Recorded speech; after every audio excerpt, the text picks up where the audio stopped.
coffee. This is the Morning Roast on 95.7 The Game. Curry dribbling. Far wing, 13 to shoot. Step back, off the dribble, three. It is unbelievable that Curry able to nail that shot. 97-88, the Warriors lead by 9, and the Warrior fans in attendance are roaring. Warrior fans in Cleveland. Another heartbreak for Cavalier fans at the hands of the Golden State Warriors as Steph Curry goes off for 20 in the fourth quarter. No, baby. Good morning to everybody out there. Get off your graveyard shifts. Roasters on YouTube and Twitch. What's up? Langford Curly, what's happening? Shasky, good Friday to you, sir, as the Warriors improved to 13-2. And we had the fourth 40 burger from Stephen Curry last night, 20 in the fourth quarter. They outscored the Cavaliers 36-8. Let me repeat that. They outscored the Cavaliers 36-8 in the fourth quarter on the front end of a back-to-back. And now we move on to Detroit. But first, we're going to recap this game. It really was a lackluster performance for 3 quarters. Just dead in the water. Cavaliers out-hustled the Warriors. They were flat. I mean, it was awful. And then in the fourth quarter, they said, you know what? Let's put this team away. It's time. And Curry flipped the switch, and the rest is history. Yeah, it absolutely is. And no, it's not Good Friday, Bonte. Good Friday's in April. It's a great Friday, though, baby. Are you ready? We got Dubs Talk to talk about all day. Your boy Steph Curry. I mean, Jesus. I don't even know what else to say anymore. The spectacular sensation that is Steph Curry.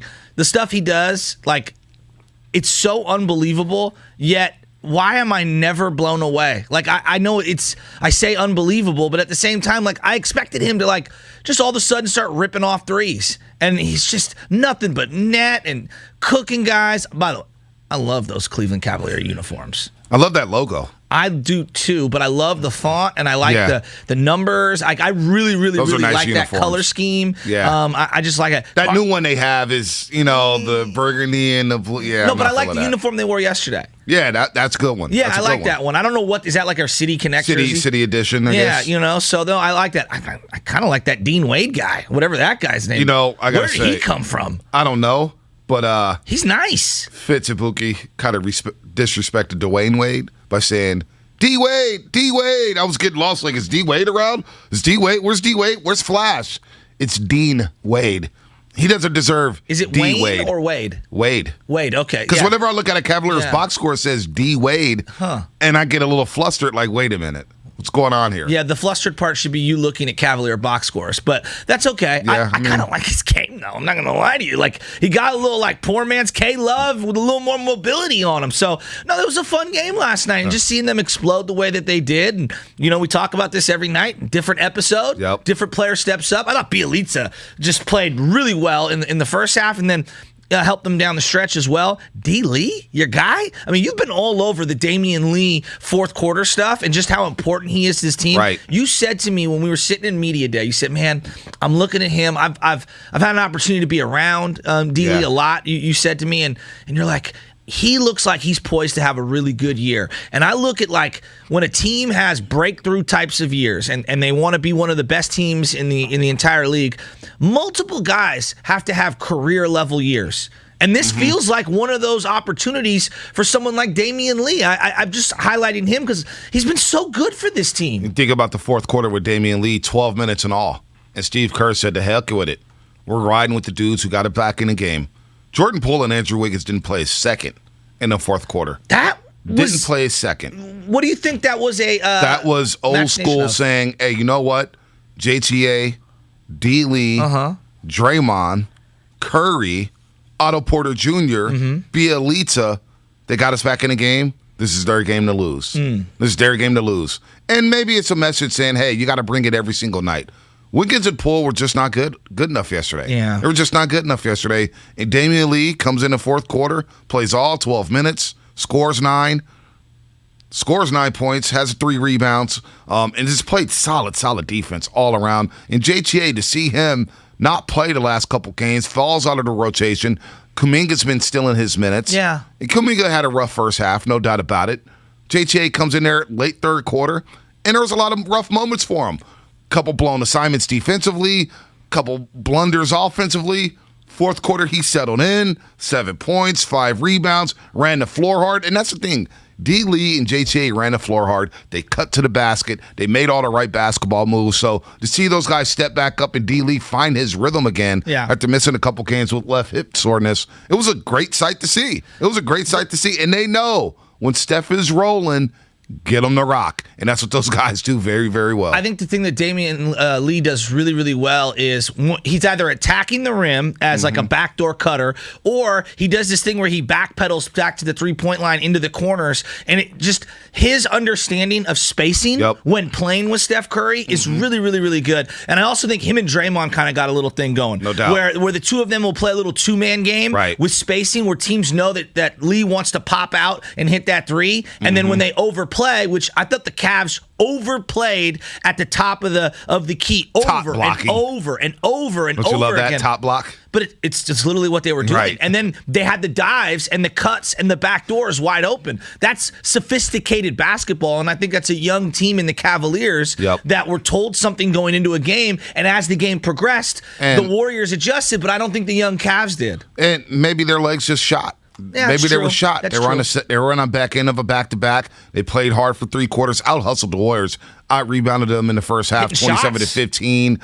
Ed Davis was all over the glass. Dude, is he Warrior? Like, if we were to pick like random guys who are Warrior killers the last 15 years, Will Bynum's on that top 5. Will Barton. Will Barton, excuse me. Terrence Ross is on there. Ed Davis has to be. I feel like he used to get 15 rebounds in his sleep for the Portland Trailblazers against the Warriors. Yeah, and he got him in his sleep last night. Right? He got him in his sleep last night, and Kevin Love came off the bench, had a solid game offensively. He looked like he was in great shape. I like Kevin Love. I know a lot of people don't. Like, I've gone the other way. I didn't like him way back when everyone hyped him up. Now that everyone kind of crushes him, and I'm waiting for him to get bought out, I wouldn't mind him on the bench for the Dubs. Who you cutting? I don't know. It's a numbers game. And getting back to the JTA thing, I think that's what makes Steve Kerr such a unique asset for the team as a coach.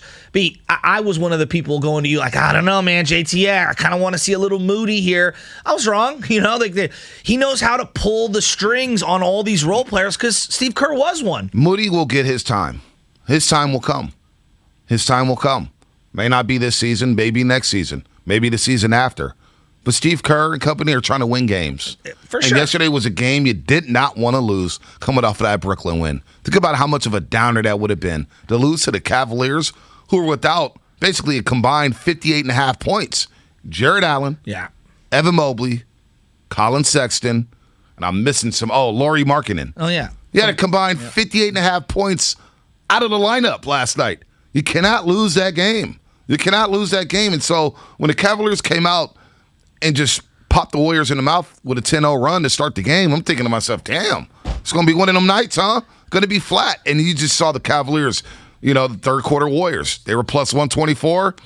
Yeah, didn't happen yesterday in the third quarter. They weren't plus 124 yesterday. They weren't a good third quarter team yesterday. Weren't. So, and the last second was just a joke. It was just a joke. It was catastrophic. It was disastrous. They tune in Taco Fall there at the end of the third, and I didn't see a foul, and I'm not trying to play the I didn't see it either. Ed Malloy, me and Covey at night because I did so many Warrior post games. Ed Malloy is kind of a clown in the way that he officiates. He kind of drives me completely insane. He inserts himself into plays when he's across the court. I'm a big believer in as a referee, you got to be in position to make a call, right. And nothing drives me more crazy than you're on the opposite side of the court and you make a call on the other end when there's two officials closer in better position to make the call. Ed Malloy routinely does that. He drives me insane. But no, Ed Malloy! Thank you.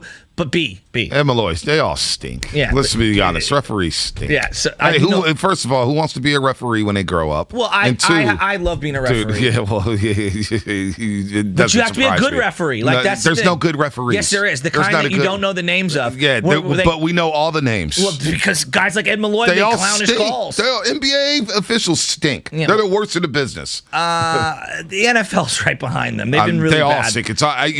I told you, I hate officials in every level of every sport. What's funny is, how those Facebook memories pop up? Oh, yeah.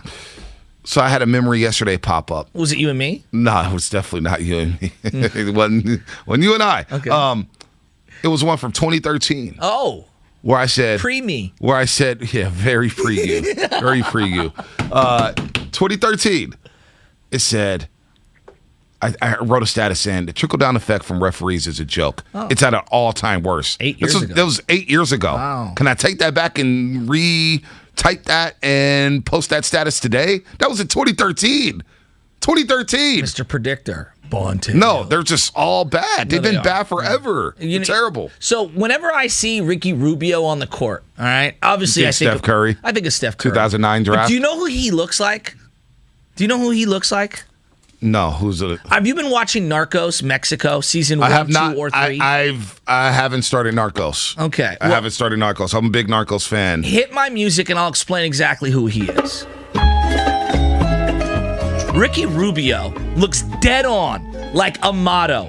The Colombian cartel, I think he's Cali cartel. I'm not even sure what cartel he's in, but the drug lord, Amado. As anyone else watching Narcos season 3, he basically takes everybody out. He looks like Amado.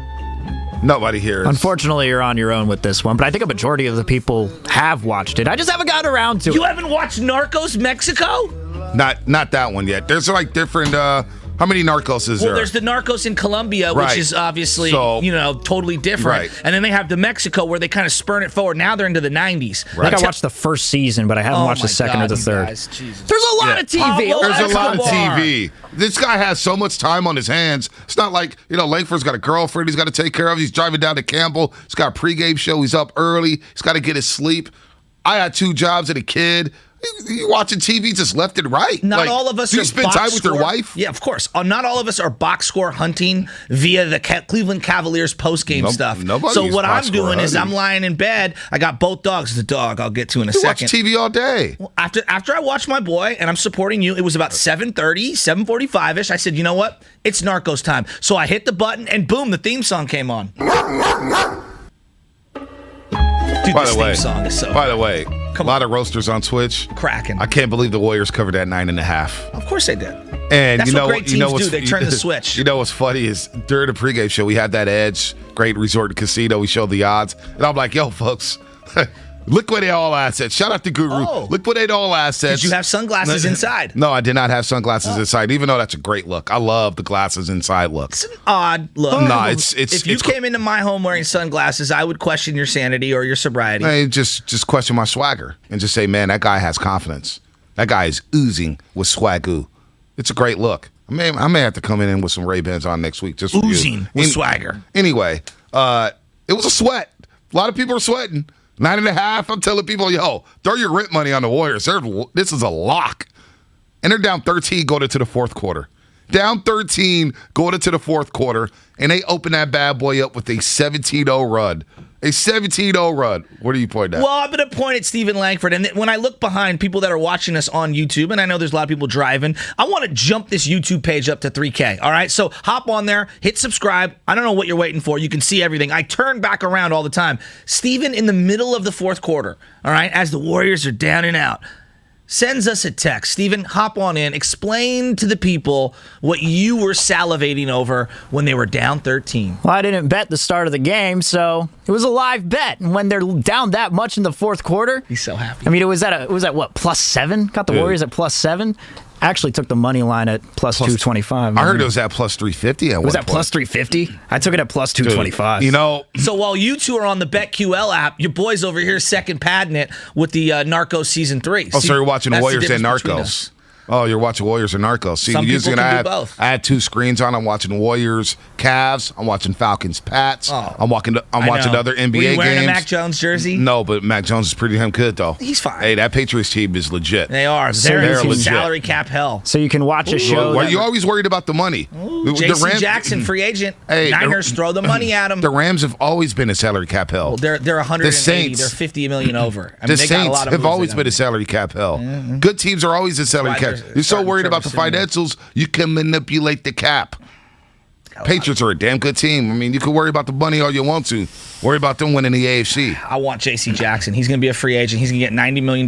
Niners should be all over him. Yeah, I don't know about that. So you can watch a TV show that requires you to read subtitles while also watching an NBA Well, basketball. I don't believe it. This guy wasn't can't focus watching on me Narcos for during 5 the- minutes No, I was not. and have a I waited. conversation without picking up his phone, yet he's watching Narcos in the Warriors game with subtitles. It's a great point, Langford. There's no way he's doing that. Okay, can we just? It's been 21 minutes in the show, and with how he played in the first half and in the fourth quarter on defense. Oh my God! I mean, come on.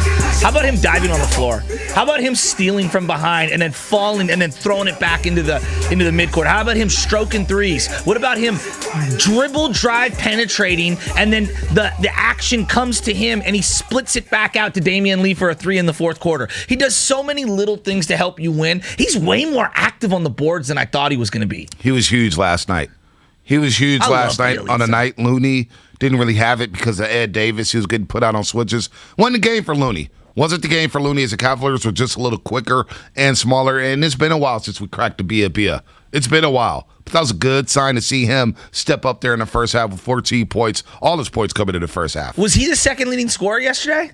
He was the second leading scorer of the game yesterday. Wow. You know, Steph drops 40, right? Steph's unbelievable. Steph drops 40. Did he go to the free throw line once? I don't remember seeing. He got one free throw. I don't remember seeing him go to the free throw line. One time. Wow. One time. So he drops 40 with one free throw. Now, how many superstars have done that? Not many. Especially in the last 25, 30 years. I'm looking here at the math. Yeah. Because I'm a little worried about the three-point shooting. Yeah. Steph Curry, 9 of 16. Yeah. On the road, they haven't shot the three well. Rest of the team made 6. So who do you pin that on? 6 of 27. 6 of 27. It's part Jordan Poole for me. I just think he's a little off on the road. He's only shooting 28% from 3. I know. You know, Wiggins 0 for 5. Poole 1 for 5. Bielitsa 2 for 6. Otto Porter Jr. 0 for 2.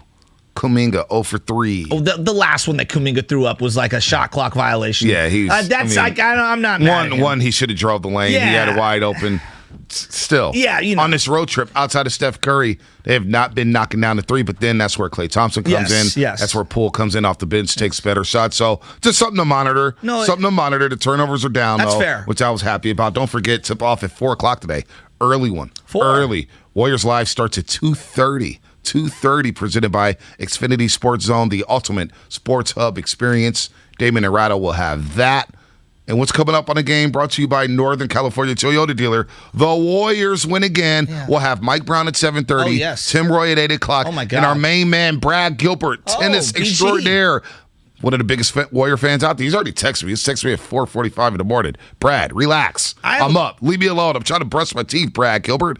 But he gets so fired up about the Warriors. You know who's happy that Kelly?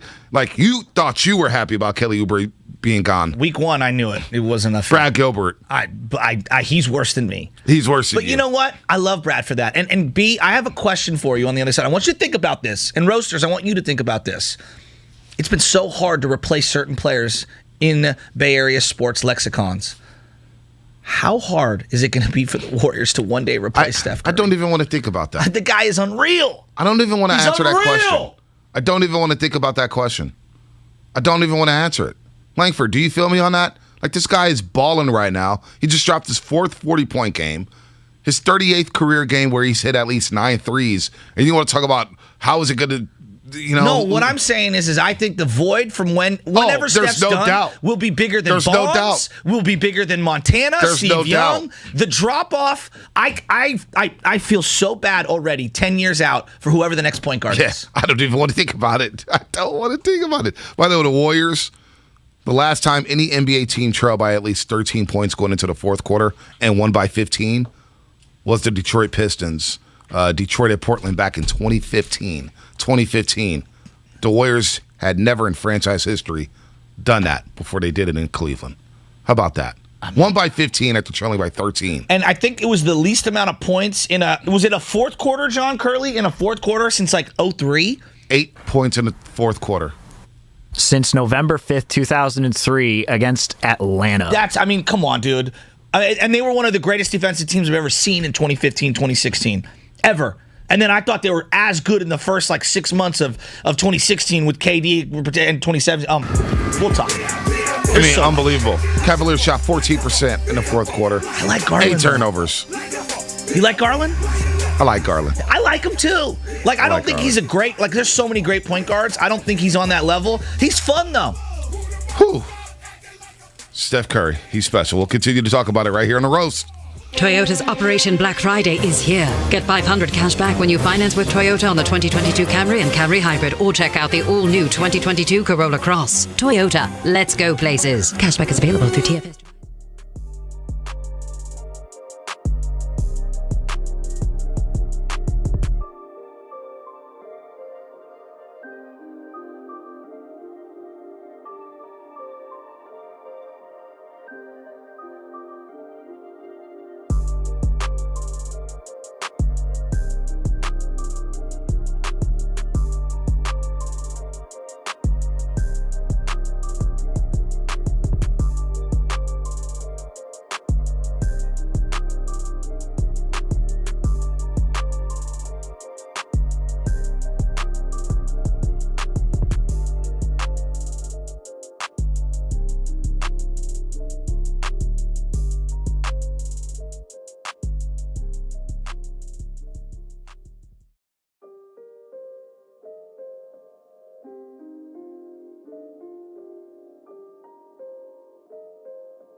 evident in the fourth quarter, favoring the Warriors. Garland had it knocked away by Toscano Anderson. Curry never came back on defense. Goes up with a left-hand layup. Around Wade, up and good. It's an 11-point lead with 1:51 to go, 99-88. Now, back to the morning roast, presented by Timeless Coffee with Vontae and Shasky. There's nobody playing better in the world than Stephen Curry. It's just unbelievable. Feel me flow now. Kind of ran out of superlatives when it comes to Stephen Curry.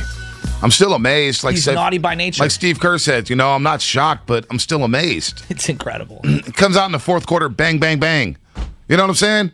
Bang, bang, bang. Niner gang? Niner gang. We'll talk about the Niner gang. The game in Jacksonville. Whenever I hear multiple bangs, and it's not Mike Brain. Bang, bang, bang. Bang, bang, Niner gang. No, come Steiny. on. Stop. Bang, bang, bang. Steph Curry. Bang, bang, bang. And the Warriors outscored the Cavaliers 36-8 in the fourth quarter. They shoot 15 to 25 from the floor. 60%. 8. That's like CYO status. Yeah, that's CYO stuff. I mean, come 60% on, man. from the floor. 6 of 14 from 3. Steph Curry was 4 of 7. 20 points in that fourth quarter. But he got help. He got help from Damian Lee, who scored 9. He got help from JTA, who was 3 for 3 and scored 7. And had some very big rebounds. Big rebounds, clearing boards, running the break, starting the break. The fake handoff to the dunk. Draymond Green, 4 assists. Yeah. And one thing we haven't talked about yesterday. He was a little quiet, but you know what? But he's been great. Had a season high 14 assists. When I looked up and saw that on the stat sheet, when you guys were like putting all the stats, they'll show the right. interviews with the coaches or whomever, and then like the stats will be on the right hand side column on NBC postgame. I'm like 14 assists. Wow, man, season high. That's incredible. How many? He's playing like an all-star. Well, I got to look up his averages for the year in terms of assists. He's playing like an all-star right now. Oh, there's no question about it. He's got to be at the forefront of DPOY, right? Oh, there's no doubt. Who else is even in the conversation? And look, it's very premature to talk about that stuff. No, but we got to get the ball rolling now. 8 points, 7.5 rebounds, 7.5 assists. I mean, that's all you need. Bump it up to 9. If I could get 9 from Trey, you get the assist numbers there, which will go up once Clay gets back. Yeah. Maybe a little more on the rebounds. But you know what? Here's the thing on the rebounds.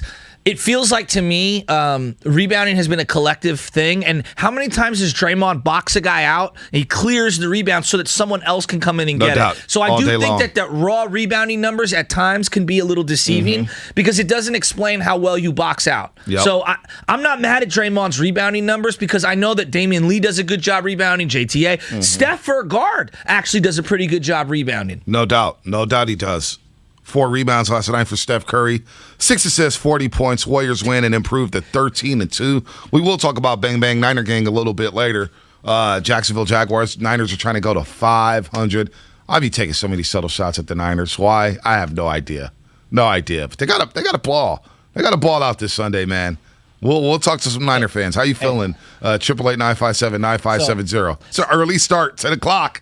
Jacksonville, baby. When Steph starts cooking, okay, and he starts getting it on a yo-yo, right? And he's got that defender going back and forth, and they're dying to, first off, not let him chuck a 3. Then he takes a couple of jab steps and then either does like a reverse pivot or the dribble back, and then he hop steps back. When he hit that one and went nothing but net and then turned around and went to the entire, I'm just sitting there, I'm going, this guy's ridiculous, dude. This guy is so ridiculous. It's nothing like it in sports. It really isn't. Because they're down 13. And I'm thinking, damn, I'm about to lose to the Cavs. See, I wasn't. Like, I didn't think they would lose. I wasn't. I wasn't down and out yet, but that first 4 minutes of the fourth quarter was everything to me. And I was just thinking, man, how are they going to do this? Can I get Wiggins or Poole to step up? Can I get Wiggins or Poole to step up? Well, guess what? They didn't play in the fourth quarter. They didn't play. And one thing we haven't touched on is this new rotation. And the way Steve Kerr is tinkering with Steph Curry's minutes, pulling them in the first quarter, putting them back in at the end of the first quarter, starting them at the beginning of the second quarter. He's still playing his 34, 35 minutes, but it's the way he's adjusted. Last year, Steph Curry's not playing at the beginning of the fourth quarter. No. He's sitting the first 6 minutes. It's got more of an opportunity to feel out how the game is going. That's the way I like this. And to me, I think we could talk about the players, the flexibility of Steve Kerr to kind of experiment with this and then obviously have Steph Curry on board with it, that means everything. I mean, how many times do we see LeBron James check himself in and out, and there's really no discussion? It's LeBron's coming in, like he don't even look when he was with Ty Lue. He just got up. Well, he does that with every coach. And I get it. He's LeBron, but there is something good about the partnership, and I just love the flexibility from Steve Kerr, because honestly, I thought he was a lot really rigid the last couple of years. You know, no tense doubt. and rigid, and he wasn't flexible enough in some of his rotations. No doubt. And so to see these rotations, I think it's been a nice subtle adjustment by the Warriors, by Steve Kerr, to play them at the beginning of the fourth quarter. And nobody really is complaining about his minutes anymore. Nobody's complaining about rushing them back in. It was just, man, you sit them out for the first 6 of the second. And you give a team an advantage to where they're like, we know when Steph Curry's going to be out, so let's go ahead and try to dominate this stretch while Steph Curry's out. Beat up on the Warriors, and then when he comes back in, he's got to do so much to help them try to get back in the game. Now, other teams like, we have no idea when Steph's going to be out, and now you're taking him out right there, 4-minute mark of the first quarter. Then you put him back in for the last 2, and then you play him halfway through the second. You do the same thing. I love it. And he's still playing his 34, 35 minutes. So I think that's been a great adjustment by the Warriors so far this season. And there's no doubt about it. And I just watching how he gets himself in rhythm, where all it takes is a guy loses him, he frees up, boom, he hits one. And then next thing you know, he's going to the rim and he's finishing with the left hand. And then he starts cooking on the side. Like, he's just you could see it simmering like a pot of water that's boiling up and getting ready to throw the macaroni in there. Like, the guy's awesome. There's really nothing like him, dude. No, by the way, this is so random. Oh, #random. Is it Christina Aguilera at whatever award show she was at last night? Because Steven sent us that during the Warrior game and put #random on it. Yeah, and it was random. And there's a lot of things random about her body.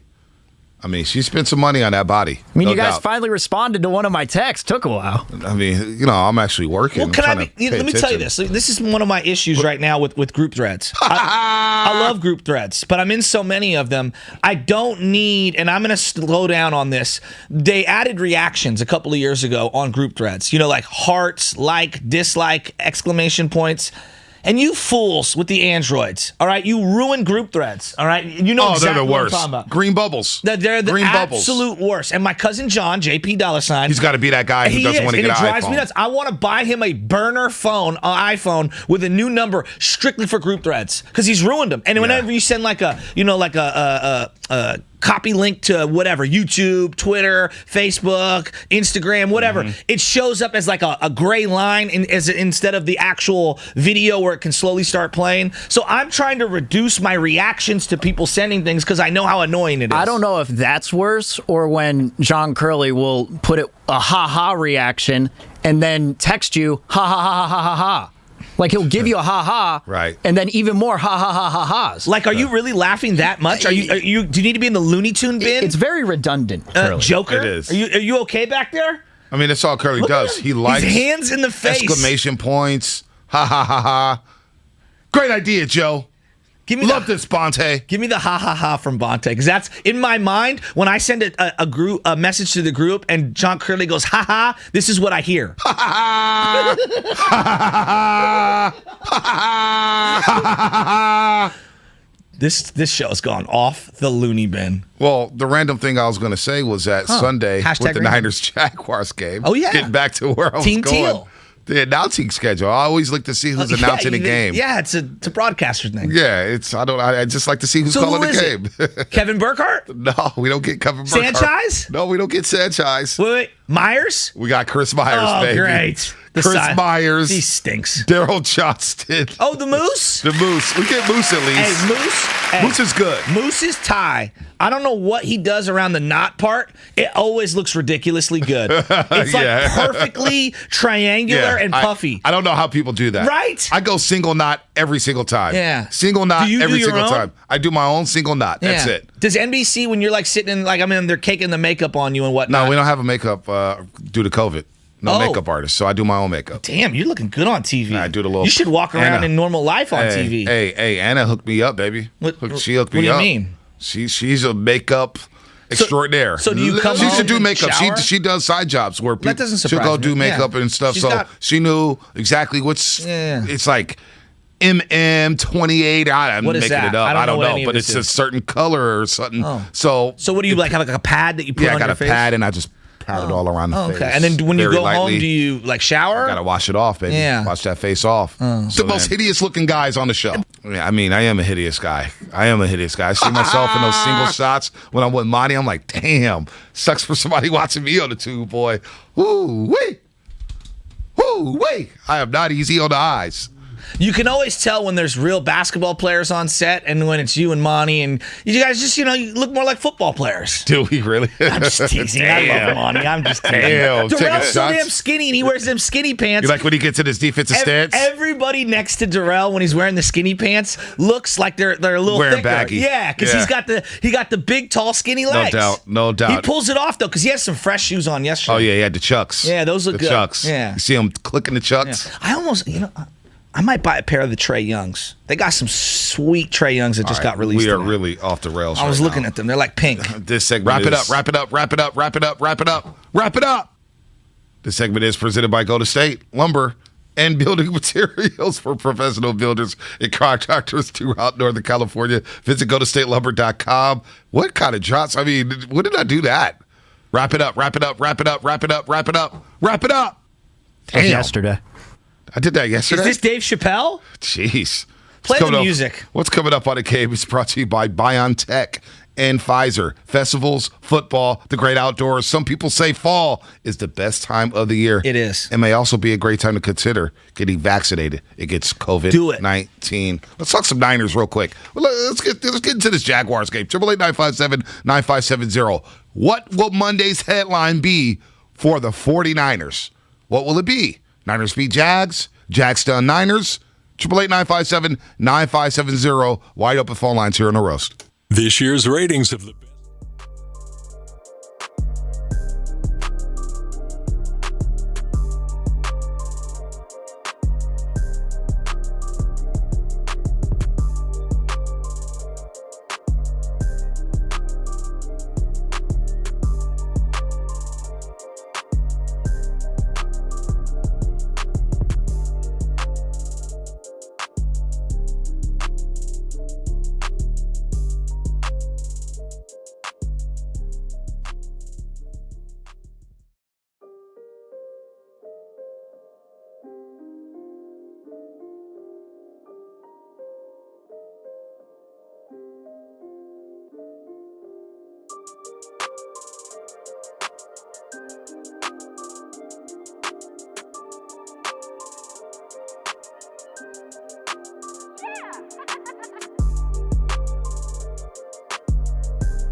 I'm feeling good about the Niners. I don't know why. Bonte, I'm just feeling good about the Niners right now. I feel like the snowball is going downhill, and we're collecting snow, and we're just getting this ball a little bigger and a little bigger. It might be a ping pong ball right now, but who knows? Maybe it'll be a 27.5 third grader basketball by the end of the weekend. Oh, boy. And then maybe by, my birthday against the Vikings, maybe we're looking at a beach ball. That's a big game against the Vikings. You going to that game? What do you think? Guess who's making an appearance to that game? Oh, no. Oh, no. Who do you think? The Shaskies. Oh, yeah. We going 3 deep. No Grandpa Shasky? No, Hey, Joe, this is your dad. I invited Grandpa. He's got something going on that weekend. I forget where he's going, but I invited him. So no games yet for him, huh? No, well, we were going to go to the Indianapolis Colts game. It was monsoon. Come on, dude. He's 85 years old, 86 years old. He can't be in that blizzard. So, so I'm really excited, and I think obviously this weekend, 49er game, Jaguars, it's got the recipe for a letdown, and I get it, but to me, I think that they've already had so many letdowns throughout the year. That's what Kittle said yesterday. He said, What'd he say? We've already lost a lot of games. Yeah. We don't have time to let down. But we've already let down this season by losing 5 games. But it's an East Coast game against a team that's a doormat, and it's a 10 o'clock start. Chris Myers on the call. Jimmy Garoppolo had a really good game last time. How far the Niners follow with Chris Myers is doing this game. Jimmy has a good game. We know it's tough for him to string together multiple good games in a row, but the defense really showed itself. Can the offensive line repeat what they did? It's an emotional short week. You win emotionally against the Rams. I know some people don't think that they're a rival, but I think that the Niners played very inspired football Monday night. So, I think it has the recipe for a letdown, but they can't allow that. And I'm looking at the stars, the Trent Williams and the George Kittles and the Debos and the Fred Warners, Nick Bosa. It's up to these guys on the road. Those are the guys that have to show out. They got to show out. They've got to show out. Look, early start, Trevor Lawrence, and that's what I'm intrigued to see. Trevor Lawrence, the number 1 overall pick in the 2021 NFL draft out of Clemson. We'll get our first glimpse at him on the West Coast. Now we've seen him play, but fit matters. They've They're going to build around Trevor Lawrence. They got some weapons out there, but they'll build around him. They got a nice running back in James Robinson. He runs hard. Their defense, they fly around. Josh Allen is a hell of a linebacker coming off the edge. You still got Miles Jack. Even though Miles Jack overruns everything, you could beat him over the middle. I wanted him to play running back. He was sick. He's one of those players Cassius Marsh at UCLA. But he gets banged up. I think linebacker's probably better for him because he gets nicked up. You imagine Matt running freshman, back? He was so sick. Oh, he was sick. He was hard. Shaquille Griffin at corner. I don't know how I feel about this game. Because the Niners have beat good teams, they beat the bad teams this year. Philadelphia, Detroit, Chicago. A rookie head coach in the NFL. A rookie quarterback. You just played a rookie quarterback in Justin Fields, even though Justin Fields started cooking. A terrible general manager. Awful general manager, Trent Baalke. Awful. The Niners should win this game. They're favored by 6. They should win this game. Well, you just never know. Well, yeah, I mean, 888-957-9570. And by the way, shout out to Timeless Coffee. What do the folks at Timeless Coffee think? Do they think this is a guaranteed win? Lock it up. Liquidate the bank. Liquidate all assets. Throw your rent check on the Niners. Or I'm going to go head over to Piedmont Avenue and go grab myself some Merchant Blend today. That's a good call. I'm going to do that today. It's a Friday. I need to restock for You need the Merchant Blend for the Niners game just to wake up? Yeah, I do, because it's 10 a.m. start. Sundays are early for I might grab some pastries, too, while I'm there. Baby Chaz loves to get up early on Sundays. Yeah? So NFL Sunday starts very early for you, boy. Yeah? Cue the gaga goo goo. Dude, walk out, get some Timeless, roll around San Bruno, get the nice little crisp, fresh air, 8 in the morning. Yeah. Get a little Cocoa Melons on the TV for about 20 minutes. Then it's time to set the lineups. Are you into the cocoa butter? Cocoa butter? I use cocoa butter for my hair. Oh, yeah. Black folks, we love our cocoa butter. You got cocoa butter, too? You use it? I know. You never use cocoa butter? No. Your boy is Ashy Joey over here. This is an ignorant question, and I shouldn't ask it, but I'm going to ask it anyway. Do white people get ashy? I mean, yeah. Why would? Of course. Who doesn't? I didn't know. Because you see it on.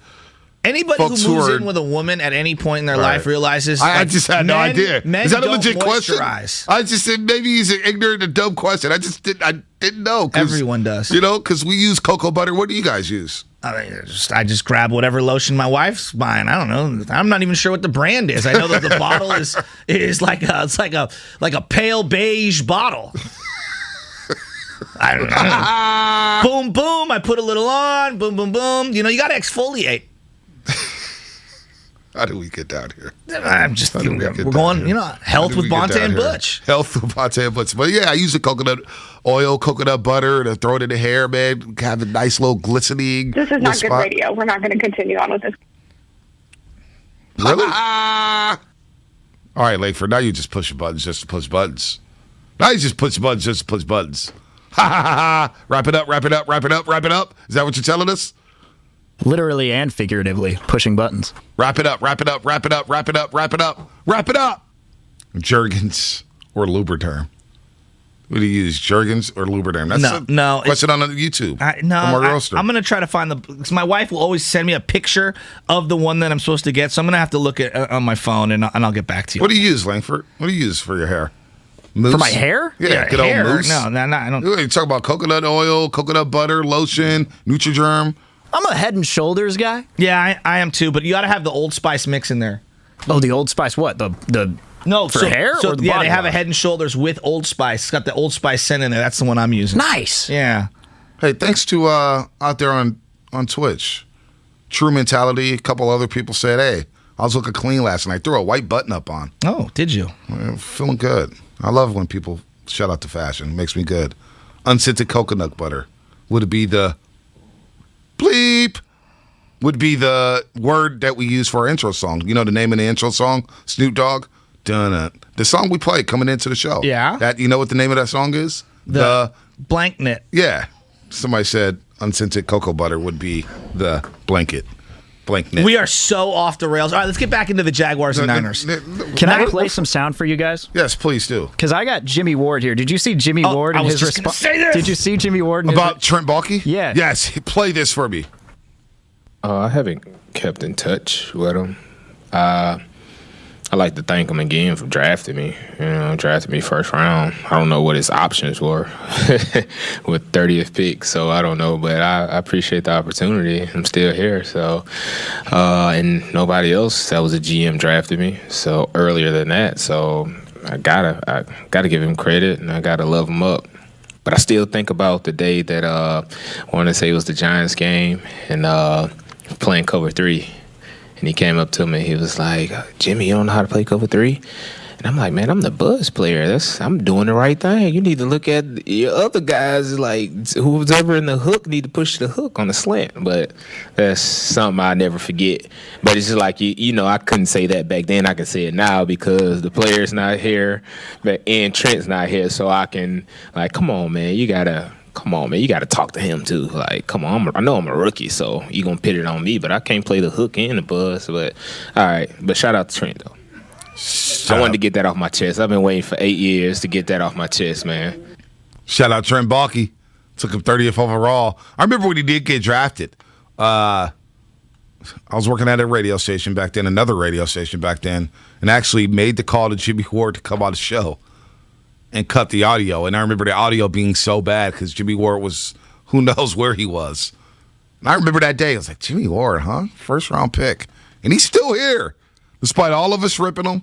He's the Brandon Belt of the Niners. He's the Brandon Belt. Yeah, but unlike Brandon Belt, who had a little taste in left field, Jimmy Ward has played everywhere. I mean, they didn't even know what he was. Right. So corner, safety, strong safety. I think more than any other sport, it feels like football is a coach's sport, right? Scheme on every single play, right? Every single play, there's a specific design, right? Whether it's offense or defense. And someone like Jimmy Ward clearly was in the wrong schemes, wrong positions. Mm-hmm. We didn't know what he was. And also, truth be told, I think that he wasn't ready to play when he first came here. I think there was a big leap up in talent. He was going from a small school playing against Brandon Marshall on Monday Night Football. And Nickel, Sunday Night Football. Was it Sunday Night Football? No, that was on my birthday. And the Niners blew that game. Remember, there was a holding call on a long Frank Gore touchdown run, and they never recovered from that. And Brandon Marshall, 3 touchdowns. That was a disaster. The one-handed one was so sick. That was a disaster. 888-957-9570. What's your headline going to be for Monday morning? And by the way, people say you're talking about a Vino lotion. A Vino? Oh, I think that's what it is. Yeah, maybe. I don't. Yeah, I think that's it. Yeah. This segment is presented by Go to State Lumber. Lumber and building materials for professional builders and contractors throughout Northern California. Visit gotostatelumber.com. We got to real quick, we got to squeeze this in before we get to the legal. It's time for the Steph Curry three-point update brought to you by Masterclass. Steph has made 85 threes this season. 85 threes. It is a Vino. He's the quickest to get to 85 threes this early in the season. All time. Feel great. Woo! He's unbelievable. Feels great. Unbelievable. He's unbelievable. Masterclass lets you learn from over 100 world-class instructors anytime, anywhere, and at your own pace. Get 15% off your annual membership at masterclass.com/thegame. Of course, Butch and I getting ready for the Morning Roast Invitational alongside Matt Kolsky. I'm learning from Steph Curry how to shoot threes. Even though I'm watching Masterclass. I don't think I'm ever going to be able to shoot like Steph. Ever. So, I'm coaching a bunch of teams again, and gosh, I gotta say, it's pretty nice. I'm seeing all these young girls that I coached are now in high school, and they're all flourishing and dominating, and I'm following different high school accounts, and the Twitter accounts, or the Instagram accounts will post videos and stuff. It's just incredible seeing all these girls ball out. Shreve Reardon last night was balling. They smashed Jefferson. Great win for them. But, the first video, Bonte, that Steph Curry has on shooting and like what his routine is on shooting for Masterclass. Okay, how many times have you heard people say, "I go into a gym and all I see is kids chucking threes"? Right? You hear that from everyone, right? Steph ruined the game and it's destroying AAU and youth basketball. What's the first thing he says when he's doing his shooting routines? What does he say?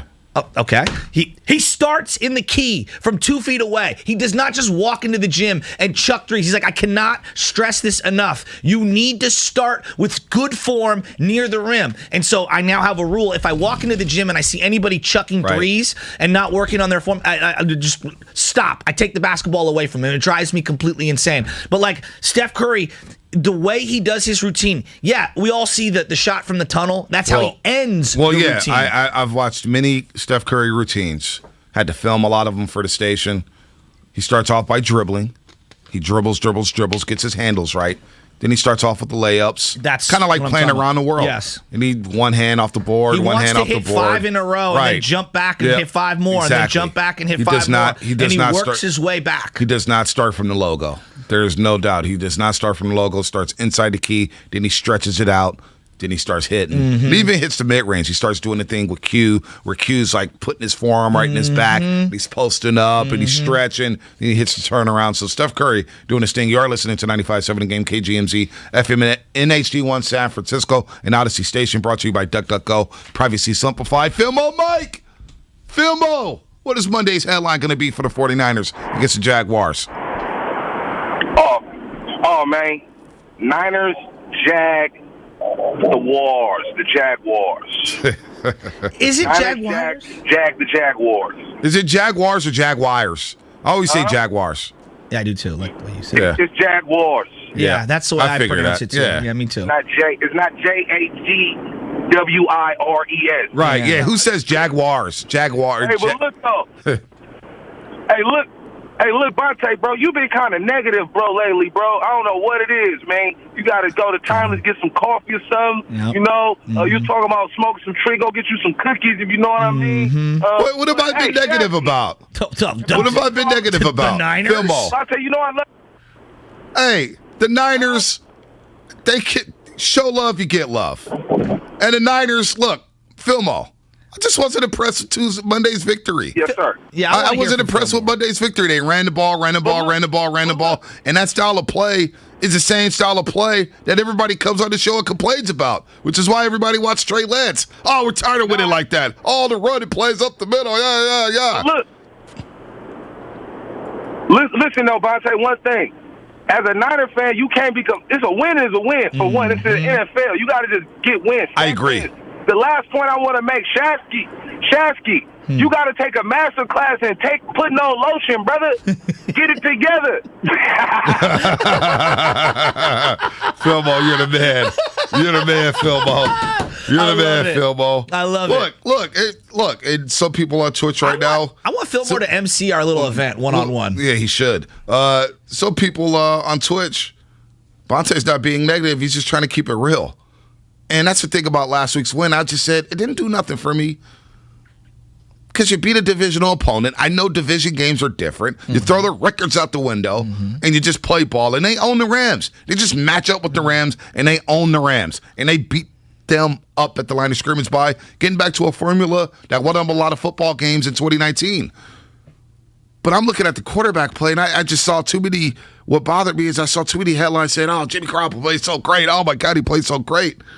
I'm like, the guy threw 2 passes over 10 yards. All right, he was okay. Nobody's saying and that's all it is. And I'm not trying to be. Look, the last 3 weeks I've said, despite getting your butts kicked by the Colts, you're 1 game out of the playoff spot. You beat the Bears, you lose to the Cardinals, but despite losing to the Cardinals and Colt McCoy, you know what? You're still 1 game out of the wild card. And guess what? You beat the Rams, and now you're 1 game out of the 6th spot. So there's a lot of work to be done, but it's right there for you, Niner fans. I know, it's right there for you. That's a fair point of view, and that's rational. But Bonte, football does not make us rational. There's only 17 games now. Right? There's only 17 games, and it's been a roller coaster season. Right. Here's the other part that I would add to it, and I've learned this from my grandmother, God rest her soul, Diana. She said, beggars can't be choosers, Joe. When wins present themselves in life, you soak them up and you celebrate them, and yes, you move on. Now, I'm not saying that the 49ers, should be head over heels for where they're at in the year. No, that's not what I'm saying. But what I'm saying is there's been a lot of negativity. And when you have a win the way that they did, emphatically, as a standalone game on primetime, it is okay to soak that in for a couple of days. Yeah, it's okay, but yes, they have more business to do. You know what, though? I just wasn't impressed. That's all. I'm not saying, hey, great win. Just wasn't impressed. Just wasn't impressed. That's all that was. You got the win. I'm not raining on anybody's parade. Should be happy about the win. A lot of people haven't won in a long time. But I just wasn't impressed. That's all. 888-957-9570. What's your headline for Monday morning? Will the Niners beat the Jags? Will they even beat the Jags? What do you need to see from the 49ers this week to beat the Jaguars and get ready for Minnesota? Because will they be able to employ this game plan where they didn't throw the ball on first down in the entire first half? I don't know why that's such a big deal. You know why? Why you're like hung up on that. I'm not hung up on it. I'll tell you why it's a big deal to me. They kept it very, very simple. And they said, we're just going to run the ball. And in a way, they were winning. They took the game out of Jimmy Garoppolo's hands. Yeah, but you know what's funny, right? But it's here I am kind of nitpicking with this, and it's the same thing everybody's nitpicked with for 2 years about Jimmy Garoppolo in the way that he played. But I just thought I was blown away. Like, man, they're really going conservative. And I'm gonna be honest with you. At this point in my life, I do like winning, and I don't care how wins come up. But people do want to be entertained. They do want to be entertained. And a lot of people weren't entertained with that win on Monday. Well, I know from my perspective, and I went to the game, and I've paid a lot of money to go to these games.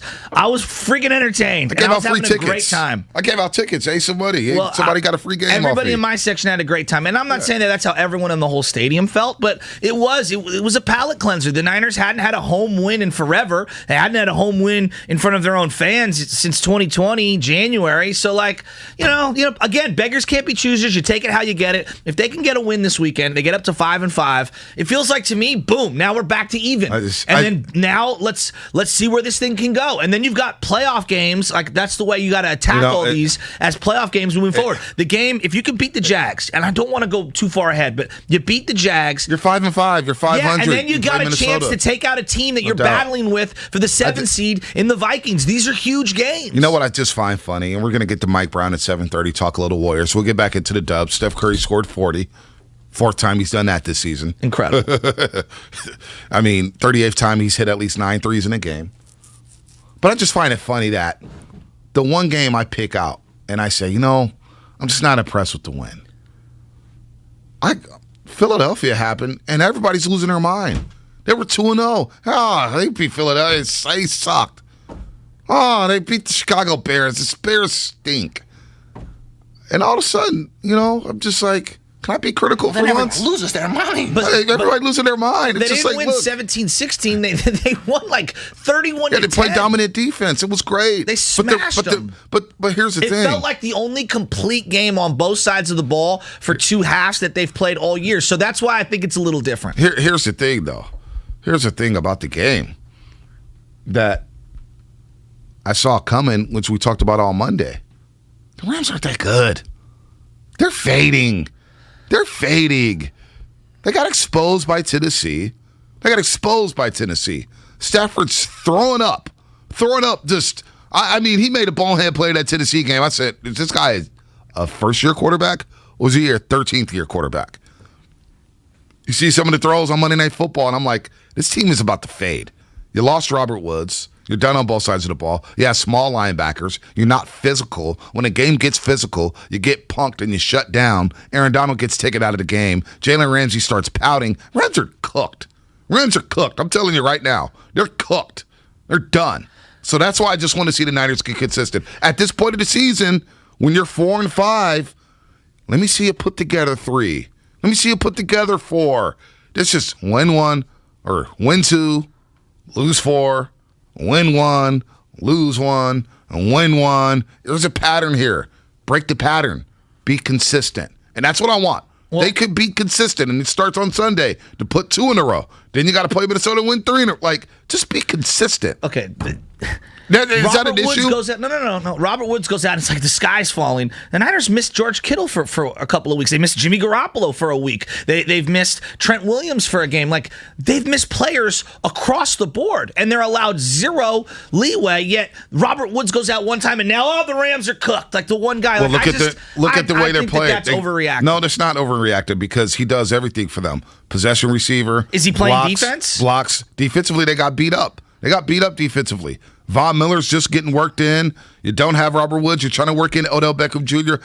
You lose Deshaun Jackson. You just outright cut him. So, there's some issues with the Rams. They're 7-2, 7-3? 7-3. I got 7 wins. Just projected. They play Green Bay after the bye week. You believe in that Rams team? I mean, I still think they're going to get to about 9-10 wins. Yeah, they'll probably get the 9-10 wins. It's about accumulation, and they've got a good pad right now. Look, I think it was a really, really good win for the Niners. And yes, what you do moving forward absolutely matters. If you lay an egg, wrap it up. You lay an egg, the Ram game means nothing. What's coming up on the game brought to you by BMW Fairfield. I kind of like that drop now. Only when you use it against Shasky. You use it with Shasky. Wait till I use it against you. Wrap it up. Like wrap now. it up. Mike Brown, 7:30. What's your Monday morning headline? 888-957-9570. Relax, Curly. Brought to you by BMW Fairfield. Now open in the Fairfield Auto Mall. They provide a luxurious, all-encompassing experience to address all of your BMW needs. Visit BMWFairfield.com today to book your visit. That's BMWFairfield.com. I promise I won't be negative about the Niners. I'll be all Capri Suns and orange slices from here on out when it comes to 49ers football. I promise. Breaking news on 95.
Now, back to the morning roast, presented by Timeless Coffee with Bonte and Shasky. Bounce with me, bounce with me. You bounce with me, bounce with me. You know, I need that music because I just watched something very, very disturbing during the break. Zach Stacy, I hope he goes to jail for a long, long time. And that's all we got to say about that. I can't believe what I just saw. It's disgusting. I can't believe what in front of a little kid. Langford, where'd you find this at? Went to the hip-hop section, kept it classic. I didn't need to go to any holiday playlist on the Odyssey exclusive station, so I hit up the search bar, hit up the Odyssey app, just went to hip-hop, then went to East Coast rap, kept it classic, and Can I Get Up by Jay-Z was one of the options. It's classic. Brings you back to high school, early 20s. Jay-Z was just entering his prime. He was ascending as a rapper. Yeah, I didn't give Jay-Z a fair shake until the first Blueprint album. Because, I was pocked out. I wasn't trying to hear any of that East Coast stuff. Right. I'd give Wu-Tang. I always like Wu-Tang. So I had Wu-Tang and I like my man Cameron and DMX and all them. But, I didn't give Jay-Z any love at all for a long time. When Pac died, I started venturing in on the East Coast stuff. And I was like, man, Big L, Wu-Tang, Capone and Noriega. Yeah, Capone and Noriega. That didn't do it for me. Cameron. How are you going to rip Timberlands and then bump Capone and Noriega? I had Timbs. I'm just messing with you. I don't rock Timbs anymore. Trust me, one of the saddest days of my life. I was living in Berkeley at the time. Oh. Right by Berkeley High School on Carlton Street. Little Berkeley Bowl? Little Berkeley Bowl, Carlton Street. I liked Berkeley a lot. I lived out there for 9 months. Little hacky and I didn't sack. have a car. I didn't have a car. No hacky sack. Right by Ashby BART Station between Berkeley High and Ashby BART Station. I remember I had my Timbs in my hand. Oh. And I was on BART. Okay. Why were they in your hand? Because I was rocking some shoes, and so I was just carrying them. You know how we used to carry other shoes to have? Whatever. I mean, backpack. I had everything filled up in the backpack. The Timbs, it's tough to put Timbs in a JanSport backpack. Okay. Had the Timbs sitting in the seat. I'm sitting there. Get off at Daly City Park. Or no, Balboa Park. Oh. Got off at Balboa Park. Yeah. Get off the train. I'm like, something's missing. Doors closed. Timbs are in the seat by itself. Oh. The butter Timbs. And I had them for like 2 years, and I kept them babies clean. And you watched it go? Watched them go. It's like that video where the cat is inside the glass, and the guy's like, I'm going to get you out of here. That was you as the BART train was leaving. Yep. No doubt. Gosh, no doubt. That's sad. That was sad. That's the last time I owned a pair of Timbs. Butter Timbs. And I kept them clean, dude. I used to have a toothbrush, dishwasher liquid, scrub them bad boys, get them clean, spick and span. Whoo! I could keep a pair of shoes clean when I want to. Yeah? When I want to. Oh. But I don't want to all the time for some reason. There's a lot of things you don't want to do. I know. Like, give the Niners a little love. I've been the voice of reason about the 49ers. I mean, all of a sudden, 1 week, Shasky's happy, and I'm the hater of the show. That's what this team does to me. It makes me irrational. That's what love does. No, this fan base. What, don't you argue with the ones you love more passionately than the ones that you don't care about? I try to just ignore them. The ones you love? Yeah. You can't ignore the ones you love. The ones I love, it's put them on ice. By the way, the new Odyssey exclusive station on the Odyssey app, brought to you in part by Macy's, Geico, and Coke Zero Sugar. Mike Brown coming up in 6 minutes. In 6 minutes. Right. You know, when I think of anniversaries, I always think of Tony. It's your anniversary. Oh. Do you know what today is? It's your anniversary. I'll be London Breed dancing now. Tony. But, yeah, right. Come on, that's funny. That was funny. London Breed dances like, and then when I was at the concert. I didn't wear the mat. I don't want to get into it. A lot of people were friends of London Breed. I was feeling the vibe. I was feeling the vibe of Tony coming back together. Do you know who they are? Fritz Laundrie, Tony, Raphael Sadiq. He doesn't perform here a lot. I was feeling the vibe. The explanation. Where was she too with that explanation video? Was she in a field above the Bayview? Like, it looked like she was at the top of Brisbane, whatever that mountain is, San Bruno Mountain. I was like, what is this explanation? What today is? She had it going up. She was living herself. She was living.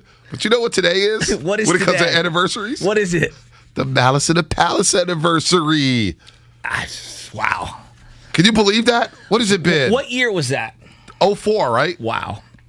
That's 17 years. And I remember to this day what I was doing. I do, too. I called in sick to UPS. I do, too. I called in sick on a Friday night. Yeah. Called in sick and watched that game on my little 10-inch TV. Yeah. And I had a janky internet. I was getting a wire of internet from like the downstairs neighbor. Oh, you had internet back then. I mean, I did not. It was janky. Yeah, it was janky as I did hell. not. But watching it, and I was just typing with the buddies. I was on AIM at the time. You know when AIM was a big AIM. thing? Yeah. Shout out to whoever's got those email addresses still. I know, right? My wife. AOL. I know a couple people still got the AOL address.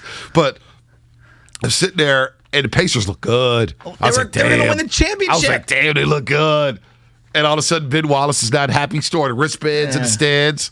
And the Malice in the Palace broke out. That was my 2K team. Who, the Pacers? I loved them. Oh, they were tough. Jamal Tinsley? They were tough. Come on, dude. I thought Tinsley was going to be an all-time great. Come on, dude. I love Iowa that State. squad. Yeah. Iowa State. I was hanging out on the 26 block, 26 in Poplar, with my buddy Seamus Donovan, and we were enjoying ourselves. And let's just put it this way, that stuff was kicking in, and I didn't know whether I was watching reality or me just tripping, and I still, to this day, I remember jaw dropped with a 40 in my hand, a young me going, is this real?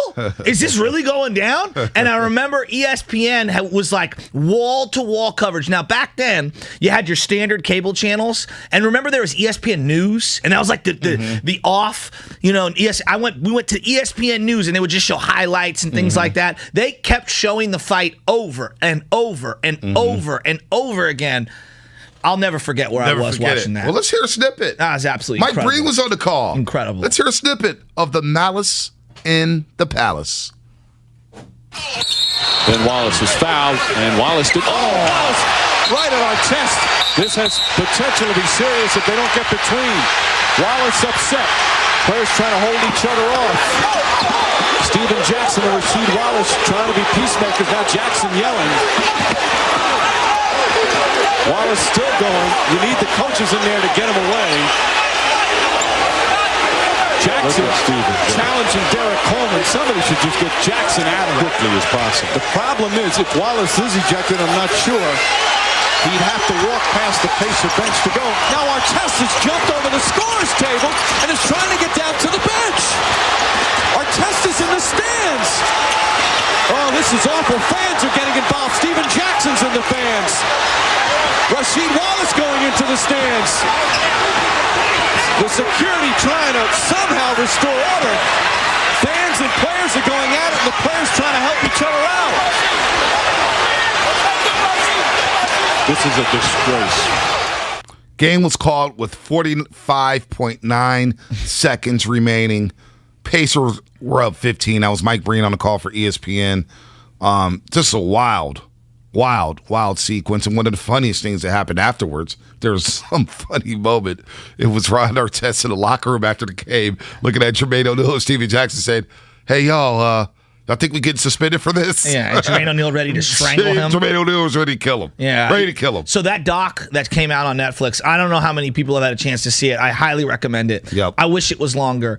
My biggest takeaway, because now when you go to a sporting event, there is so much security. There's so much police presence, and good. I'm glad there is, because you want safety when people are getting liquored up, if we're being real with ourselves. And the fact that they didn't have enough security was alarming. The fact that the fan who started the whole thing was so insubordinate, even after, almost laughing about how he ruined these guys' lives. I mean, that's what he did. He ruined these guys' lives. I mean, Ron Artest will forever be synonymous with this incident, right? And Ron Artest himself clearly is a troubled individual emotionally and mentally, and was trying to get himself right. Had we had the perspective of mental illness the way we have now, I think we view Ron Artest in a completely different light. I'm not taking away some of the crazy things that he's done. He's obviously has to face those consequences, but he was talking about how he was trying to work on his 10 seconds of calming himself down. And if you talk to therapists, that's what they tell you, relax, calm yourself down. Ben Wallace was grieving a loved one who had just recently passed in his own life, and I wish they would have expanded on that.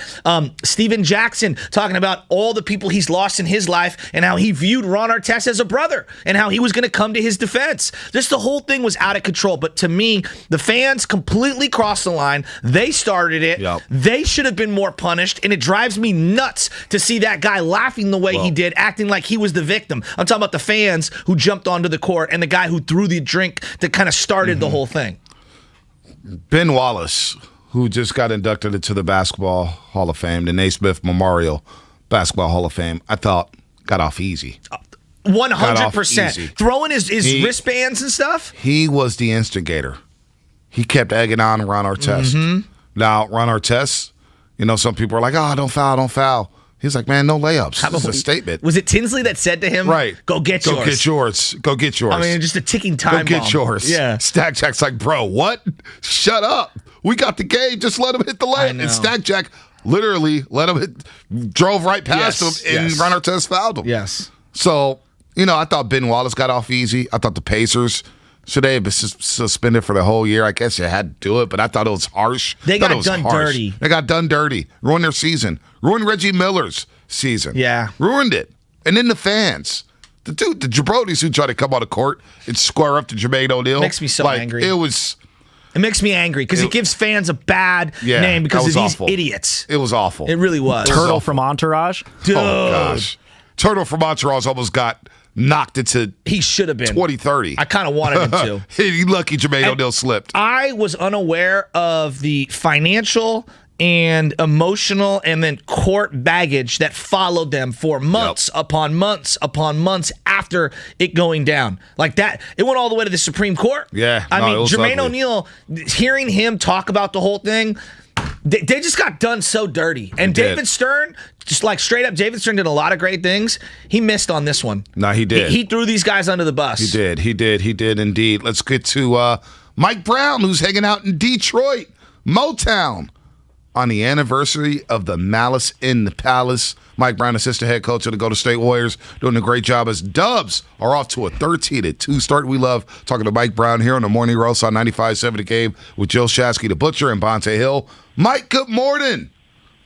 What's happening, fellas? How y'all doing this morning? Oh, man, we chilling, man. We're watching you guys still won in Cleveland last night because of that man, Steph Curry. And by the way, the defense of JTA and Damian Lee, they were special in that fourth quarter. We'll get to that in just a second, but what do you remember about the Malice in the Palace? Did you realize that today was the anniversary of the Malice in the Palace?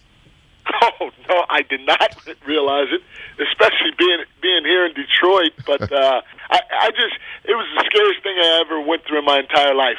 It felt like 10 guys fighting 10,000. I mean, everywhere you turn, somebody was wanting to punch you, throw something at you.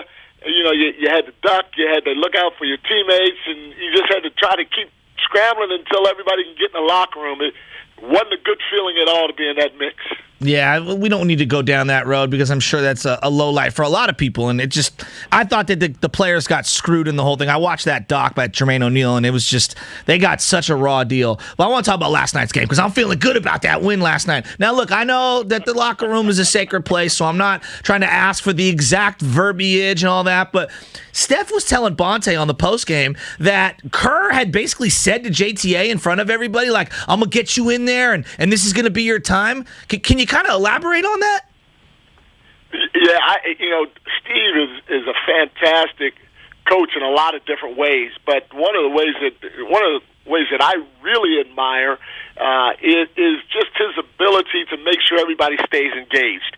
First of all, we have a roster, I think, of 17. He wants to try to play 23 guys every night. I don't know how that's possible, but doing that keeps everybody engaged, and then sometimes guys kind of slip through the cracks.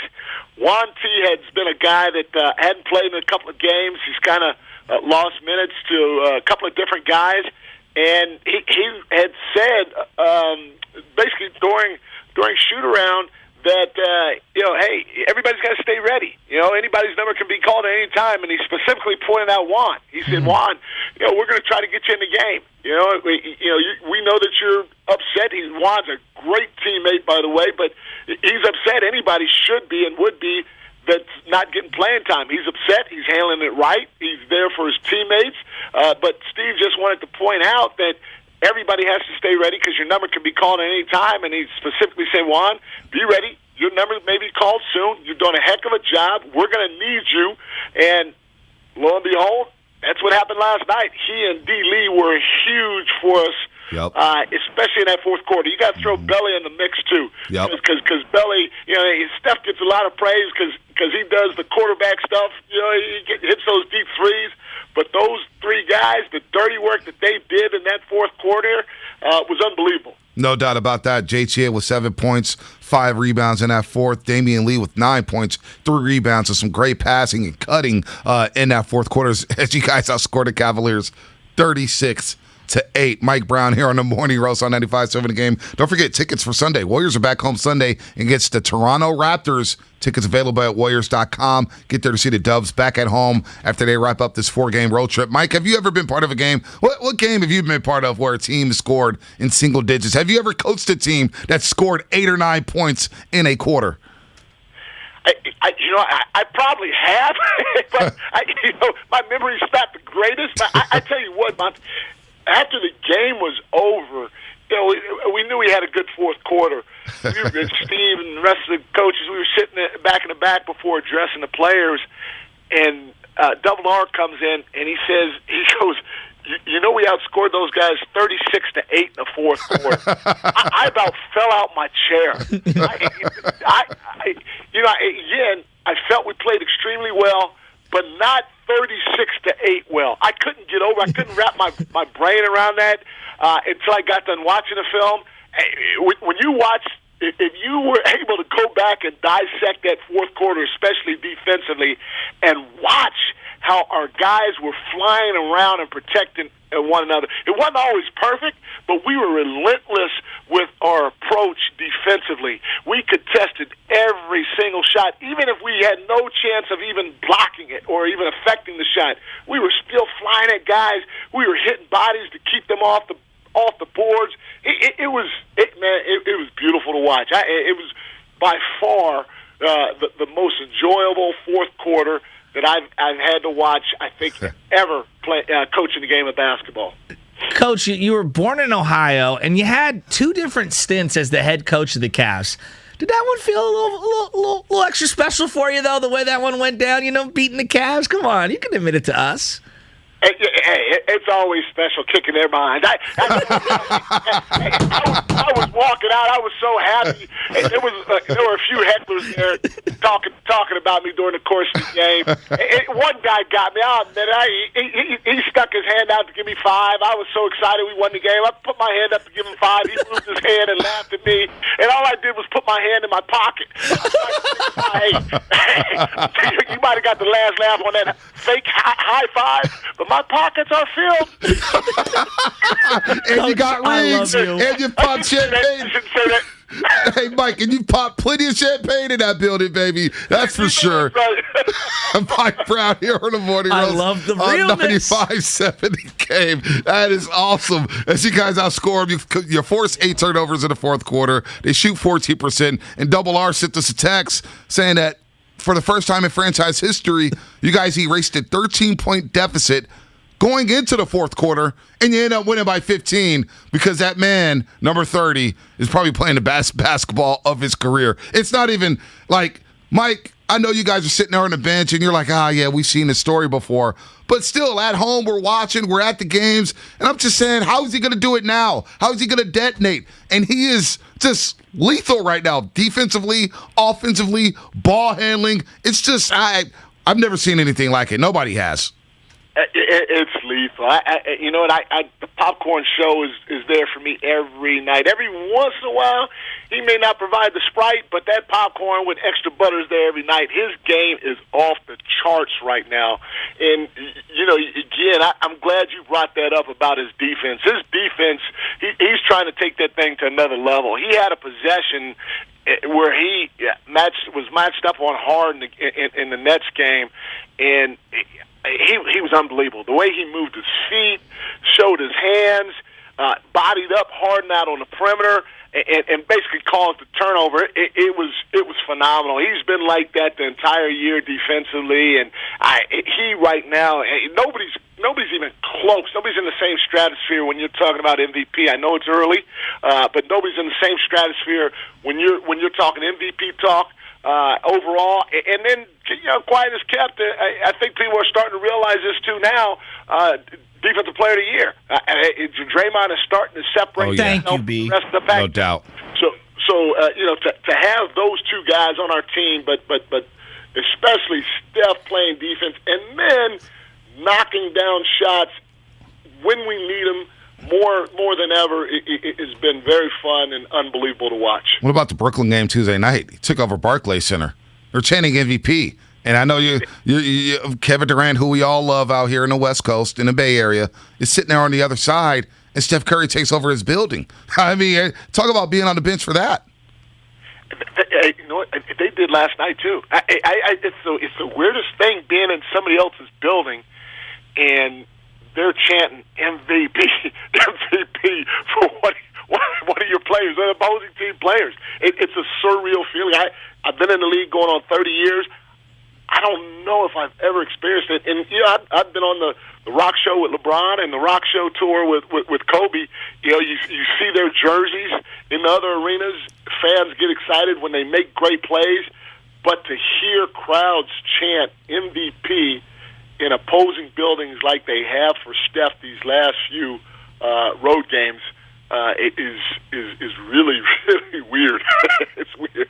Coach, I love, because you've got so much experience, right? You talk about playing, LeBron played for you, and Kobe played for you, and you've been on this bench for so long with Steve Kerr. I felt at times like the rotation for Steph specifically is like he's going to play the whole first quarter. That's what he's going to do. He's going to sit out at least the first 5-6 minutes of the fourth quarter, and it was very regimented.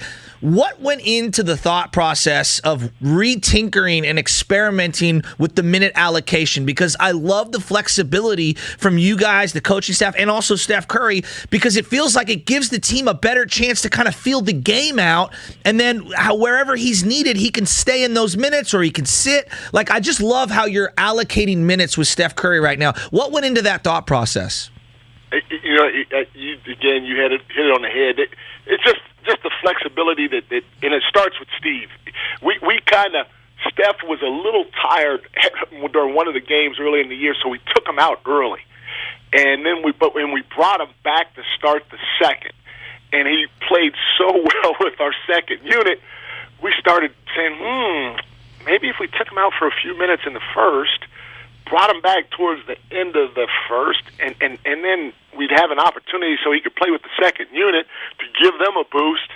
Maybe that that might be something that we fell into, and so we kind of tinkered with it going forward. Not anything that was for sure or regimented, going into games. And our plus minus was great with those teams that were on the combinations that we were putting on the floor during those times. And so Steve went and had a conversation with Steph and said, "Hey, this is what we're thinking about." Steph loved it, and that's where we're at right now. We it's almost like playing them in 3 short bursts instead of 2 long stints. Yeah, no, it makes great sense. I mean, the proof is in the pudding. He's efficient, and he just looks incredible right now. And it seems like every night there's a different role player stepping up. And I just love that about the team. And I know Steve was a role player essentially for his career. He's always talked about the psyche of keeping those guys engaged. But how do you guys balance out, someone getting frustrated because maybe they don't play on a certain night, and then them coming in and not doing too much? Because it seems like these guys really understand, if I go out there and I just play my game and let it come to me, I'm going to get the best version of myself and help the team the most. It's so hard, though, to actually implement it. How have you guys gone about that as a coaching staff? The first thing is communication. It's just like in anything else that you partake in, whether it's a sporting endeavor or non-sporting endeavor. If you're involved with other people, usually when you communicate with the group or the people around you, good things happen. Everybody wants to win. If we win, we all reap the benefits of the success. And so, if you communicate and let everybody know up front what's going on, guys, they might not be happy all the time, but they could take it a little bit better. And then when you do win and guys see that they're going to eventually get an opportunity, they really cherish their time on the floor. And so if they go a game or two without touching the floor again, they know it's going to come back to them. And so they want to stay ready. They don't want to rock the boat. They want to be a part of what we're trying to do here. And so it's just a testament of starting from at the top with Steve, and then you got your leaders in Clay and Draymond and Loon and Steph and Andre, and then it trickles on down to everybody else. Who's got more confidence, Steph Curry or Jonathan Kuminga? Hey, I think Jonathan Kuminga. Anytime you turn 18 before you get your first paycheck, you got a Lamborghini SUV. You got a lot of confidence. Man, that's you know what I'm saying? damn. It must be nice to be Kuminga. Hey, we can't get enough of JK. Oh my we really God. can't, man. When he comes into the game, I'm like, give me all the Kuminga minutes, man. Whether Popcorn. it's 10, 5. Next time we talk, we'll discuss because I'm expecting Wiggins and Poole to have a big night Yes, tonight. me You guys too. didn't play them in the fourth quarter. You went old school by just sticking with JTA and Damian Lee, and it proved to be the right decision, of course. But I'm looking for Poole and Wiggins to bounce back. Wiggins been great outside of that game yesterday. Been great over the last 5. So good luck today in Detroit. Safe travels. We can't wait to see you at home Sunday when you take on the Raptors. Of course, tickets still available at Warriors.com. Take care, Mike. Fellas, appreciate y'all. Y'all take care, too. Anytime. Best. Assistant I don't coach just Mike say Brown. that. There are certain people in your life that when you see them, you just instantly smile. When you hear them and you feel their energy, it just uplifts everyone around them. He's one of those dudes. Guru, for me, is one of those guys. When I'm around Goo, I feel a certain positivity, a certain energy. I love you. You know, I do. I You love don't you. get that energy all the time. You got a little more moody in you, but that's okay. But when I'm around Goo, I get this infectious vibe. Now, if I was with him every single day, maybe it'd be different. Right, exactly. You know, but there are certain people that they have this aura of positivity, and Mike Brown is. He's he always really smiling. is, man. He's always smiling. Makes He's me always feel dapping good. it up. He's always laughing. He's keeping it real. There's so much to dive into from that interview. Mike Brown, the assistant head coach of the Golden State Warriors. Of course, Warriors are off to a 13-2 start. They take on the Pistons today. Tip off at 4 p.m. It's early start, folks. Detroit? Is that what they say? I don't know. Detroit? Motown? Yeah. Motown, they call it the Motor City? I don't know. Detroit's a fun city. You ever been to Detroit? Detroit's not bad. I flew over it and I looked down and I was like, yeah, I have no intention. It's not bad. I got a nice little downtown I stopped area. in the airport on my way to Boston. Boston. That's a long flight to Boston. It is. Oh, man, that's a long flight. I did a Not red eye. the Urban Dictionary flight to Boston. I did a red eye to Boston one time. Got to sleep on that one. Don't forget the executive show starts next week every Tuesday at 8:30. Bob. Either Zaza Pachulia or Bob Myers. They will join us live, taking you inside the Warriors front office, brought to you by Free Spirits. Trying to cut back on alcohol but still love a great cocktail? Well, Free Spirits makes non-alcoholic spirits so you can have the same delicious cocktails you love just without the alcohol. It's not bad at all. Available at drinkfreespirits.com. Mike Brown, there's a couple things there. So what's the first one? I kind of like the heckling story in Cleveland. It's like, oh, yeah, felt good. They were getting on me, man. Guy gave me the fake high five. I said, oh, yeah, really? Okay, boom. Jonathan Kuminga in the SUV, Lamborghini SUV. That's next level swagger. Yeah. That's what I'm talking about. Jonathan Kuminga would walk in here with shades. He'll walk in here with shades on, indoors. He could get away with that because he's Kuminga. He's Jonathan Kuminga. Fears no one. I love it. How about the minute allocation for Steph Curry and how it was almost like an accident? They noticed he was getting a little tired, and so they went to it because you and I picked up on it right away. We're like, hey, they took Steph Curry out of the first quarter. It was like unheard of. I legit, without foul trouble, I've never seen him come out of a first quarter. I can't think of one. Well, I almost feel like I'm trying to think of the shoulder injury against Atlanta. How far back this goes. The first game they really did when they really tinker with his minutes. I love it, though. And I love it right, because bursts. remember the Atlanta game, he had the left shoulder sprain. He ended up dropping 45 in that game. And or no, was 50. Working it. The Hawks broadcaster. I don't get what's so incredible about it. 48-50 is the same. And I asked Darryl Wright, he goes, no. If you score 48, you're going to be thinking, damn, I wish I hit that one shot that went in and out because that 50 club is something special. Something special. I mean, I love the minutes allocation to Steph Curry. I love how they stuck with JTA and D. Lee when Wiggins and Poole wasn't having a great night. I love the communication with the team there. It's just defensively how locked in they are. Yeah. They are locked in. Like, even though Cleveland was leading by 13, I still thought the Warriors, for the most part, they were just getting out-hustled when it came to second chance points and offensive rebounds. Early on, it was like a 10-3 advantage for Cleveland. But they got to it, and they start boxing out, and they start getting scrappy on the defensive end, and that's where it starts. You play solid defense, you get out on a break, Steph Curry's pulling up for 3, ball game. So I've been thinking about this because I know you like to use it a lot. What is your line of demarcation on burger? As in 40 burger, 50 burger, 60 burger. Like when do you go 50 burger only? Is that exclusive or is it a 40 burger? Oh, I go 40 burger, 50 40 burger, okay. 60 burger. See, to me, you got to elevate the meat, right? At some point, like we're elevating the tailgate. So I'm thinking for a 50 because you said 50 burger. I'm thinking maybe a 50 filet. 50 steak. No, I was thinking 60 steak. Right? You got to work on because 40 burger, I like you can't just have burgers that as you go up in. Well, I mean, sometimes you get quality. double patties, you get triple patties, you get cheeseburger, you get regular burger, you get a chicken burger. Who gets regular burger without cheese? There's a lot of people who don't like cheese. Yeah, they're called weirdos. Yeah, well, there's a lot of people who don't like that dairy. You know what I'm saying? So they don't go. And lactose intolerant people. There you go. There are people out there. And they're not weirdos. Just people like may want to walk that one back. I'll just tell you right now. Regular burgers, if I double had no cheese in my life, cheeseburger. I'd be done. I mean, done. Anna doesn't like cheese all like that. She doesn't. Does I she know a eat lot pizza? of people. Oh, she loves. Yeah, she kind of loves pizza, but it depends how it's cooked. Like I don't like yams, right?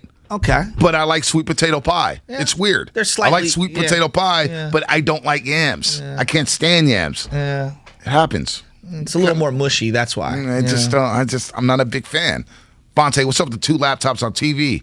Making the other guys look bad. So I explained this on Twitter the other day when I have 2 laptops on the set. Are you breaking into the NBA.com circuit like you're hacking in a movie? I'm not a hacker. I don't know how to hack. I've seen you try to play basketball. You are a hacker. Oh, no, I don't hack. I just play physical. I just play physical. If you were an NBA player, who'd you be? Oh, that's a great question. That's a great question.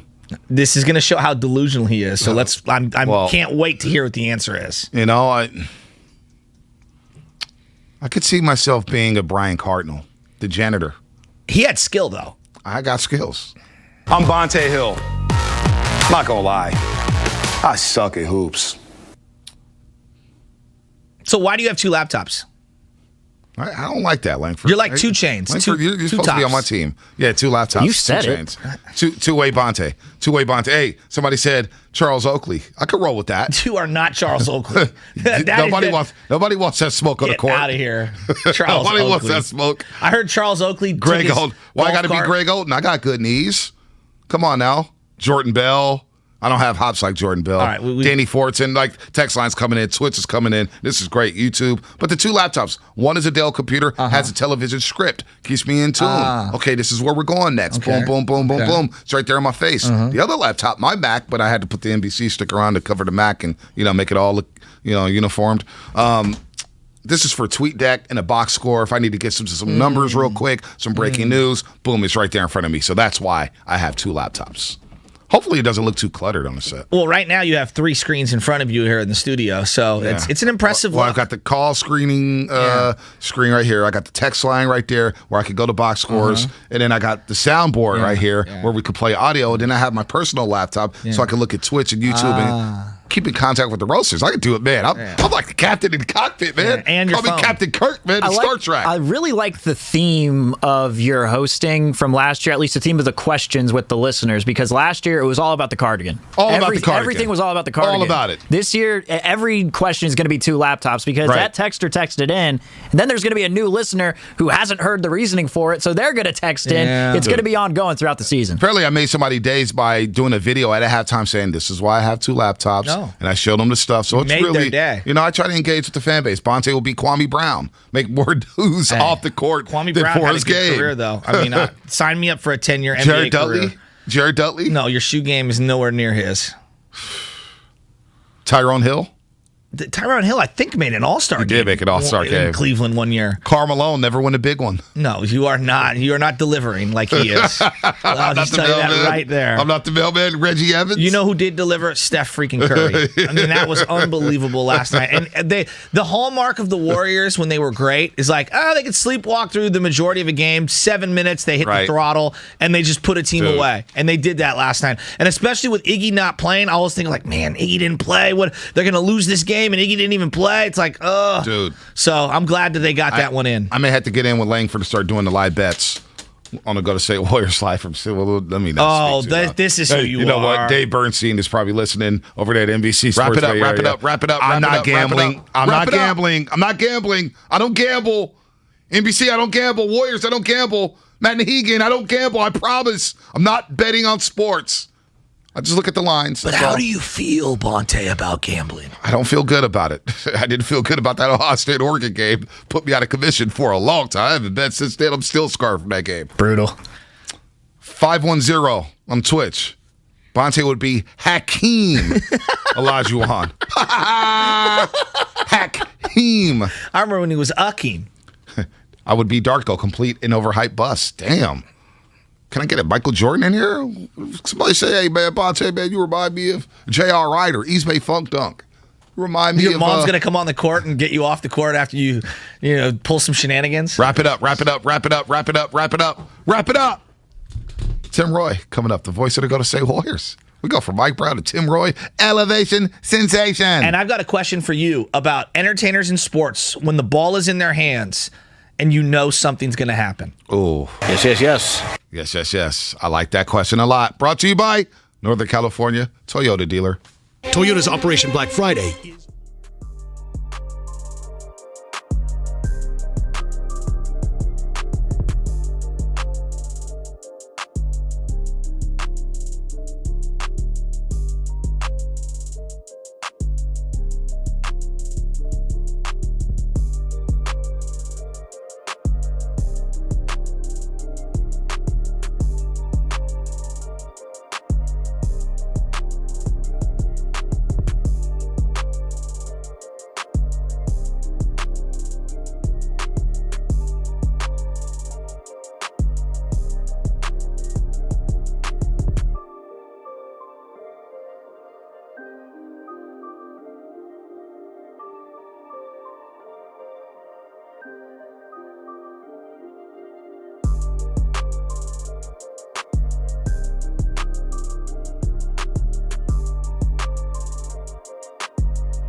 privacy simplified. It's time to wake up with a nice cup of morning roast. Featuring Bonte Hill and Joe Shasky. Presented by Timeless Coffee. This is the Morning Roast on 95.7 The Game. Curry dribbling. Far wing, 13 to shoot. Step back, off the dribble, three. It is unbelievable that Curry able to nail that shot. 97-88, the Warriors lead by 9, and the Warrior fans in attendance are roaring. Oh, I love this text. Tim Roy on the call. Steph Curry drops 40 for the 4th time this season. 510, Bonte is Curry. Light-skinned brother with a beautiful family and on top of his game. Love ya. No, 510, I love you. There we go. Jeffrey Michael Jordan. Ain't no P.J. Brown. Ain't no Todd Fuller. You would die to have a 15-year career like P.J. Brown. I would die to have you. P.J. Brown's a damn good player. You know who a damn good announcer is? One of the best in the league. I was going to say the best. It's Tim Roy, longtime voice of the Golden State Warriors, right here on 95.7 The Game. He was out in Cleveland yesterday. He's going to be in Detroit. On my way from basketball practice, listening, dialed in. I felt like I was watching the game. That's what Tim Roy does. Puts the visual in your head. And when he's calling a Steph Curry flurry, it's nothing like it in sports. Tim, good morning. Welcome back to the Morning Roast. How you doing? Good morning, guys. How are you? Oh, man, we're just sitting here watching this basketball team thinking, how are they going to do it tonight? And how is Steph Curry going to do it? I got to tell you, it's the first time the Warriors have ever started a fourth quarter down 13 and then ended up winning by 15. Yep, first time in history. First time in franchise history. Tim, ever. The end of that third quarter, I mean, just like from any coach's perspective, your perspective, someone who's watched hundreds of thousands of games over the years, I was like, I cannot believe what's happening here in the final 30 seconds of this quarter. It did not feel good right there. And then they flipped the switch. It was incredible. Yeah, it was pretty remarkable that they were able to turn around so quickly. But again, one of the things that when I've worked with Tommy or with Jim, what we say with Steph and with the Warriors, it just takes one. It takes one bucket, one good-looking three, one spectacular pass, and all of a sudden everything flips, and that's what happened. Steph came out, they had a breakdown in the coverage. He hits that first three, he comes out, hits another one, and all of a sudden you could just see, the energy level for the Warriors just picked up, by leaps and bounds, and all of a sudden the game was flipped, and that's what, as Jim said last night, that's what great teams do, that they take a bad night and they turn it into a win by just playing well enough at the right time to win the game. And the other thing is, I keep telling myself to step back and savor this, because Steph Curry, that's his 53rd 40-plus game in his career. 53. It's unbelievable. I mean, and he's got the third most by a player over 32 years of age, and the only two guys ahead of him are Kobe and Michael. Wow. So, I mean, he's in rare neighborhood. It's a gated neighborhood. You need a pass key to get in, and he's got it. Tim, the 50-point thing is incredible, because how many decades did Warrior fans, us, you, Jameson, back-to-back 50. Like, that was all we had to hang our hat on for decades. And now this guy does it, and it's effortless. Yeah, it's totally different now. It's literally a new day, as the song goes. It's just I can't really describe how different it is. I mean, to go into Brooklyn, and to go into Cleveland, and both nights there's enough Warrior fans in-house to, when the Warriors score, you hear the audible roar. I mean, before, 20 years ago, if I'm in Cleveland and I see somebody wearing a Warrior jersey, I go over and introduce myself. Hey, where are you from? Because there's only one or two, right? But, last night, I met this couple from, Los Angeles, and she's from the Bay. He's actually from Cleveland, but they both have Warrior gear on. They flew out from L.A. to now combine a family visit to see the game. They scheduled the family visit around the game. I mean, it's just crazy, the type of following we have now with the Warriors. And just remarkable. No, it's a worldwide brand. It's a worldwide brand where you see the jerseys at every single airport, not only in America, but all over the world. The Warriors are definitely a global brand right now. And look, the thing I love about Steph Curry, Tim, is he always deflects to his teammates. You talk about selfless, you always talk bringing up his teammates. And he did that last night on a postgame show where he said, look, yeah, I know my shooting was great in the fourth quarter, but we don't win that game without Damian Lee and JTA, Juan Toscano-Anderson. And it feels like all season long, there's been a different guy on the bench contributing. And last night was Damian Lee's chance to do it again and JTA's chance to get back into the rotation to show Steve Kerr that, hey, you sure you want to leave me on the bench? You sure you want to give me a DNP? Because he came ready to go. He had some rough minutes early or late in the third quarter, but then in that fourth quarter, he was fantastic. He was really good on the defensive glass, and think about that. Here's Juan Toscano-Anderson, who has been kind of, left aside for a couple of games because of the play of Gary Payton II, because Jonathan Kuminga has shown flashes of who he's going to be. And so what does he do? He was on our post-game show last night, and he was saying, hey, I can't pout. I'm playing basketball for a living. I gotta fight through that and stay ready.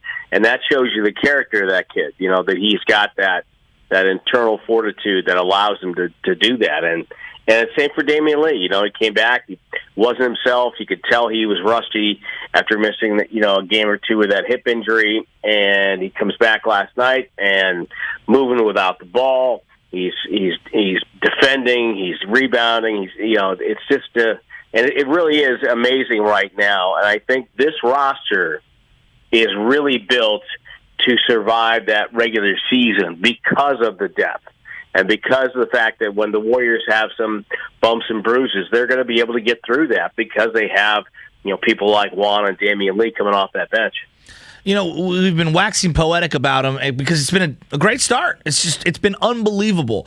But you're watching him every single game and with a finer tooth comb than maybe some of the fans out there. Are there any areas that you'd like to see them improve on? Well, ever since the Warriors started being the Warriors, I think the one thing you're always concerned with is turnovers because of the way they play. So that's one thing. I think, last night was the first night they really got handled on the glass. And, I think that's been a real strength for them so far and a surprising strength, to be quite honest with you.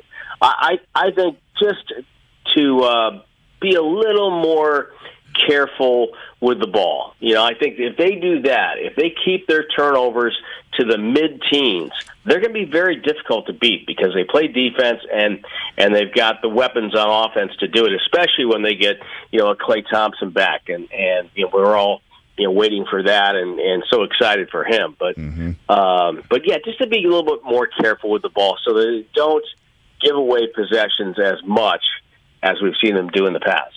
Tim Roy here on the Morning Roast on 95.7 The Game with Joe Shasky, the Butcher, and Bonte Hill. Tim Roy, of course, been the longtime voice of the Golden State Warriors, and he's seen the dark days, and he's been a part of the glory days here. And it seems like we're back to the glory years with this team right now, starting off at 13-2, beating Brooklyn Tuesday night. They have a chance to go 3-1 on this 4-game road trip, and don't forget they come back Sunday against the Raptors. You want to get tickets at Warriors.com. Plenty of tickets still available for that one when the Warriors return home. You're talking about Klay coming back, and we're going to see Wiseman come back here, and we're going to see them get even bigger and longer and more athletic and more lethal from the perimeter, Tim. But I'm looking at Andrew Wiggins here. I know he had a rough night last night, but boy, if he can be consistent, he's going to be the third option on this roster. That's going to make them more dangerous. I think he's turned the corner here. I know last night was a speed bump there, but Andrew Wiggins I've been really impressed with. Yeah, Wiggins is really, I think he's settling into who he is as a player, and I think he's better as a player, with the Warriors than he was with the Wolves. I think there's less pressure on him. Obviously, a lot of pressure when he was in Minnesota to be the savior. He's the overall number one pick. He's supposed to be, that guy. But I think really his worth is being that consistent guy. And if you look at his his games this year, remarkably, consistent. Double figures every night out so far this year. I mean, that's something you can take to the bank. You know you're getting something from him every single night. And I think what they like to see is that, that 35-point night against Minnesota, they'd like to see that maybe a little bit more, maybe be a little bit more aggressive than normal. I think he tends to defer a little bit to Steph, and who wouldn't? Who wouldn't do that? But I think if they like to see him maybe get a little bit more aggressive, every few games to show that kind of talent, because he's got some great athletic talent, and I got to tell you, last time we were mentioning this, he is, I think, their best player in the post. He gets the ball at the box with a smaller guy on him. He gets really quiet and patient, very patient at the box, and waits, and then he gets to that left shoulder turn, and that's a bucket. And so, he's got a lot of skill that he really doesn't get a tremendous amount of credit for. Yeah, and I think that with his free throw shooting going up this year, he's going to be more apt to be aggressive, and I'd like to see him get the ball on the block when things get a little stale and they just need a bucket. And sometimes they chase threes. I would like to see them throw him the ball in that mid-post area or that block area. You've referenced Klay Thompson a couple times. Have you had a chance to see him at all, just working out or anything like that? Like, how's he looking now? Because it feels like, we're all dying to just see what it looks like. Yeah, he came out and warmed up before a game at home before we left on the road trip, and he looks good. I think his body looks good. He's as good a spirits as you can have, coming off what he's gone through. So, it's coming. When you hear that a player is cleared for 5-on-5 contact, that's a really good sign. That means that he's gotten to the point where the doctors and the strength and conditioning people and everybody involved say, okay, it's okay. He can go out and take a bump here and take a hit here and there, and it's going to be fine. And so that's a really good sign. So I think it's on the way, but I love the fact that the Warriors are off to this kind of a start, because then they can be really patient with him. They can be really, they can take their time and kind of ease him back into it. And I think that's going to be the best thing for Klay Thompson in his career, is not to rush him back. And they haven't done that. And so I think the fact that the Warriors are off to this tremendous start is going to help in that regard as well. Tim, when it comes to NBA history, you're like an encyclopedia. You know everything. In all the teams, the relocations, the stats, the numbers. But on this date, do you know what happened in NBA history? I was forewarned about this, so yes. Put it this way, that it's a good thing Jermaine O'Neal is not Muhammad Ali. What do you remember about watching that night? Where were you? Were you calling the game that night? I remember a Friday night I called in sick to UPS. I'm not sure what Shasky was doing there, but I was getting perfed. I was driving back. I wonder, I'd have to go back and research what day of the week that was. A Friday. We may have had a day game, maybe, and something. And I was driving back home, and I was actually listening to my good friend Gary Gerald, who does the Sacramento Kings. And he was doing a game, and they had it up on a monitor to hit where he was able to describe it, and he was, describing it, and he was shocked like everybody else. So by the time I got home, it was everywhere, and you could turn it on, and people were seeing it. I was stunned. I was really stunned at that. And, the good thing, the end result was that nobody really got, seriously hurt, which was good. And it forced, I think, the NBA as a league, us as a league, to look at this and say, okay, we have to be better at security at this stuff, and so that this never happens again. I mean, it was just, it was really too bad, but boy, it was scary. It was scary because somebody could have really gotten hurt. All right, I've always wanted to ask you or JB this, and I know you guys go on the road. You've been traveling together forever. Just walk me through this. Are you guys hanging out the entire time in between these games? Are you going to breakfast, lunch, and dinner? Are you doing your own thing? You only take a little bit of each other in doses? How's that work when you guys are traveling? I think people have to take me in small doses. No, you hang out sometimes, and sometimes you've got your own thing. One of the great things about getting to travel again is I get to renew old friendships and acquaintances. In New York, I saw a friend of mine who I went to college with, And so, and that has been our deal over the years.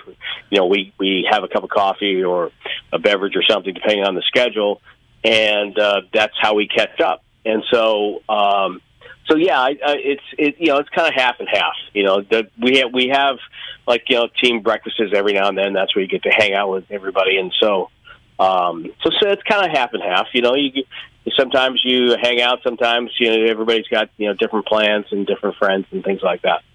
Yeah, Bonte would probably just leave me at the hotel and ghost my texts and calls. Do not disturb, I don't Tim. blame him. Do not disturb. You know. 3 hours is enough on the airways. Do not disturb me, Joe Shasky. I'm really good at having the phone to the side of the face and the fake phone call. Sorry, I'm on the phone. Tim, you're the best. Have a great call tonight, and then return home safely. We'll see you Sunday at Chase Center when the Warriors take on the Raptors.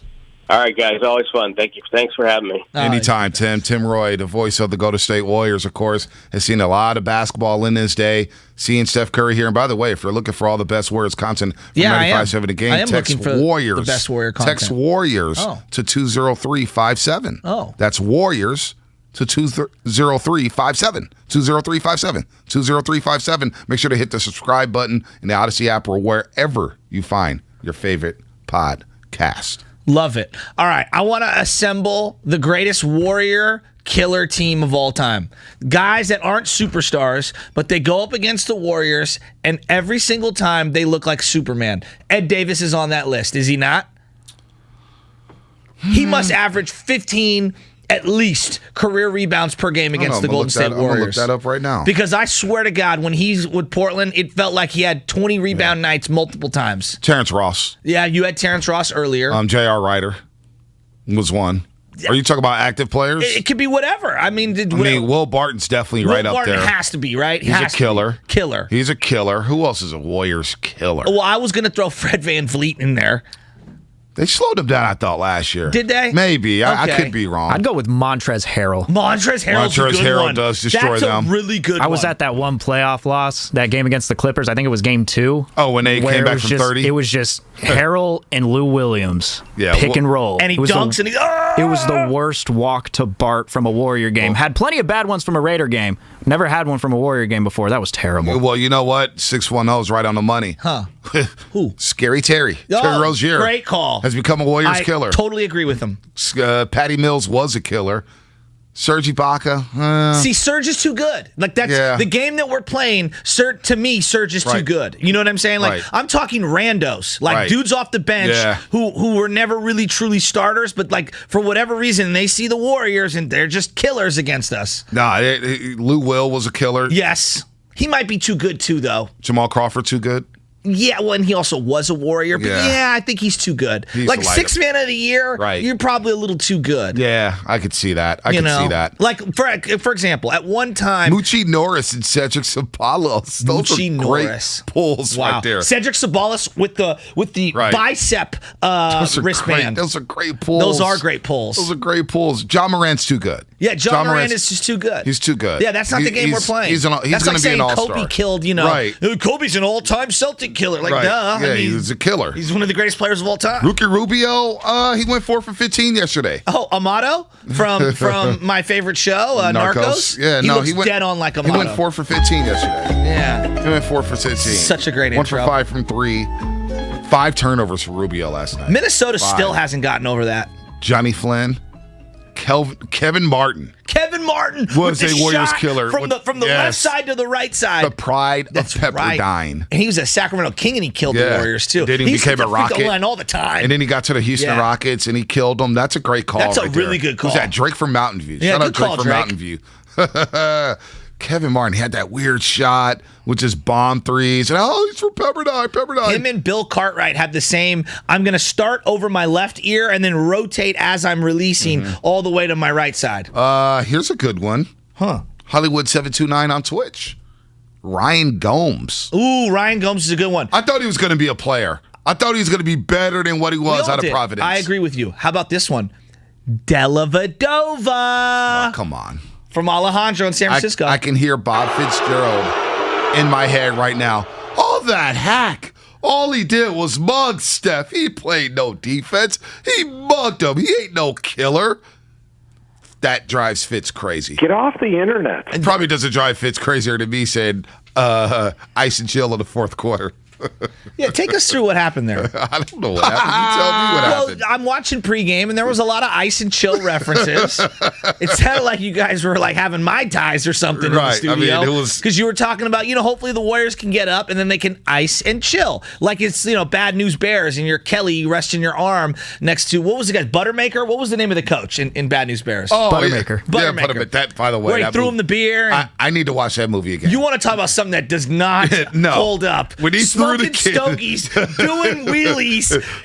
When he threw the kid in the dugout, kid comes out there and hit a home run. He tries to high five him. Kid, dude, that movie. There was some racial stuff too in that movie. There was some stuff going on in that movie. A lot of stuff. But I gotta say, Walter Matthau's OG for that one. Dude, that movie is hilarious with the bell bonds on the back. I'm sad he didn't get to go to Texas with them. He didn't play in that one. Well, when they went to the Houston Astrodome, sick. They went to the Astrodome. So sick. I mean, the best is when they get the trophy, and like the other team gets like a 9-foot trophy. They get these little trophies, and they just throw the trophy at them. Wait, what was the kid? The kid who didn't make it to Texas because he was in the hospital. Yeah, I don't. And he was Lucas. I forget his name, but Chico's bail bonds. Yeah, he stunk because the Yankees came over, threw the ketchup in his head, and they started fighting. And he goes, "Take your little trophy. We'll stick it to you. We're gonna kick your butt next year." He throws a little trophy at him. Did you ever have like a random team sponsor one of your squads back in the day?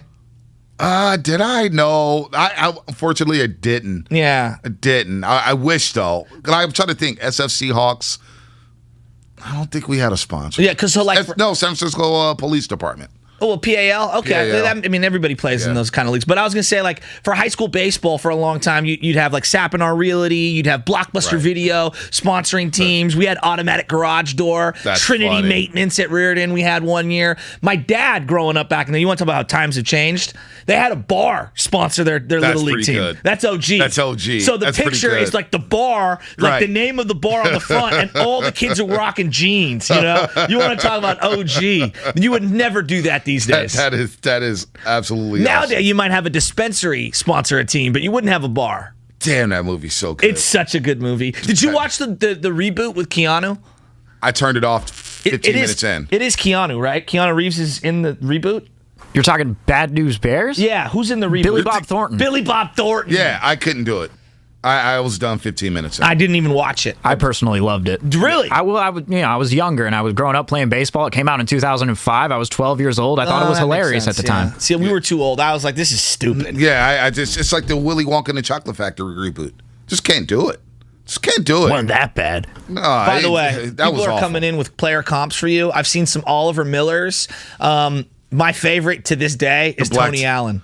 I saw. You would love to be Tony Allen. I would love to be Tony Allen. I would. I saw the Black Todd Fuller. The Black Todd Fuller from North Carolina State. One of the worst draft picks in Warrior history.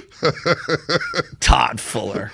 Damn, I gotta watch some Bad News Bears again. It's such a great movie. It's such a great movie. It's so good. What about the Yankees coach? And then he yells at his son. Dude, it's the best. And the mom takes him off the diamond. Yes. It's just so many bad things. It's so good. But that was Little League Baseball. It was 100%. It was rogue. It was rogue. That's what it was. Parents wanted it more than the He's kids. throwing batting practice, and they're just standing around, not fielding flies, not shagging nothing.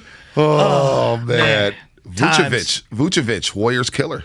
He is. He might be too good though. He might be too good. What a win last night for the Warriors. Yeah, Steph Curry, man. Wrap it up. We gotta wrap it up. Hey, line them up. 888-957-9570. We're gonna get Brad Gilbert on for about 10 minutes. BG's coming on. Give me diehard Warrior fan. Give me some cash money. I want some BG. It's an Army, not a Navy. And he's fired up. The dude was firing texts at me at 4:30 in the morning. I'm trying to get ready to come to work, and he's firing texts at me. I'm so fired up to come on this Warriors team. He's giving me essays at 4:30 in the morning. Wrap it up. You're coming on. Wrap it up. You got 4 hours till you come on, so he's fired up. Oh. And then I want to line him up. 888-957-9570. Niner fans, where are you at? Something to get fired up for the Jaguars.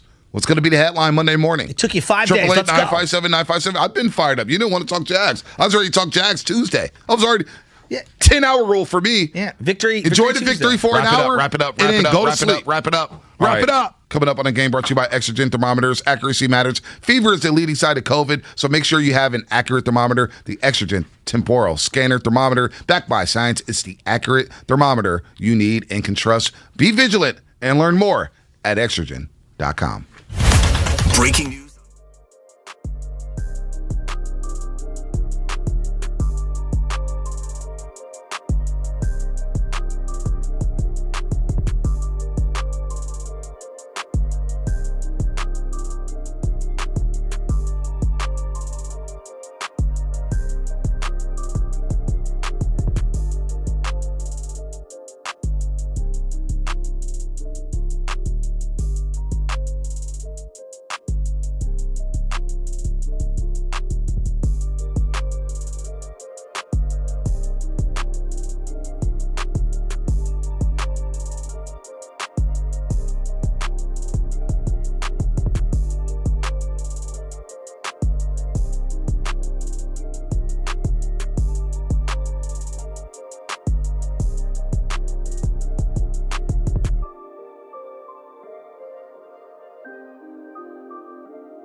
All right, light them up. 888-957-9570. Niner fans, what will the headline be Monday morning after the Niners take on the Jags Sunday at 10 a.m.? Want to hear from you.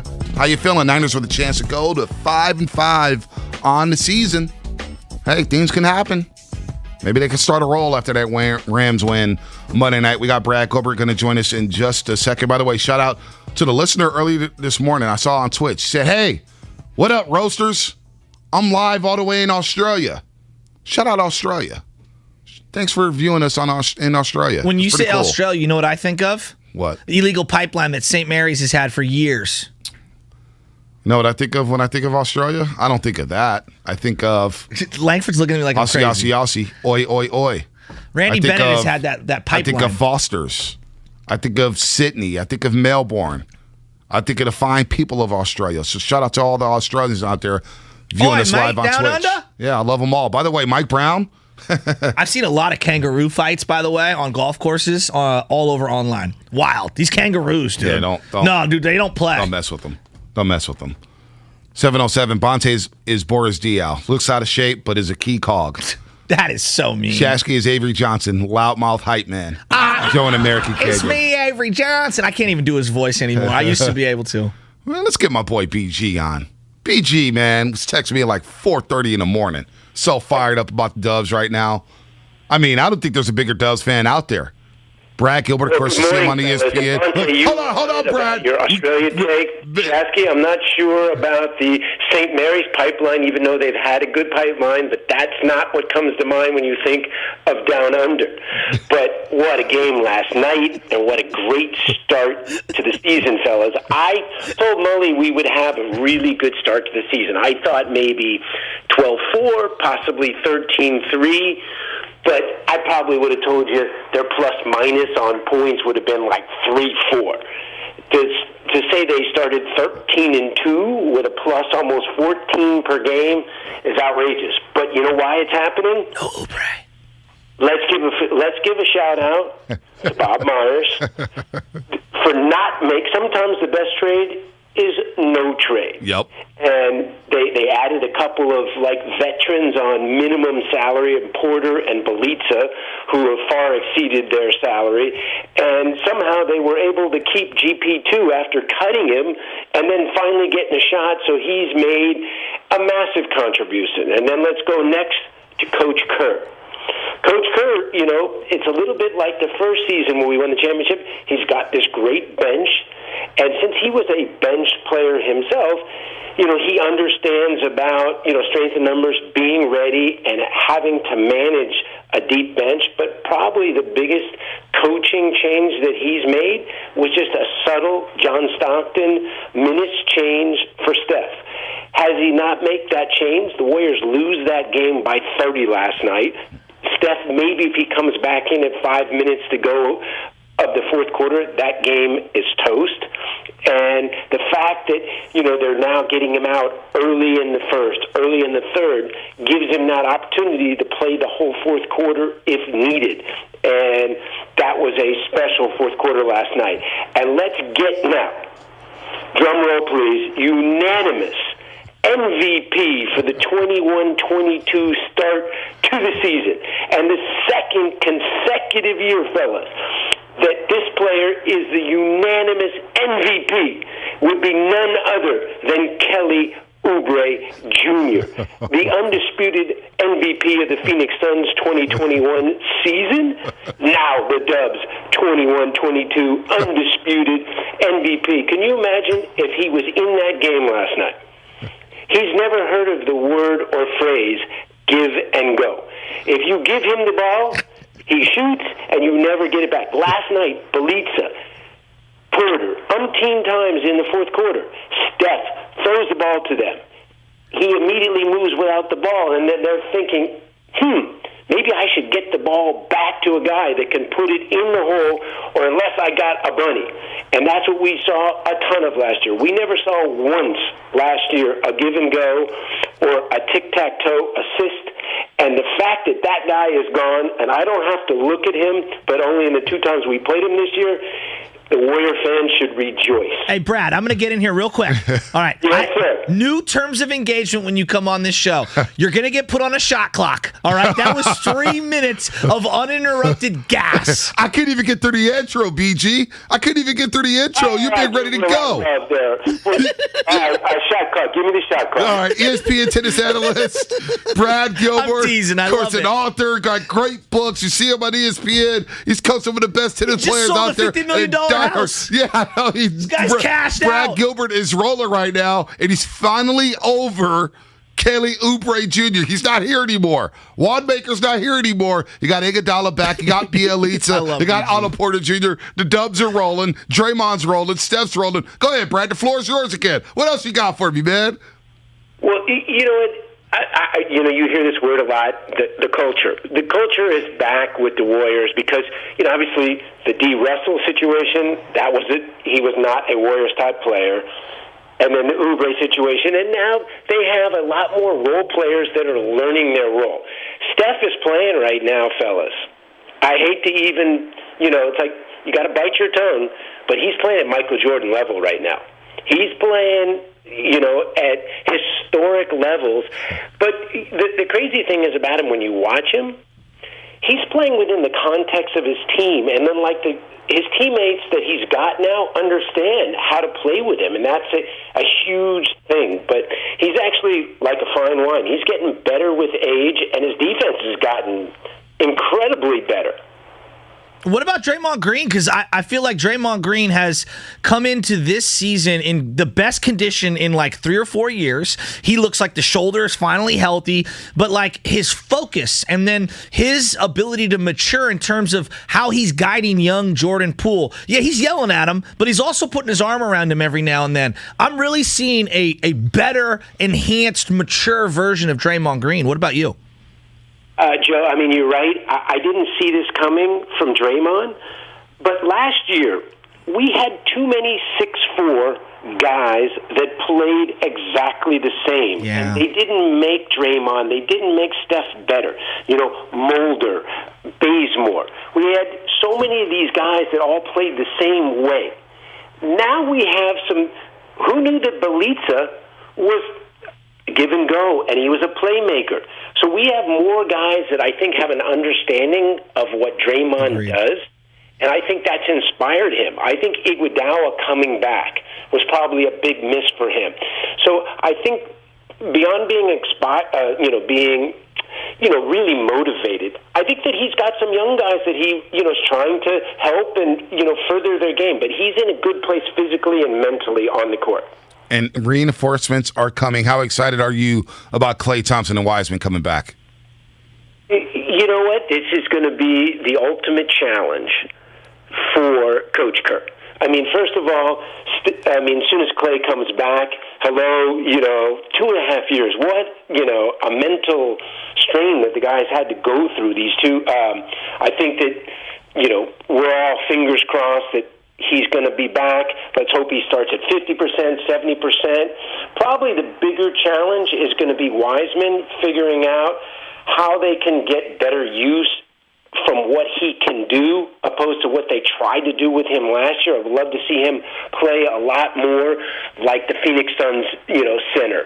Maybe like what Utah does. Not play him away from the basket, shooting long shots, getting some catch and shoot dunks, and managing his minutes. But it's going to be tricky for Kerr now. We're going to be 12, 13 deep. Yeah. And, some guys are going to fall out of the rotation, which all of a sudden falls back on the coach to be able to keep that harmony. But I think we are in a great place. This reminds me a lot of the 214, 215 team. Yes. We got ESPN and tennis legend and Bay Area icon Brad Gilbert with us. Brad, me and B, we kind of have we got a little love fest going on. This kid, Jonathan Kuminga. It might not be this year. It might not even be next year.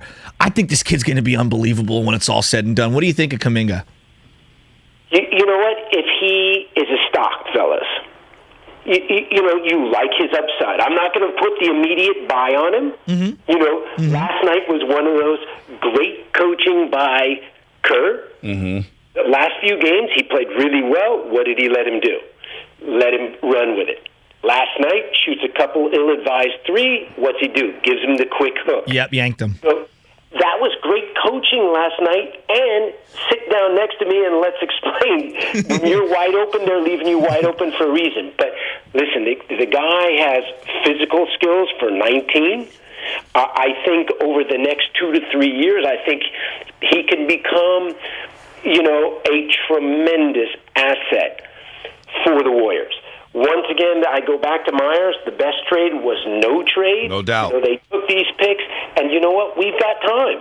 So I do think that 2-3 years down from the line, maybe it'll be something like David Lee to Green. Maybe it'll be something like Draymond to Kuminga. Where 2-3 years, he's ready to take over. No doubt about that, BG. We'll get you out of here with this one because I know you're so happy about Kelly Oubre scoring a donut, or actually not scoring at all. It shouldn't be just putting up a donut at Chase Center. He has sweet blonde Hornets. hair, though. Yeah, he has sweet blonde hair, no doubt about that. But, the movie King Richard with Will Smith is coming out today, and the movie about the Williams sisters' relationship with their father. Have you seen it yet? Have you seen a sneak preview? Do you plan on watching it? And do you have a role in it? I'm bummed I don't have a role in it, but I did do about 2 weeks ago at the Malibu Racket Club. I did an hour interview, and it's also for a documentary on Netflix they're doing on Richard. Amazing. I heard about the Williams sisters when they were 10 and 9 years old. Wow. They played a little bit of an exhibition in L.A., and a friend of mine told me, man, I just saw these two girls. They are ridiculous. And fast forward, they moved to Florida a couple of years later, and I had heard that, they were working with Macy, and they were progressing great. And then, Venus played, can you believe it, 27 years ago at Oakland. She made her pro debut, and and they're still going. Richard, listen, told everybody, nobody wanted to believe him. It's amazing what they did, and probably one of the greatest injustices ever is that Richard and Orenstein have not been put on the ballot to be in the Hall of Fame in tennis. What a coaching job that they've done beyond raising their daughters. The fact that they raised 2 champions, and they are incredible people. It's just, listen, it's an amazing story. And I haven't seen the movie. I will probably, I can see it on my couch tonight if I can get it on pay-per-view. I think it's coming right away. So I'm very, very much looking forward to it. Also, didn't we, on this crazy day too, didn't we have the Palace in the Malice? Yes, we've been talking about it. Yeah. That day, I remember watching that game 17 years ago. What the hell were all those players doing in the game with 40 seconds left, up 15? Right. Yeah, BG, when are we going to go to a game together, dude? When are we going to go hit the town? When you coming back to the Bay, BG? We got to get you in studio. Let's do this. You know what I was doing, fellas, last night? You need to look on this website. I was kicking it on the couch. I got the ocean out in front of me. I got surfers out. Bonte was perfect for you last night, 4:30 start, because you got to do the turnaround for the early morning. No doubt. It's called The Brewery. They got some insane great beers. I'm drinking 7% lagers last night.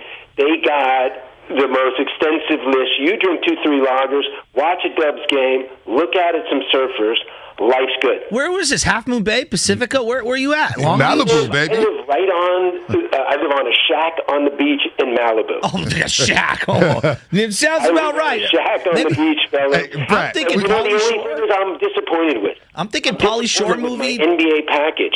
They always cut you and Mully off. It's always like we only get Fitz and a bouquet. For some reason they don't allow like the studio. Even at halftime, I get the freaking halftime show. Oh, that's not good. What is going on with that? I'll pay an extra $10 a month. Yeah, no, we got to work on that. We got to get you to NBC Sports Bay Area. Yeah, I'll give you a login. Yeah, we got to send you the login. We'll get you a login. We'll get you all hooked up. Yeah. No doubt about that, and get you back on. If I'm back, I go to a game. You know what we do? We drink some beers. Yeah. We enjoy ourselves. And we watch a ball game. I'm totally down. When you get back to the Bay, BG, open invitation on the morning roast. We got to get you back here in studio. I'll call Bob Myers and we'll use his seats. Yeah, there you go. Oh, yeah. He could hook us up. He could. He does. I know some people. BG. Right. You know some people who know some people. Fellas, have a great morning.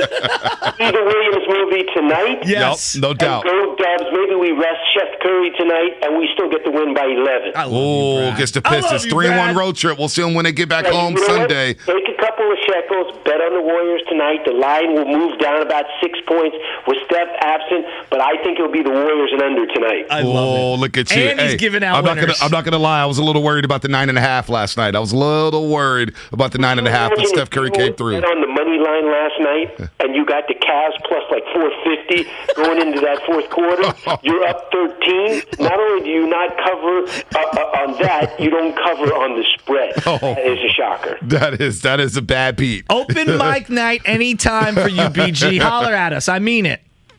Talk to you guys later. He's All the right, best. BG. Brad What Gilbert. a legend. Won a bronze medal in the 88 Olympics. Timmons player, 120 titles. He's a big time Warriors fan. BG. We couldn't even get through the intro. BG was ready to go. I mean, he's the opposite of Steiny.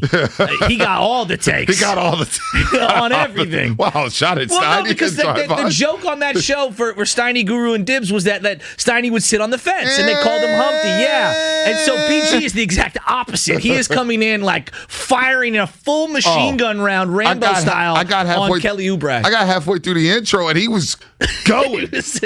God. And I'm telling you, I'm not even playing. You know, like I text Mully, right? I was like, hey, Mully, man, BG, man. I couldn't even get through the intro. What'd Mully say? That's BG. He'll FaceTime 2 minutes before the pregame show, full of takes, ready to go. And he's already telling you who to bet, who to rest. I like it. Unbelievable, man. All right. Yeah, last year, Kelly Oubre was saying the universe tried to put him in a box. No, it was Brad Gilbert who tried to put him in a box when he went 5 minutes on us and annihilated him in February last year. It was him and Seven chopping Oubre's head off and throwing it in the box. What's in the box? It was like when Rick Bucher came to studio with Steiny Guru and I. And at the break, he got Teddy Fry say, hey, come here. We got to lighten the food up. Bucher, it's just letting the AK go on the Warriors. That was Brad Gilbert and Kelly Oubre Jr. It's like, whoa, we probably with chill talk. I want to have a job here at 95.7 the game. Just destroying Oubre Jr. But I think BG's batting average is a little higher than Bucher's over the last couple years. 888-957-9570. No takes from Bucher yet this season. Soccer, they'll be coming. That's the one thing about the NBA. We're just too gaudy over Steph Curry. I don't get it. It's coming. It's coming. 888-957-9570. B510 BG coming in hot. Bonte and Joe go take a coffee break. That is what we did. That is what we did. Wow, people are calling us Tim Duncan and Manu Ginobili. I'll do that. I'll do that all day. All day long. I'll even take Brent Barry. Man, I'll be Malik Rose. Malik Rose? I'll be Malik Rose. No, you're more, who was it, DeJuan Blair? Who was the guy who had no ACLs? Oh, DeJuan from Pittsburgh. Pitt, yeah. From Pitt, DeJuan Blair. Played. Yeah, he barely played. I thought he was going to be good. And then I could be like, I don't know, the third string backup. Give me a random backup from those Spurs years. Who was a random backup on the Spurs team? Yeah, I don't know. BJ in studio equals Ponte and Joe day off. It might be. It might be. Monday morning headlines for the Niners. 888-957-9570. Line them up. We got about 5 minutes into the crosstalk. I don't care how it happens. You just got to win. I don't even care if it's 3-0, 6-3, 40-39. Just win the damn game. To me, style points don't matter at all. You got Urban Meyer, who's circled the drains and actually is looking pretty good the last couple of weeks. You got Trent Baalke. You got to beat Trent Baalke. You just got to beat him as the GM. And then Trevor Lawrence, the young phenom, he's going to show flashes. He's also going to throw, because their offensive line is horrific, he's going to throw some, oh my God, he has to save himself and just get rid of the ball plays where they're going to be plays to be made. Yeah. Can Deebo Samuel get healthy, play in the game, and continue to break 1,000 yards and be that dude? Can George Kittle be that dude? Is Elijah Mitchell going to play? I got a lot of storylines. Then, you know what? Where's Nick Bosa? I don't worry about the defense this Sunday. I think the defense will be fine. What is the offense going to do? Because, again, this team's going to go as far as the offense goes, and it's about Jimmy. It's about Deebo. It's about Kittle. Yeah. It's about this running game. Elijah Mitchell may not play. And the Jaguars saw on tape, they're not going to run the ball on us. So what's going to happen here on offense? To me, the offense has the ball out. I mean, granted, that's that. They got to score Captain on that Obvious. first drive. But Didn't I need that first them. drive Yeah, last I need week them to feel control. huge? 11 plays, 93 yards, or 18 plays, 93 yards, and you ran off 11 minutes. Boy, that was good. If they kick a field goal, I kept saying the whole drive, you kick a field goal here, it feels like a loss. You know what I mean? Like, you needed a touchdown, and they kept converting on third down. They need touchdowns. They need touchdowns. Score early and often. Yeah, that's Antonio in Oakland. Let's go, Antonio. What's your headline for Monday morning? Let's go. Deebo Samuel goes over 1,000 yards as the 49ers move into the final playoff spot, and we beat Trent Baalke. I love players with torn ACLs. The 49ers just beat me. You know, that's what's going to happen. And we're going to win a game. We're going to be 5-5. I don't like being 500, but I like to win. So, and I think we're going to win in a close game because we're traveling across the country and all that. So that's what's going to happen, guys. Short week to Jacksonville. Austin in the Bay. What you got? 888-957-9570. What's your headline for Monday morning? Yeah. Yo, the Niners will get the win how we got the win last week. You know why? Because we can't beat nobody deep because we didn't draft Trey. We didn't draft Jamar Chase or trade it for Julio. That's all I got. So, will they win? He said they're going to win. He said they're going to win? Even though they can't throw deep. They can't throw deep. Yeah. Does that bother you that they can't throw deep? Well, I mean, it's been that way for so many years. I mean, that's what I'm hoping Trey can be at some point. I can't wait to see him. I do want to see them stretch the field. Yeah, I know. A little bit. And I feel like this is a game they may have to stretch the field. Also worry about Tom Compton playing right tackle. He played good, though. But now they weren't scheming specifically against him. They didn't really adjust. So we'll see. Von Miller hit that dude with the spin move so cold. And I was like, did Vaughn finish it up with a sack? He forced a bad throw on a screenplay. But they neutralized Von Miller. It's like an Armstead play. PFF would have graded it a 100. Man, I mean, whoo. Trent Baalke, you got to How do you feel about the game? Huh? How do you feel? How do you feel? Subtly confident. Like subtly. I don't like that when you're confident. Well, you know why? Because I think that they're trending finally in the right direction. I mean, how can you not be? They finally hit on all phases. When you've won in incomplete ways, there's always like, they left a little to be desired. To me, it felt like Monday night was the first complete game that they've put together on both sides of the ball. I thought they were dedicated to what the play plan, the game plan was heading into it. And I thought every one of their playmakers stepped up. Think about it. All the top-paid guys had pretty good nights. Bosa, Warner, all right, Jimmy Ward. Let's flip to the other side of the ball. Jimmy, Kittle, Deebo, Trent Williams. I'm not going to lie. I liked it. I'm not going to lie. Okay, don't lie. I like it when you're a little more worried about the Niners. When you're confident this year, I think the Niners are all at 5. You got to Google it. I mean, I'm a little worried now that you're worried. I'm a little worried about the game. Now, I'm not going to lie. When you're confident like that, I'm a little worried, man. I've worked with these for way too long. You think I got sway on the football gods, man? I don't know, man. I don't know. Sometimes when you're confident, you're feeling yourself. The Niners come out and stink. I think I predicted wins for every single win during 2019. I had a pretty good record that year. I don't remember. Yeah. I don't remember. You would get mad at me. You think they're really going to beat the Saints? No, I didn't say that. No, I was feeling that team. I felt that team when they beat the Steelers week 3. Speaking of which, I was listening to Steiny and Guru yesterday, and I listened to them. They've had some really good topics this week. I listened to them a lot. You listened to them a lot. I did. And yesterday they were talking about, how everybody, I'm right, you're wrong, I'm right, you're wrong. Just in general, we do that as sports fans. We do that as friends and family. Yeah. Talking about the biggest sports miss that you had, right? Yeah. And they're talking about all the different predictions that people put out there, because that's what we do. We predict things. We say things. Oh, my gosh. I think one of the biggest ones for me, and there's a lot that's wrapped into this, I legitimately believed in my heart that Colin Kaepernick was going to be a Hall of Fame type player. I did. Gosh. Dude, I watched every one of those games. He was special. I had Terrence Jones. Remember him from Kentucky? Oh, yeah. I wanted him so bad in the Harrison Barnes draft. Said this guy's a surefire Hall of Famer. I liked him out of Houston. I was like, he's a surefire Hall of Famer. He's going to be a stud. Why is he slipping? Also said somebody actually, buddy of mine, for whatever reason, wanted to make me look bad.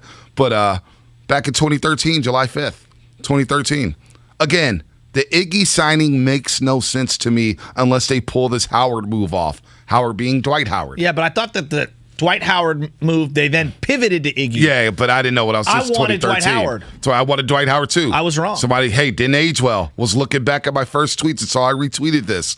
Yeah, I didn't like the Iggy move. That's a big miss. I miss all the time. I'm wrong all the time. Don't you think so? I mean, like... Oh, yeah, I work with you every day. I know that you're wrong all the time. That's okay. Takes a bigger man to admit it. Yeah. You know? Vontae may call in sick on Monday if the Niners lose. No, I'll be here for that show.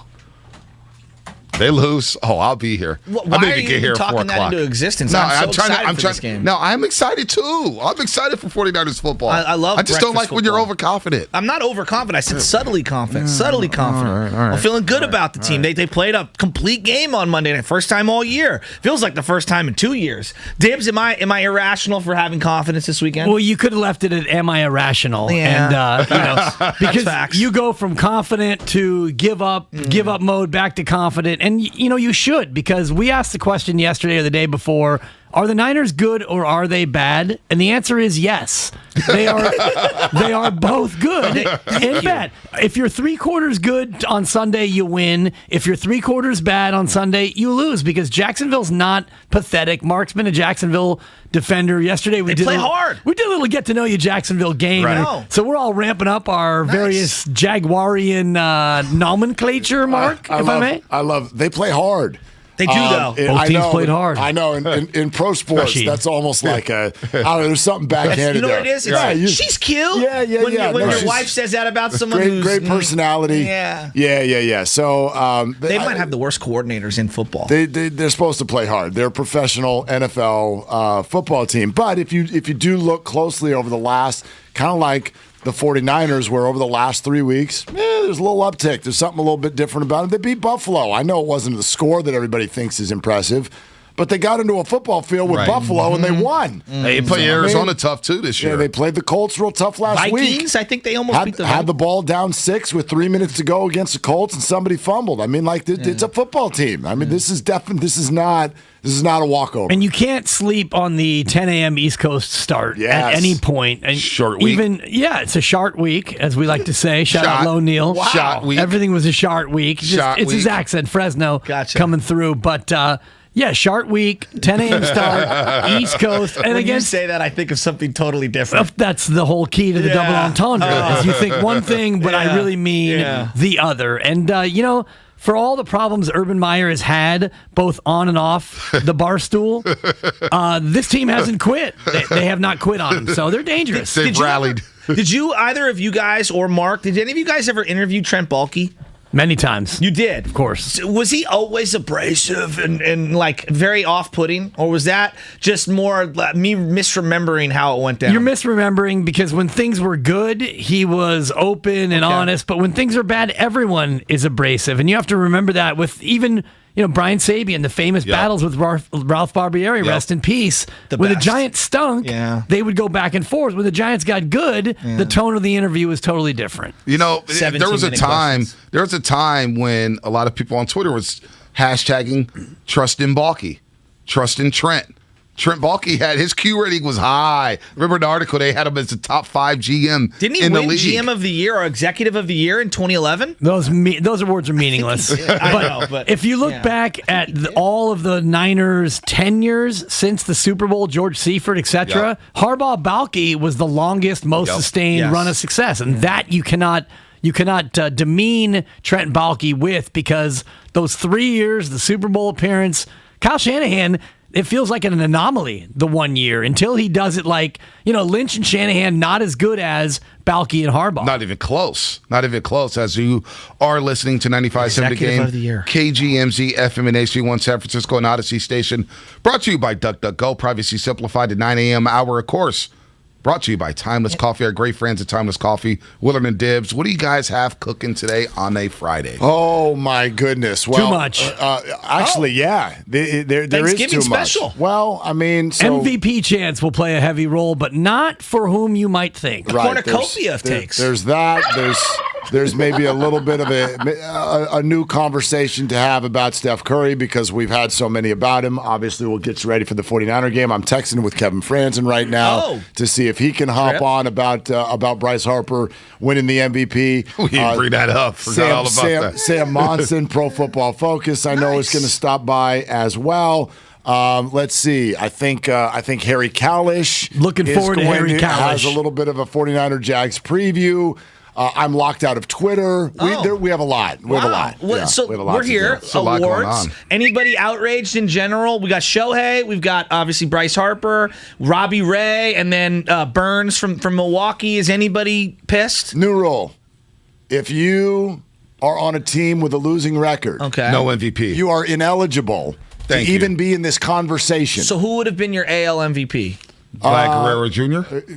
They were in contention. They didn't make it. But right. Last day of the season, they got eliminated. Last day of the season. Probably Vlad Guerrero Jr. I'm with you there. Juan Soto came in third place with 65 wins. It's absurd. They almost lost 100 games, and he finished in front of Brandon Crawford. Bryce Harper, 500. What are we doing? You're going to have to change the very nature of our society if you want this fixed. And I'll tell you what. I'll put the rat on the table 2 shows early. Nice. When it comes up because there's thank you. Well played, Steve. And there's an obvious reason why this happens. It's always happened, and it will always continue to happen. That's coming up. And we're going to put Steph Curry up against the biggest rival he's ever faced. And I don't like his chances. You're going to have to stay tuned. It's called a tease, Butch. I'm sorry. I'm a ruck. So I was talking about a headline here. No passes farther than a flatbed. Niners trucked again. I guess that's a shot at Jimmy Garoppolo. That's a long headline. That's a long headline. Yeah, it's a good headline. It's a good one, but it's probably long. Probably can't do 20 font. You got to do like 12-point font. And maybe not Garoppolo, Niners slag the Jags. There's your headline. There's your headline. Right off like that. Work on it, Roasters. Man. I like that. 30 years of experience right there. Well, you hit 9 o'clock, and I'm on the clock, and so you got to kick it up a notch. Coming off a good breakfast burrito, too. I'm feeling good. Oh, where'd you get it at? Across the street, a little Gambino. Yeah, the one at Old Chip is pretty damn too. Yeah, I don't think they open quite. And plus, if I go in there, I may not come out. Be going live from Barstool 5. All right, you boys have a good show. We'll all be listening. Have a great weekend. Yeah, I'm going to try to get some sleep. Early game today. Early game. Pistons. Only one person will decide if you sleep or not, and she's about 1 year old, and she's adorable. Unfortunately, yeah. And hopefully it's an ice and chill night, although apparently Fitz took a shot at me on the broadcast yesterday. Whoa! Saying ice and chill. You got to stop saying that. First ever known Fitz shot ever. At least he's listening. At least he's listening. Yeah. At least he's watching. All right, that's it for us. Have a great weekend. Willard Dibs next here on 95.7 The Game. They're longtime friends. Let me tell you something real quick about Dibs that I'm sure not everybody knows. And first-time partners. Hang in there, big guy. There'll be brighter days ahead. Now these 2 homegrown Bay Area boys finally come together to take over sports talk. Get the hell off of my doorstep. Major League Baseball, you stink. It's Willard and Dibs on 95.7 The Game.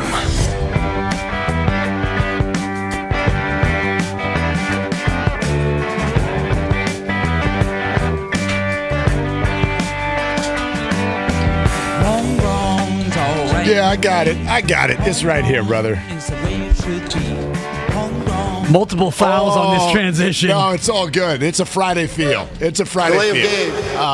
No. I'm taking 2 personals for me. Delay a game, and also I had to go out and take a cheap shot at our producer, Sam Lubman, a.k.a. Lubs. That's fine. I should have told him before, but the title of our show today is inaccurate, and I had to correct him. It says, Steph inspires smiles, Jones inspires jealousy, which I love the creativity.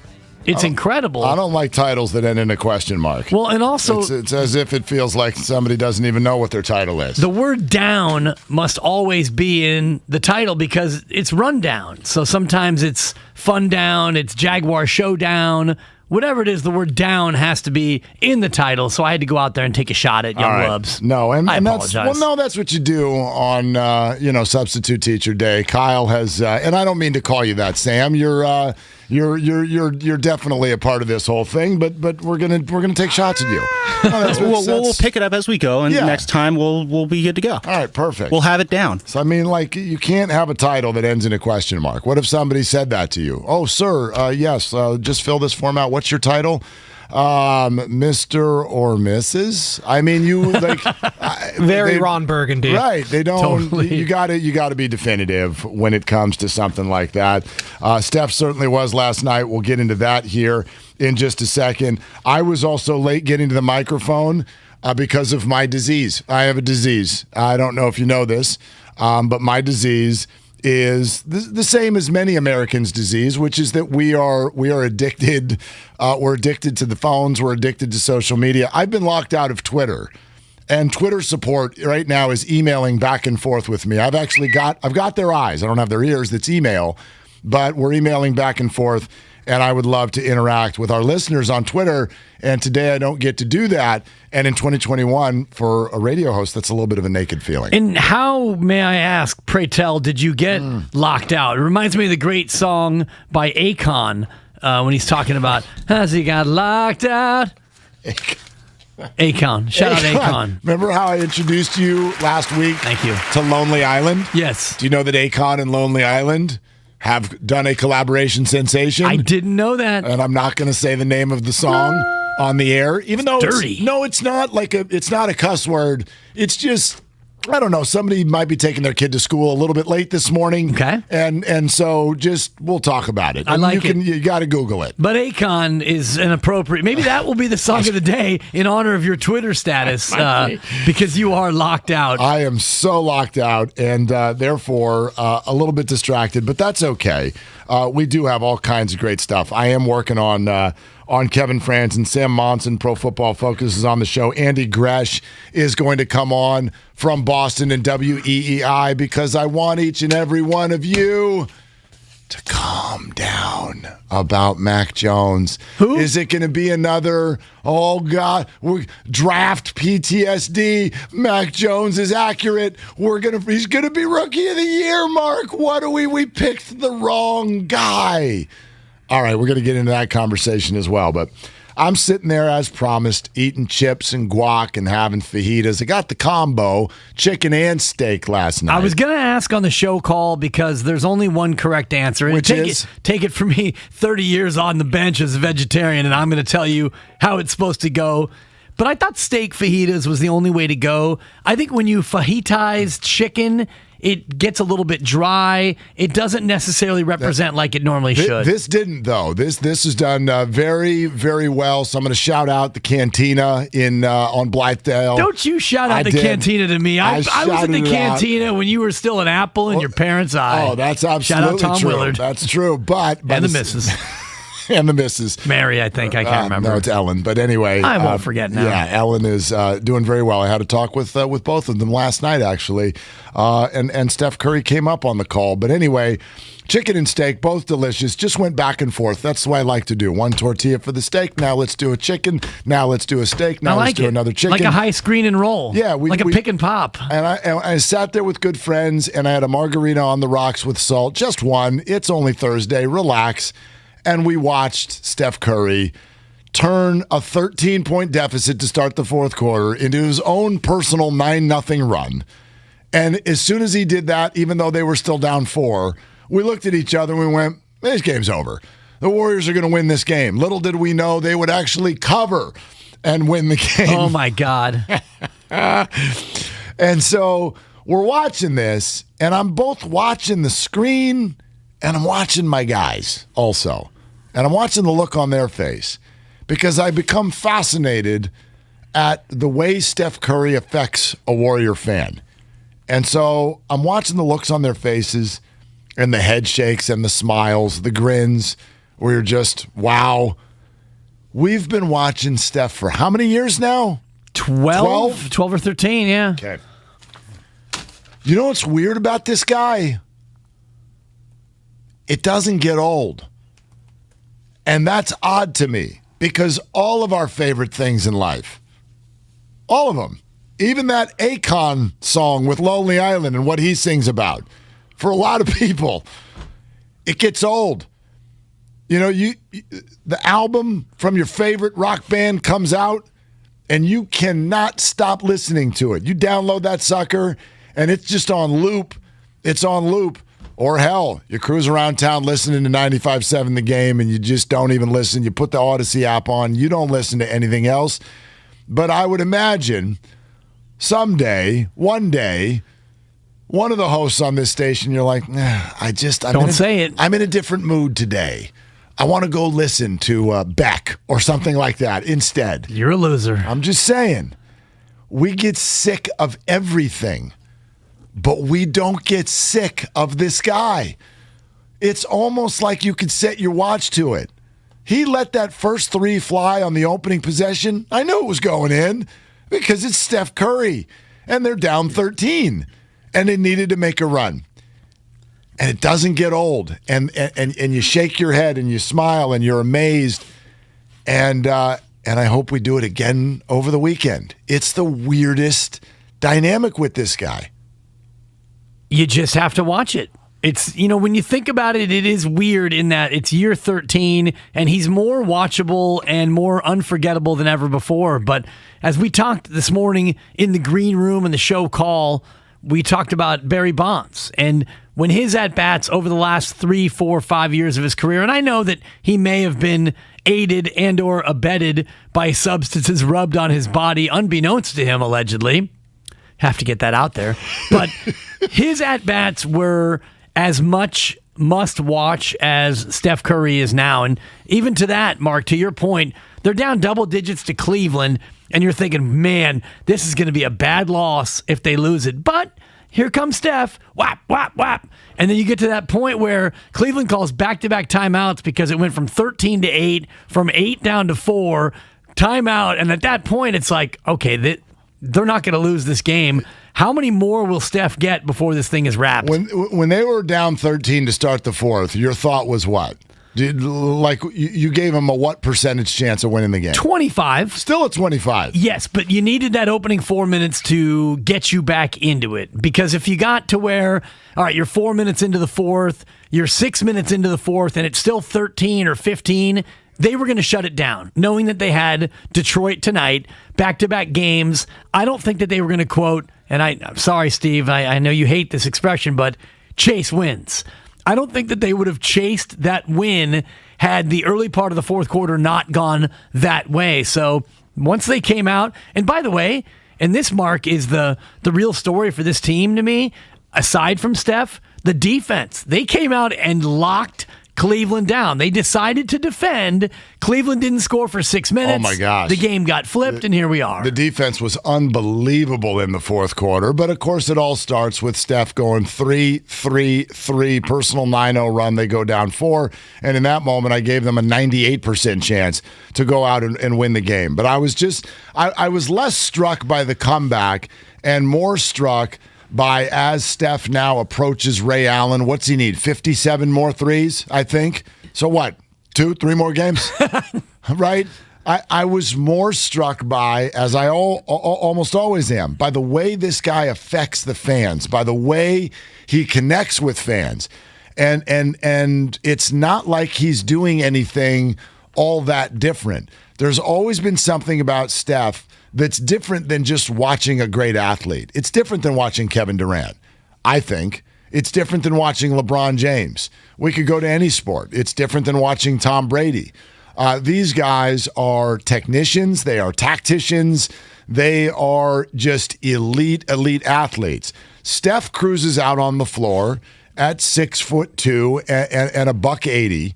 And he goes, yes, I'm sorry, he's 6'2". But anyway, I know he's listed at 6'3". You're 6'2", right? I'm 6'2", and I've stood next to him, and we are literally the exact same height. So anyway, that's fine. Similar body, too. Well, different weather. Different. Your weather's a little bit drier. Drier than a dry martini, I'm told by sources close to the peninsula. Again, I'm a margarita guy, not a martini guy. But yes, you're right. Oh. Anyway, he's doing the exact same thing that we always watch him do, but we've never been able to understand it. We've never been able to understand it. You're right. We do have the same body type. And if I stood 30 feet from the basket, I would have a very hard time, just flicking the wrist and having the ball even get to the rim, let alone hit center cup. We've never understood how Steph Curry does what he does, which is different. I get how Kevin Durant does it. He's 7 feet tall and has handles, and so he's unguardable. But you watch Steph and you're like, this doesn't make sense. And so therefore, it's like watching a UFO and does not get old.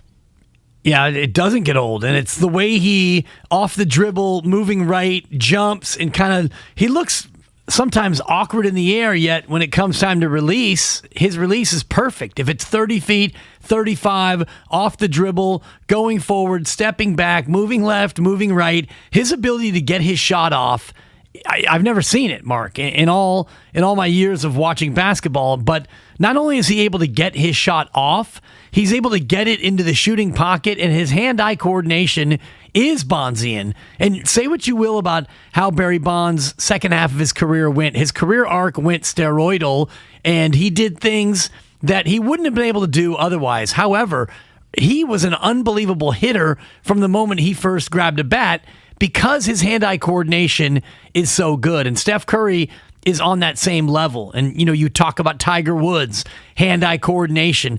And, Tiger changed his body, changed the game, and became one of the greats as well. But the fact that Steph does it, like you said, Mark, 6'2", $185 against bigger, stronger men, and yet he's as unguardable as anybody based on his ability to get his shot off. You got anything in your life that you just do not get sick of? Man, and be honest with me now. Is there how honest? I want the truth. You can't handle the truth. I think I deserve it. I want the truth. I sleep 100 yards from MacArthur Boulevard and all kinds of things that you have no idea about. What is going on here? I kind of stumbled through it. It's Friday. I'm going to give it 2 on that. It's a non-payday Friday, but I'm hanging in there. The first thing I thought of, Mark, when we had this conversation is pizza. I'm talking about pizza. And when I teased it to Bonte and Joe earlier, the one rival that I don't know if Steph can topple is pizza. Because I love pizza. There's never a time where if there is a pizza, like right now, I'm coming off a breakfast burrito. Okay. I wouldn't consider myself hungry. If you rolled in with one of your classic salami and olives, I'm having a slice. Dude, you're getting after it. I'm having a piece. I believe that free food is got a different pocket in our stomachs. Like we've got this little pocket. I thought you were about to go Kapler on me right there. We believe. We as an organization believe that the stomach lining has an extra pouch. And I do. I think if it's free, all of a sudden you can be stuffed. I did it this morning. I had a great breakfast sandwich at home. I came in. Remember there was that meeting yesterday and everybody was, they were about to unveil some massive food. Thanksgiving party here at Odyssey. I had a 1 o'clock appointment and I did not want to be that guy. The food had not been uncovered yet. And I was not going to go be like, well, I'm just going to take some here to go because I've got to leave. Like I couldn't be that guy. People had gone through a meeting while you and I were doing a show. So I had to tap out. I'm like, it's a bummer. This looks delicious. I'd love to stay and hang, but I got to tap out because I got a 1 o'clock. I got to go. So what do I do when I walk in today? I walk in today and it hits my brain. I bet there's leftovers in the fridge. Oh, whoa. I bet somebody stuffed some leftovers in the fridge. So I open the fridge and what's in there? Big old veggie tray with hummus. Veggie tray with hummus. Yep. Down the hall, around the corner. Go check it out during a break if you want. Big veggie tray with hummus. Is that something we should get excited about? It's vegetables at 8:30 in the morning. Did I grab a cucumber? You damn right I did. Because it's free food and my little free food pouch was empty. Now it's full and I feel better. Yeah, but I think vegetables with hummus is something that you would, quote, get sick of, to your point. We're 13 years into Steph Curry's career, and I cannot get enough of Steph Curry. If you put a Steph Curry 20-point fourth quarter in front of me on the left and 3 to 5 pieces of pizza on the right, I'm going to have a hard time deciding. And that's a compliment to Steph Curry. You didn't, when the boys were younger, you didn't get sick of pizza during like birthday season? I get the 3 kids, we would get 4 birthday party invites in a weekend. There's pizza at each one. I'd get to a Monday, I'd be like, don't come at me with your please, no pizza for like a month. Oh, no. Birthday party pizza is even better because they take a large that's normally sliced into 12, and now you're slicing it into 24. That's true. Slivers. So I can scoop and score on a sliver or two very easily. I'm with you. Right. Those are 2-biters, and then find the crust to dip somewhere, and then you're on to the next. And does that chew it and do it. Does that count as free food? At the birthday party, you had to buy a present to be there. Fine. You had to $24.99 Legos at Target, and then you get 3 pieces of pizza, and you think you scored. You paid $8 a slice. Well, the kids are getting a couple pieces of pizza as well, and I don't know how your kids' friend group was, but there was definitely an adult cooler that was accessible at all times. Depends on the age. Depends on the party. Yeah, it was like, okay, 4. Bobby's turning 4. All right, Coronas with lime for everyone. Like, calm down. We're at a playground. Disagree. No, Quest's first birthday party that I threw at Lake Chabot, that thing got away from us. That was, you want to talk about bottomless mimosas. I mean, the kids won. What does he care? Well, no, one is different. One is different. That's for the parents. But when they're 4 and you're supposed to be watching them because they'll run out in the street, come on. It's not a busy street. You got to stay sober. It's not a busy street. It's a 1-block street. Oh, gosh.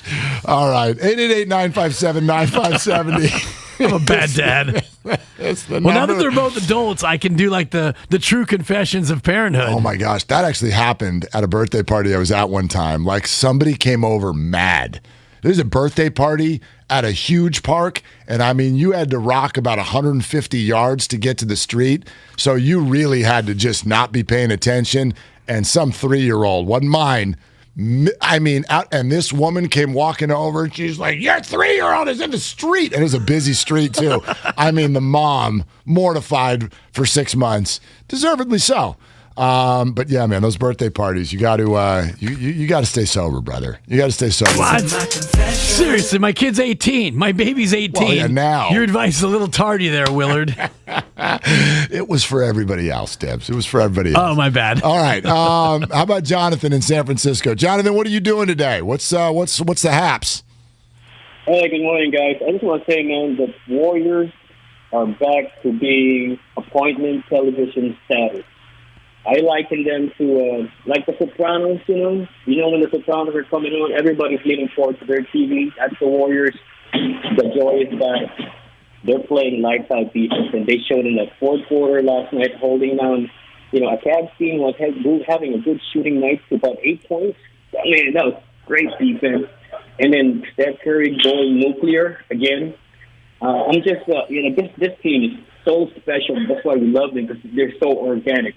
Everybody that they picked up kind of just, stick together like, they're like gears in a timepiece, and everybody just meshes together perfectly.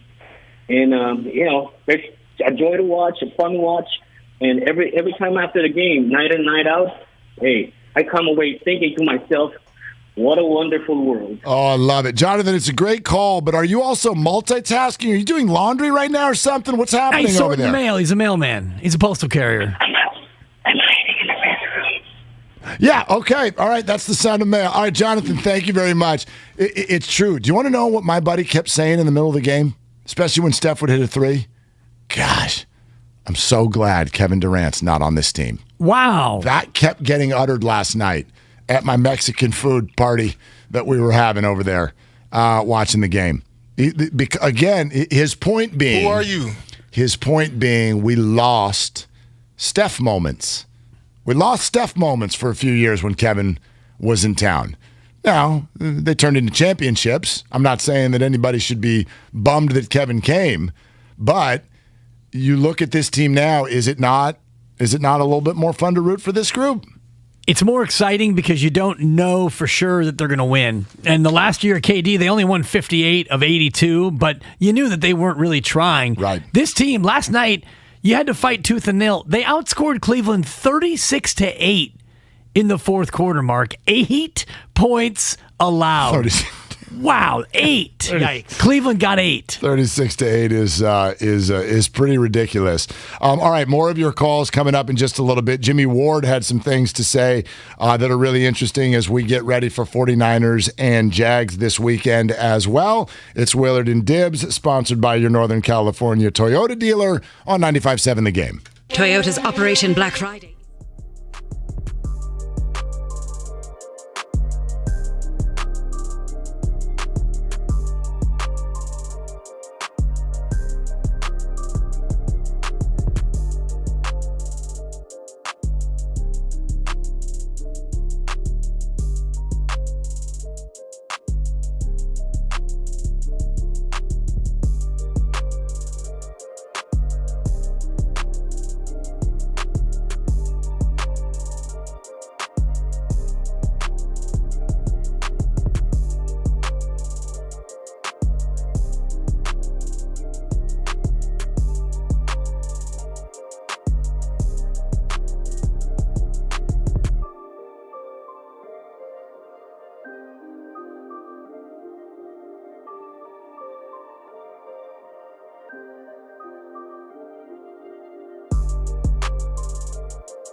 Willard and Dibs, presented by Timeless Coffee on 95.7 The Game.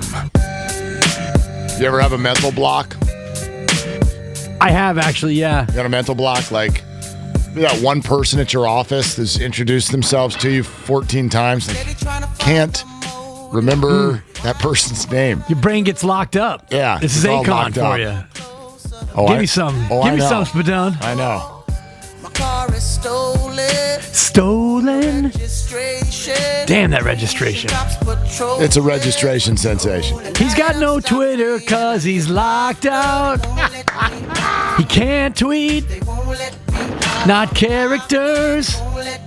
He's got no DMs. No mentions. He's locked out, folks. That was pretty good. Thank you. Thank you, Spadone. Great job, Spadone. Oh, yeah. I was expecting an MVP chance there for Spadone. That was really good. I have no problem with the way Twitter is handling this. Twitter is a very large company. But do you ever get into this vortex that I'm in right now? Twitter support, I'm going back and forth on emails, and I can tell there's someone there that's receiving the emails because they're sort of like receiving the info, but they also send that like form response. Well, there's nobody, please do not reply to this email because, but you're also gathering the information I'm sending. So we're going back and forth in the process of trying to log into my account, a new one established accidentally. So I now have a Kevin Durant burner account as well that I don't know how to access either. So now I have two accounts that I can't access. They're getting confused as to which one I want access to. Customer service died about halfway through the pandemic. Oh. And so I don't, I'm locked out. I'm locked out. They won't let me in. They won't let me in. By the way, Akon's track with Lonely Island. Thank you. Somebody texted in and said, instead of saying the actual title of the song, say, I just had breakfast. Okay. Yeah, I just had breakfast, and it feels so good. Okay. The line something goes, well, we'll replace breakfast with something else. Sounds like sausage and eggs were on the menu. That's actually what I had this morning. Makes sense. Sausage patty, little scrambled eggs, avo, cheese, breakfast sandwich on an English muffin. Right? That's well played. That's what I did. It's not fat. It's protein filled. A little sauteed spinach with it. What's the matter with you? I loved it. It was a celebration because it is none other. Ladies and gentlemen, let's introduce him. Over here on the side stage, it is Joe Spadone, who is the loser of Pick Your Battles and the donut buyer come Monday after my Masters, also known as Thanksgiving. Congrats, Joe. Do you have anything to say for yourself? This is going to be under protest. I may have to throw a red flag because I feel like the Duke football team's loss to Louisville was actually not as bad as the Atlanta Falcons not even scoring against the New England Patriots. That was a worse loss. There's no question that my pick was more embarrassing than yours. However, mine was not outscored by yours. Therefore, barely by one missed extra point. What would the tiebreaker be for that, by the way? No, it actually wasn't the missed extra point because you lost by 20. I lost by 18. The extra point only would have been at 19. However, well, no, it would have been 20 for both of us to cover, though. It would have been push for 19 for both of us. So then we would have had to split the donuts or something. I don't know. Maybe we both bring them in. The bottom line is, I don't know why you would, but did anybody watch the end of the Patriots-Falcons like all the way to the end? No, what I had going was I had an unbelievable afternoon of four-way viewing because all four of our picks were happening simultaneously. Correct. So I had Stony Brook and Kansas on the laptop, ESPN Plus. That was a W for you. Kansas exerting its will late, as good teams are wont to do. My third stringers were better than their second stringers, and Kansas covered. I'm watching the Warrior game on the main screen. Which we had given up on in terms of the spread. Kyle certainly had. They were down by 22.5 to start the fourth quarter when you factor in the spread. Yeah, and so all of this is happening in real time. Spadone's Duke Blue Devils are getting absolutely run off the field. And I texted the group saying they might give up 60, and they did. And they did. By the way, so his plus 20 wasn't working out, and then your fledgling. I had the Falcons. Yeah, I had we need more home dogs. Yeah, we need more home points. We need more home dogs. Man, no, we got meow. We got meow. You got full-on meow, Sean Cliffy. The Falcons gave me a little meow. And you called that, too. It was like 3-0. And you're like, Willard's bet is fine right now. However, the blowout appears inevitable. And I had to agree. I'm like, are you watching? You're going to come away impressed with Mac Jones? People were standing by themselves 8 yards away. He'd just drop back, and Jacoby Myers would be like, I'm over here, but Mac, like, don't rush because nobody's near me. So if you want to take your time before you throw me the ball. So I don't know if people are going to get excited by Mac Jones's numbers or whatnot last night. Patriots were just the Falcons' defense was so disgusting. His numbers weren't great. No. I started him in fantasy because I've got Bradford. Not Bradford. I got Stafford. You have Sam Bradford? That's awkward. Your team is very, Seller. very, yeah, exactly. Matthew Stafford. On a bye. So I went with Mac Jones thinking that he'd carve up Atlanta, but it was the defense. They intercepted 3 different quarterbacks in one quarter. Well, think about that. That was actually the moment where I thought I was going to lose because Spadone was already in the books as a... he was in trouble. The game was over. And he had Duke plus 20, but they lost by 40. So that means the number was 20. I had to not lose my spread by more than 20. And the Falcons are cruising around, and it was 19-0. But you're getting 7. But there's like a minute. Yeah, there's a minute and a half left. I'm only down 12 here because Falcons plus 7. It's 19-0, and then Josh Rosen comes in and throws the pick 6, and I go, okay, that's fine. And then they miss the extra point. I go, I'm still only down 18. Some other quarterback I've never heard of comes in on the next play and throws an absolute duck of a pick, and my heart skipped because I go, if they run this one back, I lose. And luckily, he picked it and fell down, and then out came Mac to get in the victory formation, and it was over. So it was the greatest loss I've ever had because there was no blood. And a big win for the 49ers because Atlanta is a team that was on the periphery of that 7 seed, the quest for 7, not for 6, San Francisco, but the quest for 7. Now Atlanta 4-6. Now it's not over for Atlanta, but a loss like that. Felipe Franks, by the way, 0 for 1 with a... I'm like, that's not a real person. What do you do? Was like the games? You brought a cartoon in, Felipe Franks. The firm of Ryan, Rosen, and Franks. Come on, were 20 of 32, $1.25 total net passing yards and 4 picks. Ryan, Rosen, and Franks. Wow, the Patriots defense was stifling. Who do you have representing you in this big suit? I got Ryan, Rosen, and Franks. Yeah, you're in trouble. Look out! Look you're out! In trouble. Man, boy, they send things the other way all the time. Nice, I'll give you a 4. Thank you. I appreciate that. Yeah, the Falcons are they're not a factor. They're not scary whatsoever. They may have a similar record than the 49ers, but come on. Like that team has looked. Remember their game last week against Dallas, like holy smokes, they're just getting blown off the field now all of the sudden. So even when losing, sometimes you really win.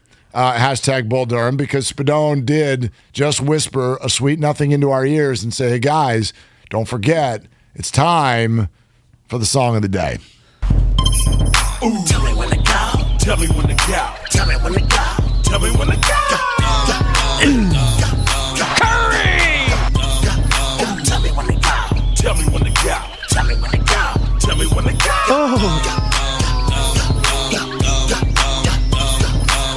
Jesus Christ had dressed, so shake 'em. I ain't got none, but I'm planning on. Tell me when to go, Mark. 81-68 after 3 quarters, and Steph basically looks at his teammates, looks to the heavens, looks to his coach. You want me to go now? Is it time for me to go? Tell me when to go. Is it now? Tell me when to go.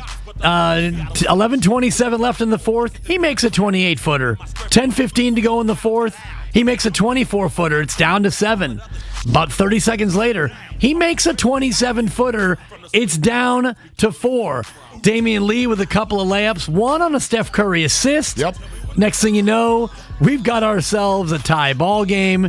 And from there, just tell me when to go, Mark. The Warriors flip the script. Steph goes for 20 and an even E40 on the night. Oh, very well played. E40, you know what E40 needs? Better seats, more exposure in Bay Area sports. I was like, wow, E40. I hadn't seen him in 2 days. Crazy. No, I love E40, and he is everywhere. including right here on Willard and Dibs. Good pick. That one worked. Thank you. Yeah, good job. A 17-0 run to start the quarter. Unbelievable. With 5 Curry buckets, 2 Damian Lees, one of which was assisted by Steph Curry. And from then on, the rest was, as the French would say, histoire. Histoire. Yes, it is. Yeah, and it doesn't get old. It just doesn't get old. So diving into that a little bit today. Things in your life that don't get old. I don't know if I've come up with anything yet. I'm not sure.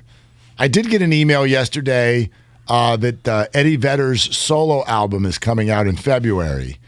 And I was like, Pearl Jam tracks. That might be on my list.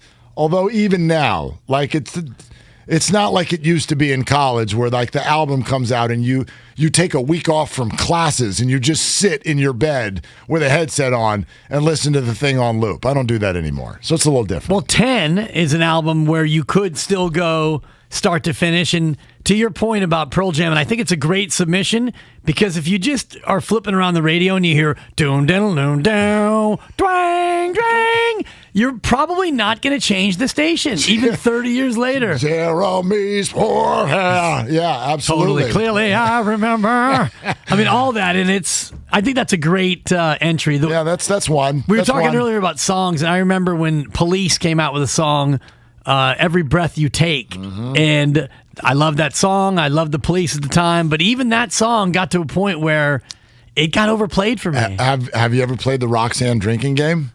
No. You have never played the Roxanne drinking game? I don't drink very often, Well, Mark. I understand. Actually, Don't mock me, Dibber. I don't quite understand what you're saying. But anyway, someone introduced this to me, I think, in college. They're like, this is the Roxanne drinking game. And it just had shot glasses all over a coffee table, just like tons of them, just laid out. And they're like, so here's what you do. You take a shot of beer every time he says Roxanne. How many times do you play the song before you're basically laid out? And I think there was also an additional caveat. It was like when you get to the chorus, then you do maybe a hard alcohol shot. But even just, it sounds like no big deal. A shot of beer? A piece of cake. Boom, boom. But Roxanne, Roxanne, Roxanne, Roxanne, Roxanne, Roxanne. And, I mean, you spin that track about 4 or 5 times, take you to a different place. Gone. That's a lot. It's a lot of amazing. Roxannes in there. It's a lot of Roxannes.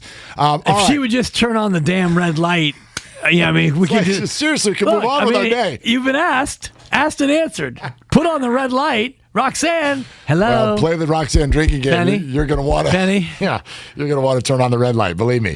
All right, let's get out to you at 888-957-9570. How about Bobby in Los Altos? Bobby, what are you doing?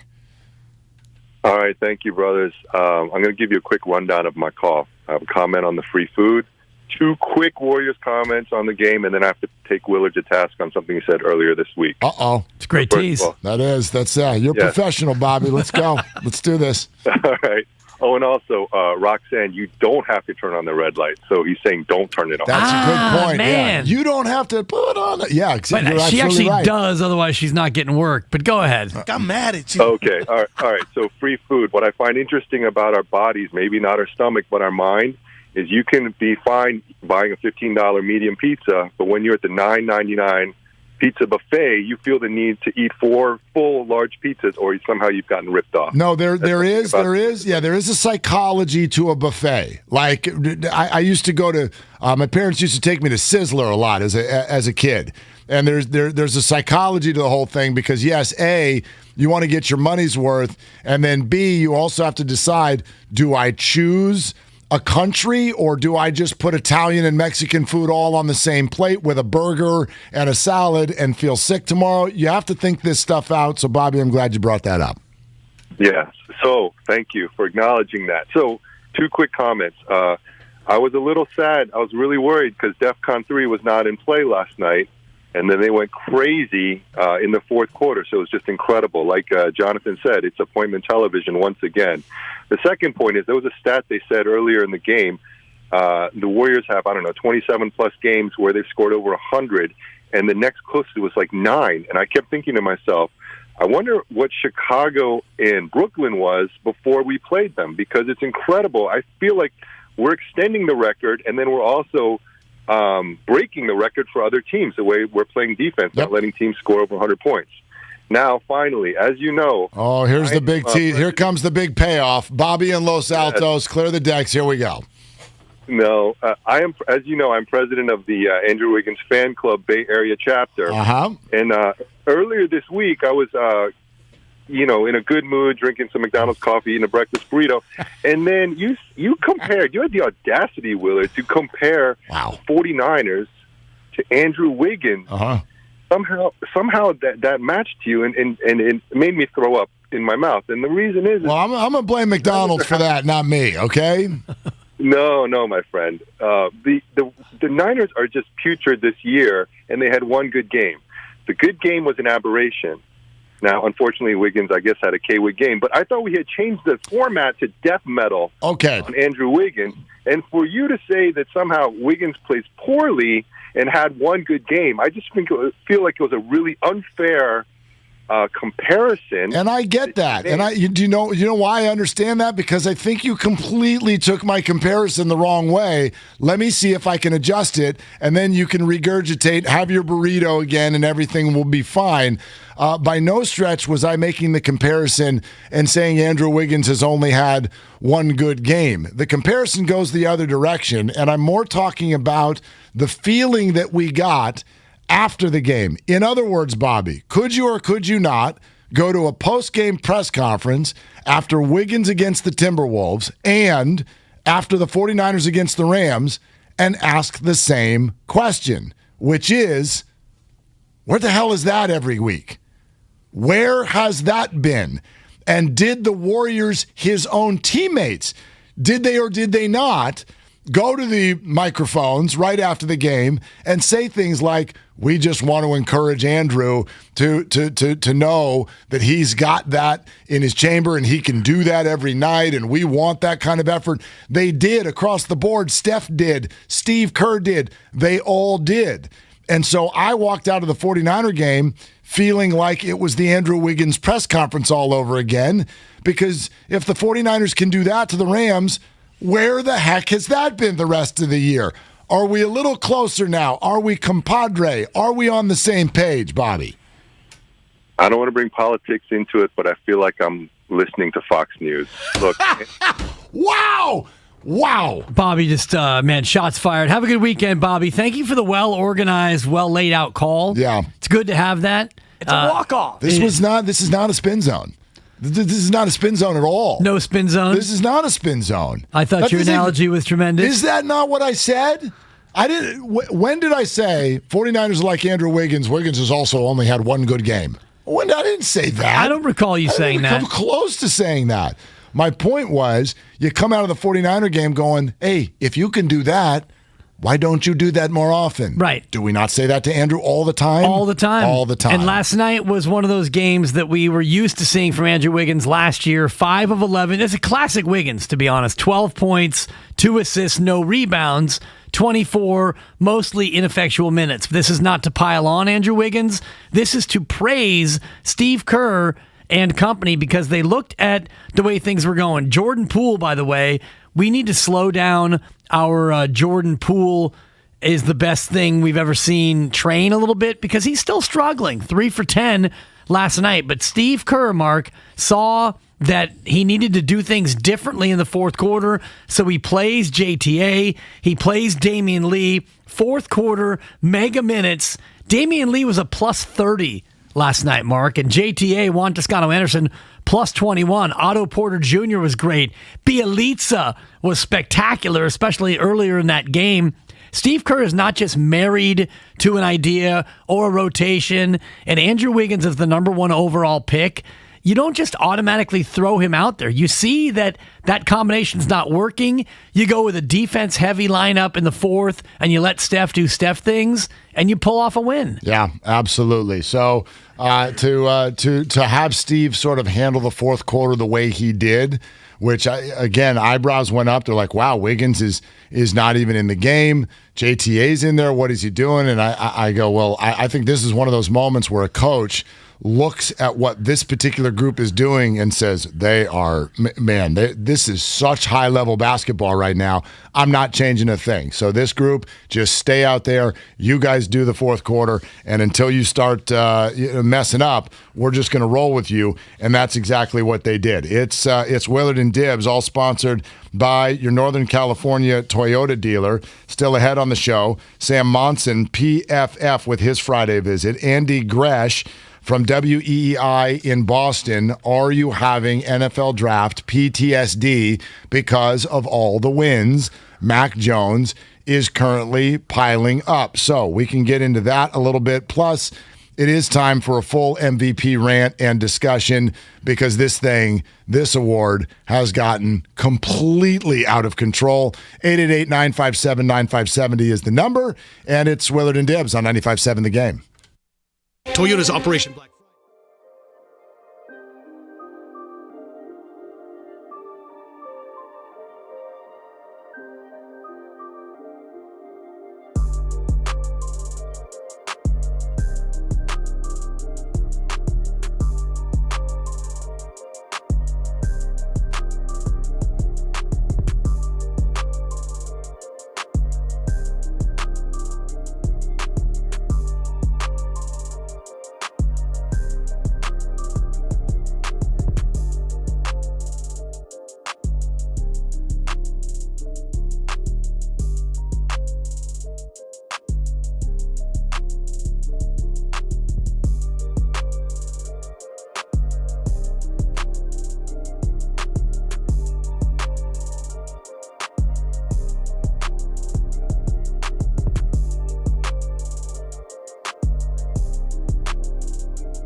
Willard and Dibs on 95.7 The Game.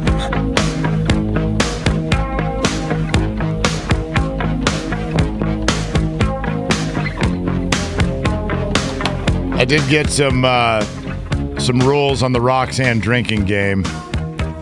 Apparently, he says, Roxanne, it's one shot of beer. When he says you don't have to turn on the red light, then you get a shot of booze. Okay. Goes fast, brother. Yeah, it does. Because he gets out of control real fast. He kind of gets fixated on. He does turn on the red light. Fixation sensation there for old Sting on that one, but it's a classic, and it only takes about 2 spins around the room before the whole room starts spinning. Yeah. I don't miss that. No. I don't miss the spins, that's for sure. It's one thing to hoist a couple. It's another thing to get to Spinville. I wonder what everybody thinks about this. And, oh, by the way, I just ran into out in the hallway is Harry Cal-ish. Oh. Yeah. Harry Cal-ish just he's in the building. That's big. And you know what that means. It means we have a Jags Niners preview coming. And, of course, Harry Callis, the legend, known for his NFL films voiceover work from so many classic NFL films from a woebegone era. May he rest in peace. Yeah. But Harry Callish, who is his somewhat of an alter ego. In the bathroom right now. I love it. How would he describe washing his hands with these new automated sensor soap dispensers? I can only imagine right now he's looking in the mirror, describing the lather and the cleanliness that he's getting. I walked into the room just looking for some soap, but I put my hands underneath, and all I could think of was, where's the damn soap, dope? I don't know. I mean, you put me on the spot. That was Harry. That's all Harry could come up with. I was looking for a bar. Nope. Stuck with this automated dispenser of soap. What are your thoughts on the warm air hand dryer? Anyway, if Harry's here, that means he's got something to say. I love it. He got something to say about 49ers and the Jags, and why wouldn't you when you have this kind of a showdown situation? That's something that's going to get Harry out of bed. So we'll have that. I assume we'll check in with Harry and see if he's got something for us here a little bit later on this hour. Sam Monson, Pro Football Focus, is going to do his thing. Andy Gresh is going to join from WEEI. Are you having any NFL draft PTSD when you watch Mac Jones play? No, because I am a huge fan of delayed gratification, and this is something I learned primarily when I became an ultra-marathon runner, because when you run a race, if it's a 100-meter, 100-yard race, or you're running the 40, there's no delayed gratification. It's a burst, and it's over.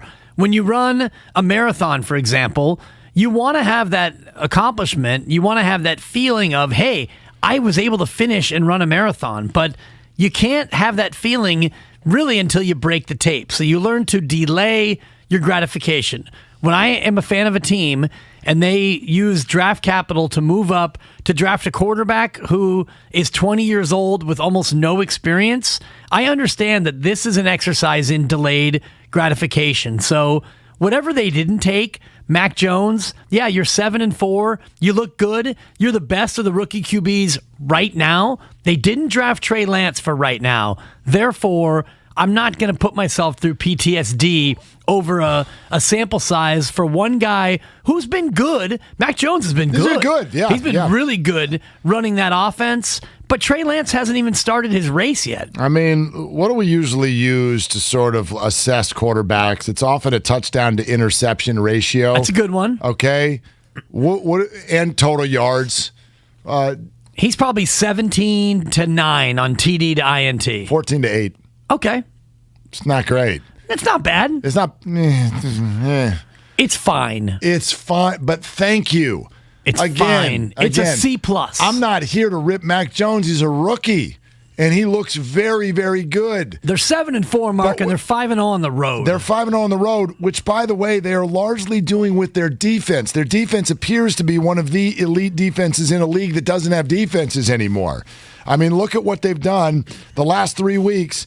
Do you know how many points they've given up just the last 3 weeks combined? Not 5, not 6, not 7. 0 last night. Okay, they beat the Chargers 4 weeks ago, 27-24. Since then, in 3 weeks, they have given up a total of 13 points. That's crazy. In 3 weeks. So Mac Jones can do whatever the heck he wants. It doesn't matter. He only needs to score a couple touchdowns a game. They beat Carolina 24-6. They blow out Cleveland 45-7. And they shut out Atlanta last night 25-0. Do you want to know what Mac Jones' yardage totals were in those 3 games? 139, 198, and 207. He's fine. Yeah. He looks good. He is not dynamic. He's not doing things that are different than other quarterbacks. By the way, if we gave this team, if we subbed in, you want to know who we could sub in for Mac Jones, and it would look almost the exact same, except for better, and they'd probably be 8-3 instead of 7-4? Jimmy Garoppolo. No, I won't allow that. Why not? Why not? We do this. Mac Jones looks amazing. And Jimmy, who does the exact same thing, only has a better winning clip and a little bit better touchdown to interception ratio. Oh, he stinks. He's not dynamic. We need something better at the QB position. Jimmy's a veteran. Mac's a rookie. That's fine. I get it. But first of all, we're not going to compare him to Air, which is what we're doing. Because Lance hasn't played, really. Second of all, we're looking at completely different scenarios. I don't even like comparing Mac Jones to Zach Wilson or Trevor Lawrence or Justin Fields. They're in there playing, but they've been given completely different scenarios. Trevor's running around with the Jaguars. Mac Jones is running around with Bill Belichick as his coach and probably the best defense in football. That's a totally different scenario. There are a lot of QBs who could put up a 7-4 record with this Patriots team based on how their defense looks. No? Yes, but you have to be able to manage it and be able to possess it the way he has. Done a nice job. We'll do a nice job. Little comparison, QB to QB, okay? I give you one quarterback, 70.2% completion, 2,540 yards, and a 14-8 interception or TD to interception ratio, and a 7-4 record. We know that that's Mac Jones. 231 yards a game so far through his first 11 games. Here's a quarterback who went 11-3 in his first 14 starts. 64% completion percentage. Mac Jones is at 70. 2,843 yards, which is 190 per game, which is 40 yards fewer than Mac Jones, and a TD interception ratio of 18-12, which is about the same as Mac Jones' 14-8. That quarterback, Tom Brady. Tom Brady. Yep. 2001. He went 11-3, 64%. He threw 12 picks, and largely that team was much like this team. Not a lot of weapons, built on defense, Belichick preaching mistake-free football. Mac Jones is having a better year than Tom Brady did in his first year as a starter. Super impressive, and we'll see if Mac... Oh, no, not the comparison. Well, no, that was good, too. That was good. That was somewhat impressive. Okay. The super impressive part is how Mac's playing as a rookie. And so then you see, does this develop into something else, which is what Brady did. I mean, it took years before people even thought Brady was dynamic. Nobody said that about Brady before. He was always a winner. Right? He's somewhat a production of Bill Belichick and his surroundings. And then people started to see year after year, oh gosh, they got a completely different receiving core, and we haven't heard of any of these guys either. And then it's working. And then the ultimate thing was to go somewhere else and win a Super Bowl. And now Tom totally solidifies the fact that he's just the guy. He's that dude. I don't know if Mac Jones's career is going there or anywhere near there. But you have to enter into the conversation once you start. And the headline is Mac Jones, very, very good. Very good. But then the rest of the conversation has to be he is surrounded with things that none of the other rookies are. And he also has had much more opportunity than the other rookies have had, especially Trey Lance. And then can I add one last thing? Add it. We compare Mac Jones to Trey Lance because of media rumors. We compare Mac Jones and Trey Lance more than we compare Mac Jones and Justin Fields. The Bears aren't having to answer these questions. Mac Jones was available when the Bears picked. They're not having to answer these questions solely because there were 47 NFL reporters on Twitter for 4 weeks going, the Niners are picking Mac Jones. Adam Schefter. The Niners are picking Mac Jones. And they were wrong. And the 49ers sent them there in order to get people off of their scent. I don't really know, nor will we ever know, how close the 49ers ever were. Oh, we'll know. To even thinking about Mac Jones. We'll know. We will? We will. How? We'll know when, there's two ways this goes. Trey Lance eventually starts and Trey Lance eventually becomes good. At that point, maybe Trey Lance and Mac Jones are both great, the two best from this class. And then the Niners can say, gosh, we were so close to taking Mac Jones. Boy, what a player he turned out to be. But look at our guy, Trey Lance. See, we told you it'd be the right move.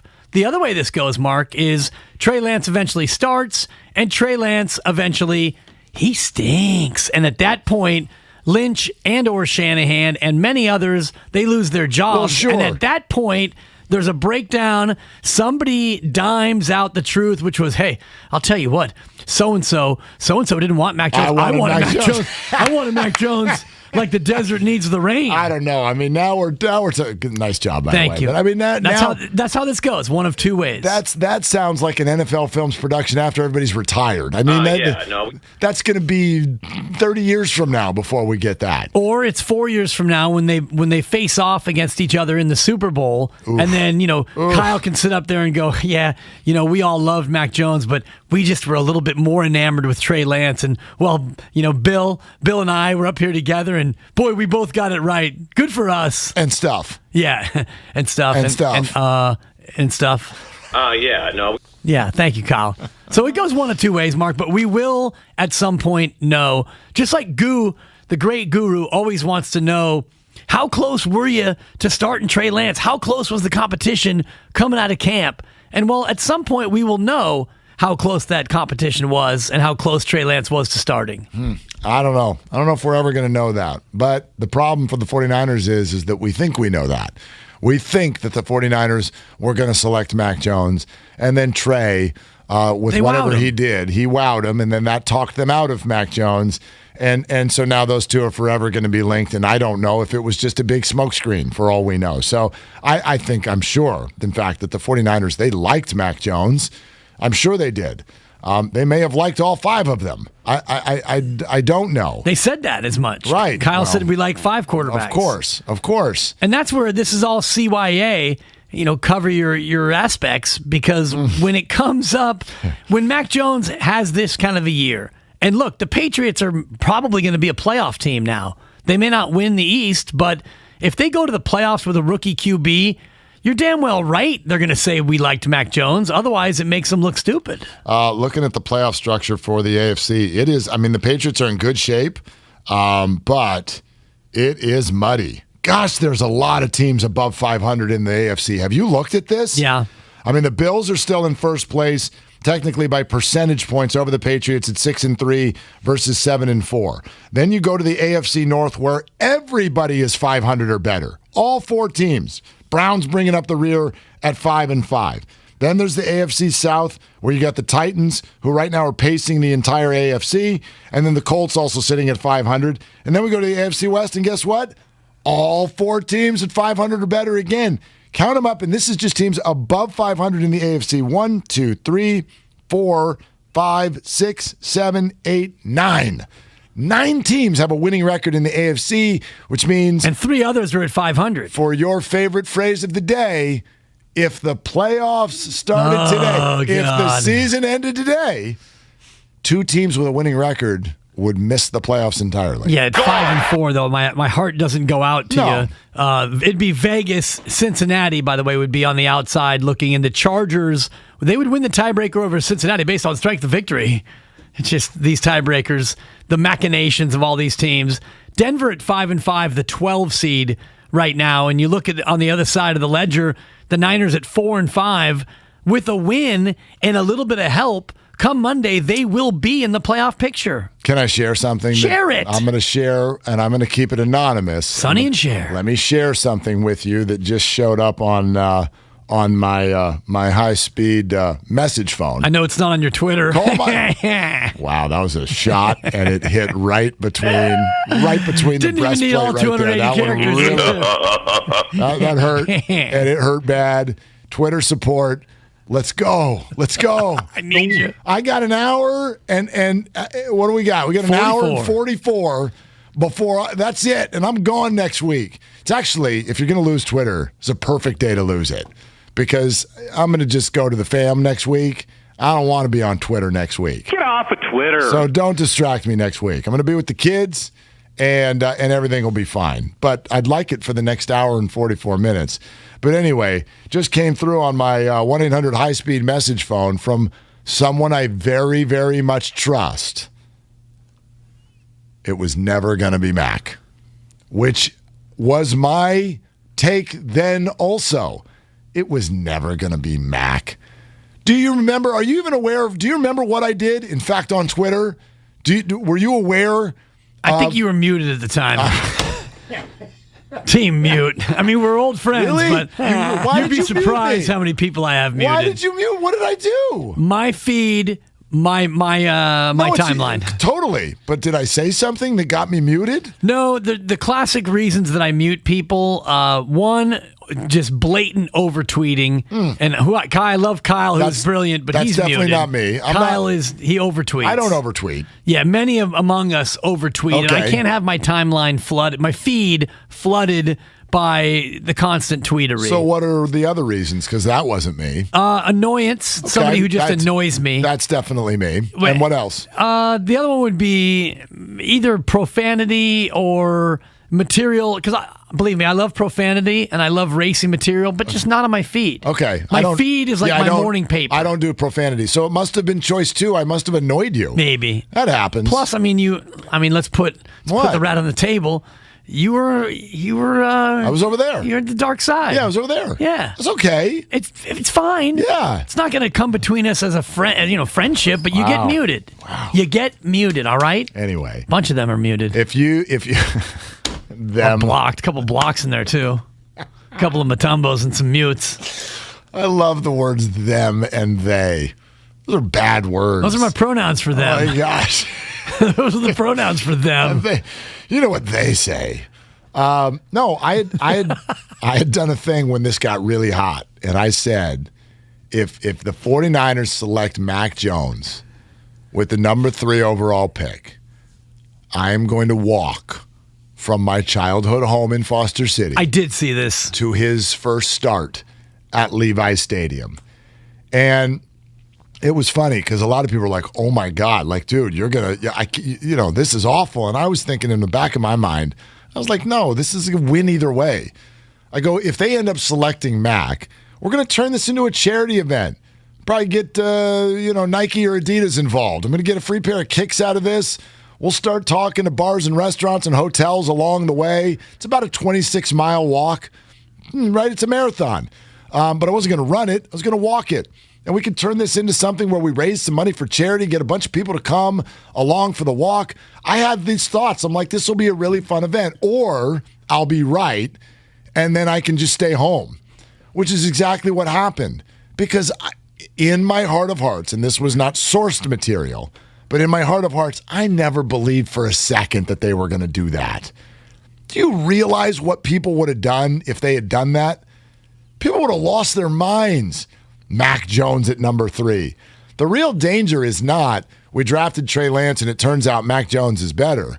The danger was we drafted Mac Jones and it turns out Trey Lance was better. That's the danger. That's the one that would have gotten you fired.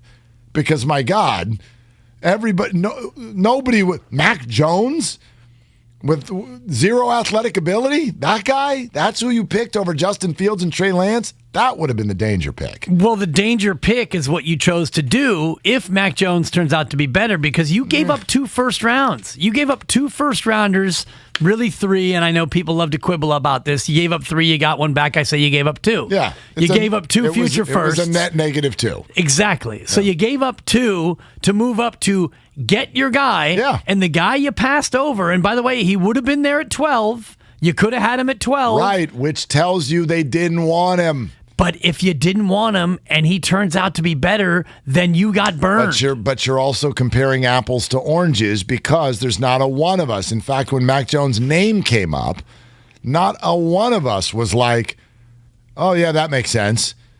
Because these other guys are athletic freaks. And who doesn't want that? Who doesn't want that when you're going up against Russell Wilson and Kyler Murray 4 times a year? Give me the guy that looks like an absolute, unbelievable, stunning athlete on the field. They're going to pass those guys up for Mac Jones. It never made sense. So anyway, that's one thing I believe. Here's the other thing. This is not something I believe. This is an actual fact. Kevin Franzen is going to join us in 10 minutes. Big. Okay? Kevin Franzen, good friend of ours, obviously former Giant who's now broadcasting for the Phillies. And I believe that Kevin is going to come on and say some things like, yes, Bryce Harper did deserve the MVP. Now, you could make that case. I mean, if you want the side-by-side with Bryce Harper and Brandon Crawford, who didn't even come in second and didn't even come in third, then we have that for you. And if you just want to dive solely into numbers, Bryce Harper was the best player. I've never known the MVP to be about who's the best player. That's never what it used to be. That's, in my opinion, not what the award is fully about. It's not just simply best player. But Bryce Harper hit 309, Brandon Crawford at 298. Okay, so just 11 points behind. How about an on-base and slugging? Let's go to OPS. This is where Bryce won the award. He led the league at 1044 in OPS. That's a stunning number. Brandon's was very, very good at 895, almost 900. Bryce over 100, about almost 150 points higher. Home runs, 35 for Bryce, 24 for Brandon. RBIs, this is interesting. Bryce had 84, Brandon had 90. Okay. So Brandon Crawford drove in more runs. But then again, what stat sort of gathers everything and puts it into one bucket? I would argue that it's WAR, right? Wins above your replacement. That covers everything. And winning is what we're doing, right? Right. Wins above replacement, which, by the way, is a nebulous, made-up stat where we have this mythical replacement player that we statistically create, and now we compare an actual player to a player that never has or will exist. His name is Bob, actually. His Bob name War? is Bob War, and he's over there at shortstop. Okay. And when Bryce Harper replaces Bob War in right field, he has a 5.9 wins above replacement. So he's 5.9 wins per year better than Bob. Brandon Crawford is 6.1.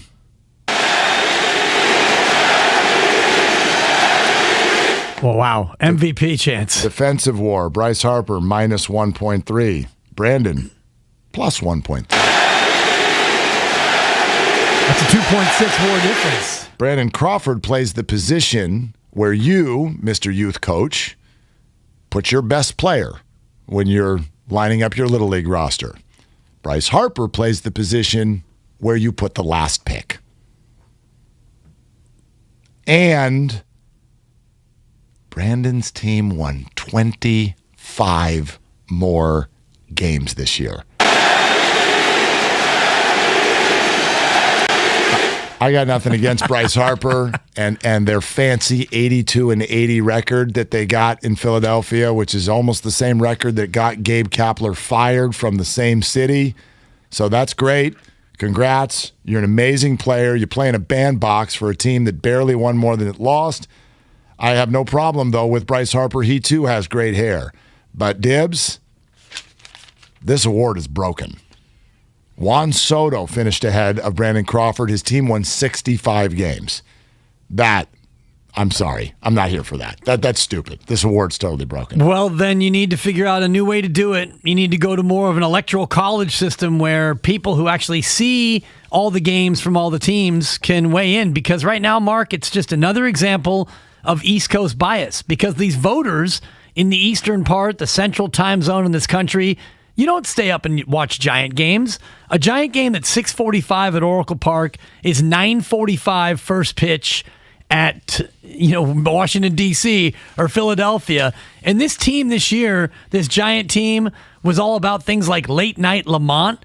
That's middle of the night Lamont for the East Coast. Damn right it is. You're dang right it is. Yeah, there's nothing you can do about changing clocks. I do think there's something you can do about changing voters. You don't just get a vote just because you're right. And if you are going to get that vote, it needs to come with some assignments. And your assignments are, you need to stay up late tonight, and you need to watch. I'm sorry, you got to watch games, and you got to watch players. It's not hard to find out who the candidates are, and you need to do a deeper dive. Again, I'm not even saying necessarily that Brandon should have been a runaway winner of the award, but for him to finish behind two other players who had a losing record, I do believe that. You have a losing record, you should be ineligible for the award. I do believe that. Willard Dibs sponsored by Exergen Thermometers. Accuracy matters. Not sure if you got COVID. Fever is the leading sign. So be vigilant and use the only thermometer with proven accuracy in more than 100 clinical studies. The Exergen Temporal Scanner Thermometer. Stay safe and learn more at Exergen.com.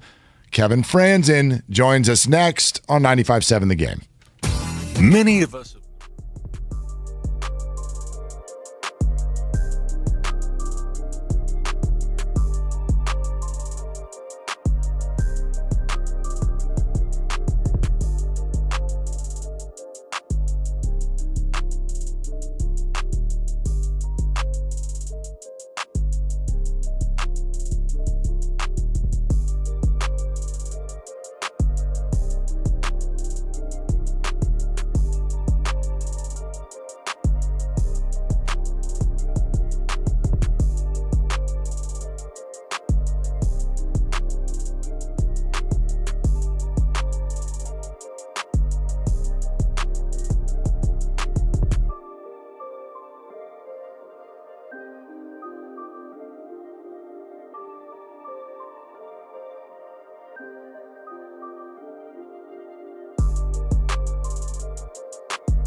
Willard and Dibs on 95.7 The Game.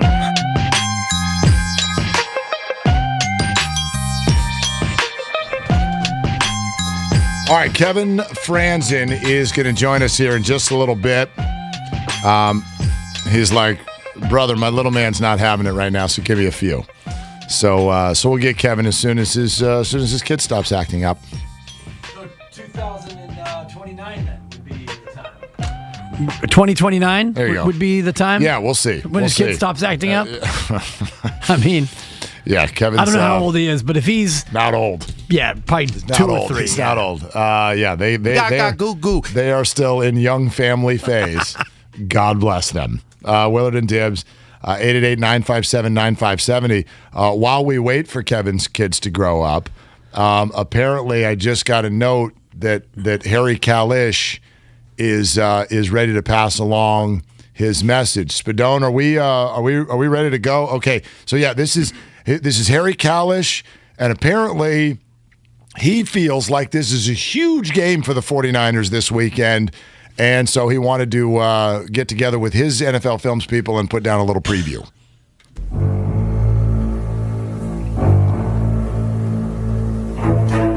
The 49ers want to get back to the 500 mark.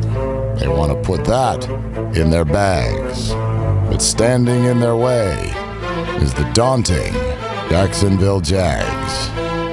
Football is hard enough, no matter who it is you play. But the Niners won't be playing just anyone on this given Sunday. Just take one look at the list of intimidating men. There's Trevor Lawrence and other people who are the other starting 10. No, wait a minute. There are players on this team. Don't sleep on Jamal Agnew. Jamal Agnew? Who? Hold on a second. Seriously, guys. Is this script some kind of joke? Who the hell are these guys? I'm going outside to have a smoke. There it is. It's a preview. Wow. The outtakes. 49ers and Jags this weekend. Don't miss it. Yeah. Don't miss it. It's a big game. Yeah. Don't miss Trevor Lawrence and others. Other people. I like that. Yeah, there were other people on the team too, from what I'm told. And Harry Kalish is known for his preparation, and even Harry himself couldn't come up with other Jags that were noteworthy. Someone told him Jamal Agnew, and he was like, "What?" Which is kind of the same reaction all of us had when he scored a touchdown last week, or maybe that was the week before, or I have no idea. Name a Jag is the game show that is sweeping the nation and really causing a lot of problems and stress for football players, football fans, and fantasy players alike. Yeah, and if you have a number of Jags, if you have multiple Jags on your fantasy team, you're probably looking toward the consolation bracket. Multiple Jags. If you've got multiple Jags. Might be the name of my team next year. I've got multiple Jags. Jag Alert, Major Jag Alert. That might be a good team name, you know. I'll take a four, Spadone. Very good. Major Jag Alert. So, anyway, yeah. I am still not convinced that this is as easy as everybody says. Did we get an update on that moving line? Has it settled in at 6 between the 49ers and the Jags this weekend? Yeah, that's what we had it at. Opened up at 7, and then went careening all the way down to 6. And I have not gotten the update on this one yet. Hold on, let me look. Pulling it up. Oh. Little uptick. It's an uptick. 6.5. Yeah. It's up to 6.5. Well, the jump, though, from 7 to 6 is a significant one because 7, one of the magic numbers in gambling, 3, in football, 3, 7, and 10 if you get up to that kind of number. So the fact that it's crept back to 6.5 shows you that many people, Mark, watch the Liquidate All Assets podcast. Is that it? Guru and I both coming down on the side of the 49ers, laying the 6 on the road at Jacksonville. You're probably right. You should be right. but I'm going to revert back to the answer you gave to maybe your own question yesterday. Yeah. Are the 49ers good or are they bad?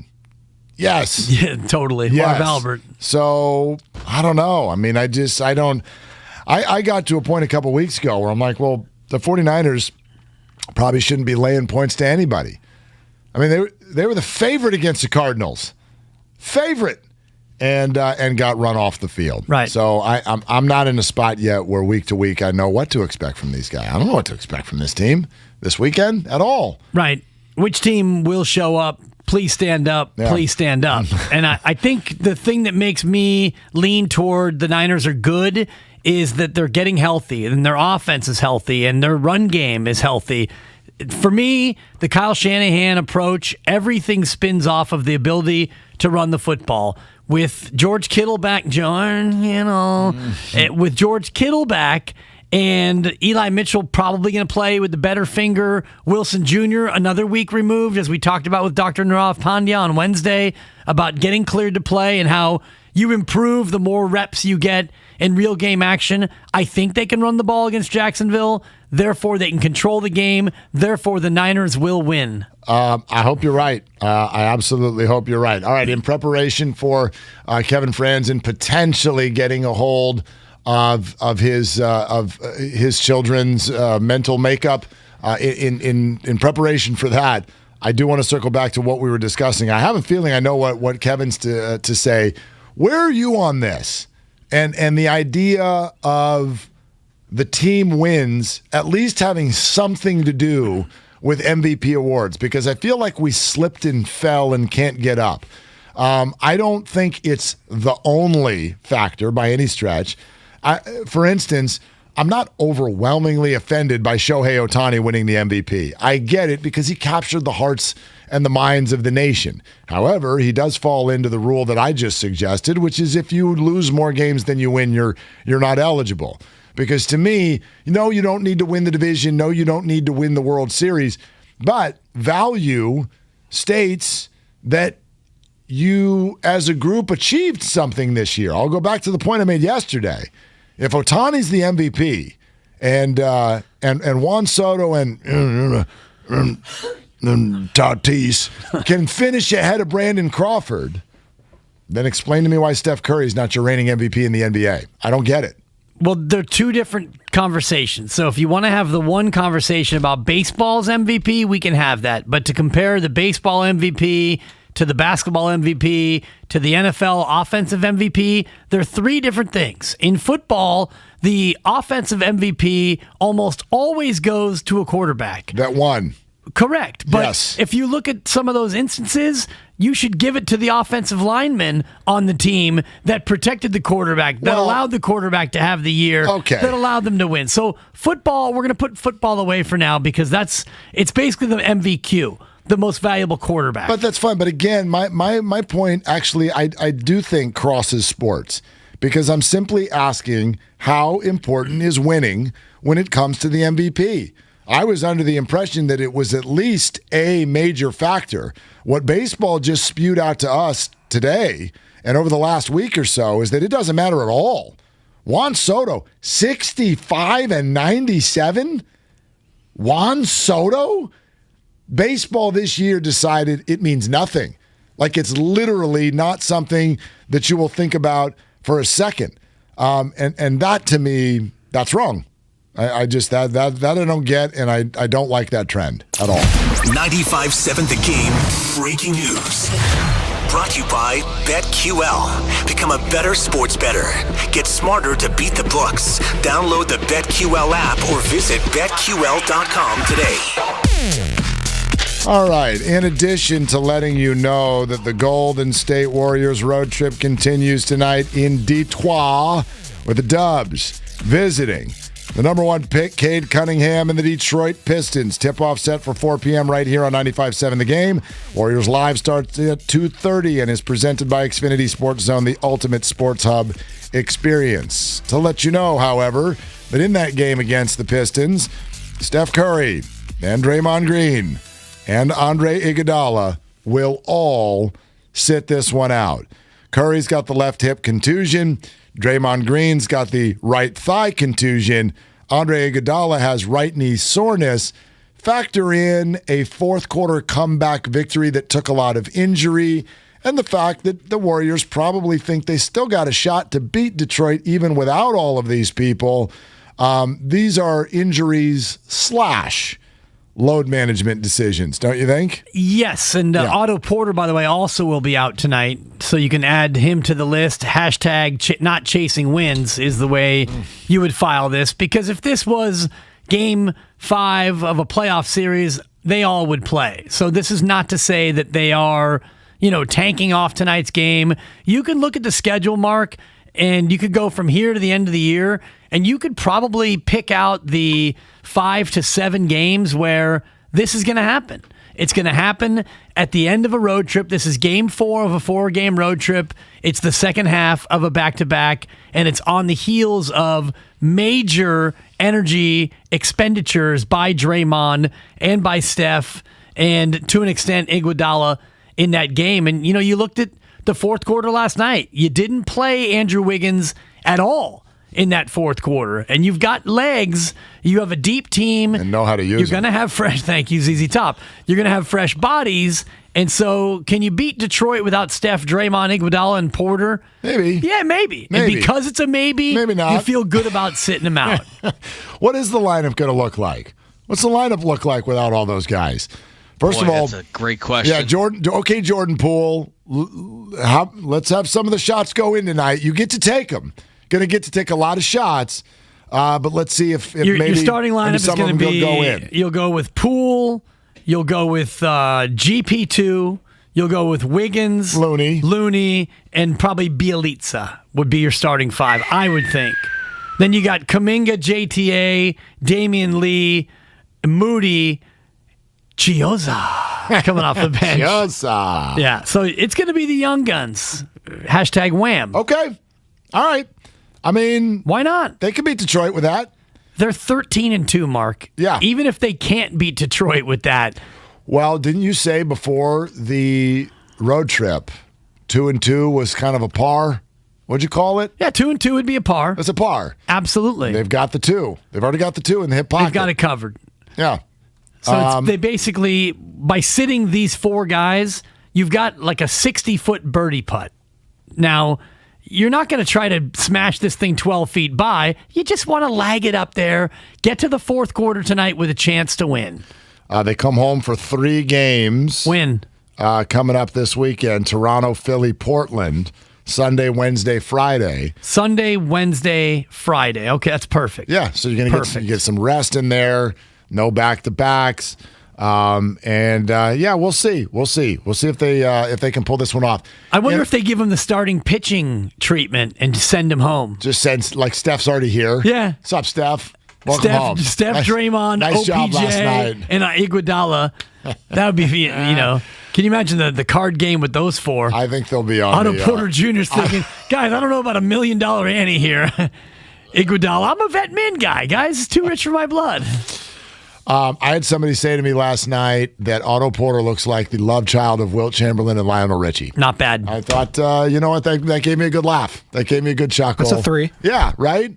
I don't know how Wilt or Lionel will feel about that, but, I can see that. I can see that. And Otto's doing some good things. So dancing on the ceiling is what he's doing. Very good. Thank you. That's a 3. I got a 4 from Spadone. Loveman's lost back there. I'll give it a 3. Come on, Loves. He gave me a 0. Loveman's like, what the hell's a Lionel Richie? Like, what are we doing? I need to print something. So anyway, Steph Curry, Draymond, Iggy, and Otto Porter all out tonight at Detroit, and I bet they still win. What's this do to the line? Did it just get taken down? Golden State? No, it's not. They've got the word already. Okay, want to do it? Do you want to do it? Ska-da-da-da. Let's hear it.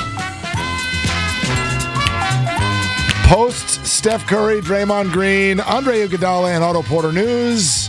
The line has normalized and been rejuvenated and delivered. Golden State Warriors, or a facsimile thereof, visiting the Detroit Pistons on a road back-to-back at the end of a 4-game trip. Dan Dibley Please, I'll give you 1.5 in either direction. Okay. What do you like? Well, the plus minus between the two teams, the differential is 23.1 with all teams intact. At full strength. So you take away those 4, divide by 2, and you add in the square root of the fact that Detroit stinks. Okay. I'm going to say Warriors are favored by 2.5.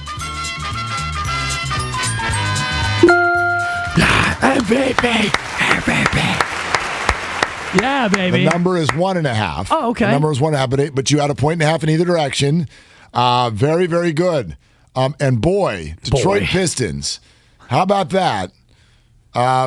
No Curry. No. No Draymond. No Andre Iguodala. Probably not. Oh, boy. No Porter. Or Porter Jr. No rest. Nope, not a bit. Back to back. Oh, God. End of a 4-game trip. And they're still favored to come on your home floor and beat you. Yikes. Ouch. That's a herder. Ouch. And they're coming off a win over the plucky Indiana Pacers, 97-89. Ooh. Almost scored 100. Very fancy, Detroit. Yeah, they're 4-10 this year, right? Yeah, 4-10. And they are coming off. I like the word plucky whenever we can get that in there. Yeah. So... there you have it. I don't know. Might be something that ends up on Pick Your Battles, which, by the way, we'll do Pick Your Battles because that's what we do. Is this today? Is it game 1 of the contest that'll start after Thanksgiving, or what are we doing here? Today's just a one-off, I think. Today's just for fun. It's exhibition. It's like the All-Star game. All right. I'm fine with that. And so is Spadone because he actually gave you a big nod and thumbs up. Yeah. Which tells you that's coming from his pain.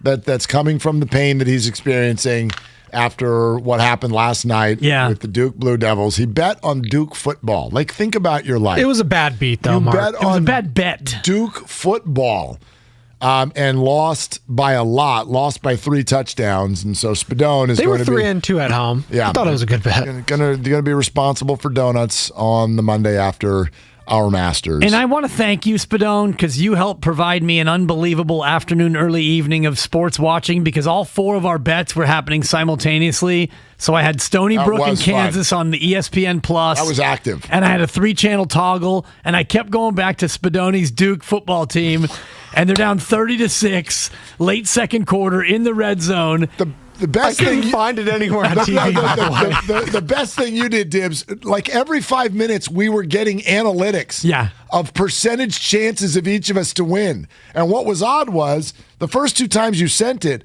I was the favorite. You were. I had the best chance of all 4 of us to win. Because the Falcons were down 3-0 in the second quarter. But you're watching the game, and I go, I'm not winning this. Are you kidding me? It was 3-0, but every Patriot was open on every play, and the Falcons couldn't even get a pass off.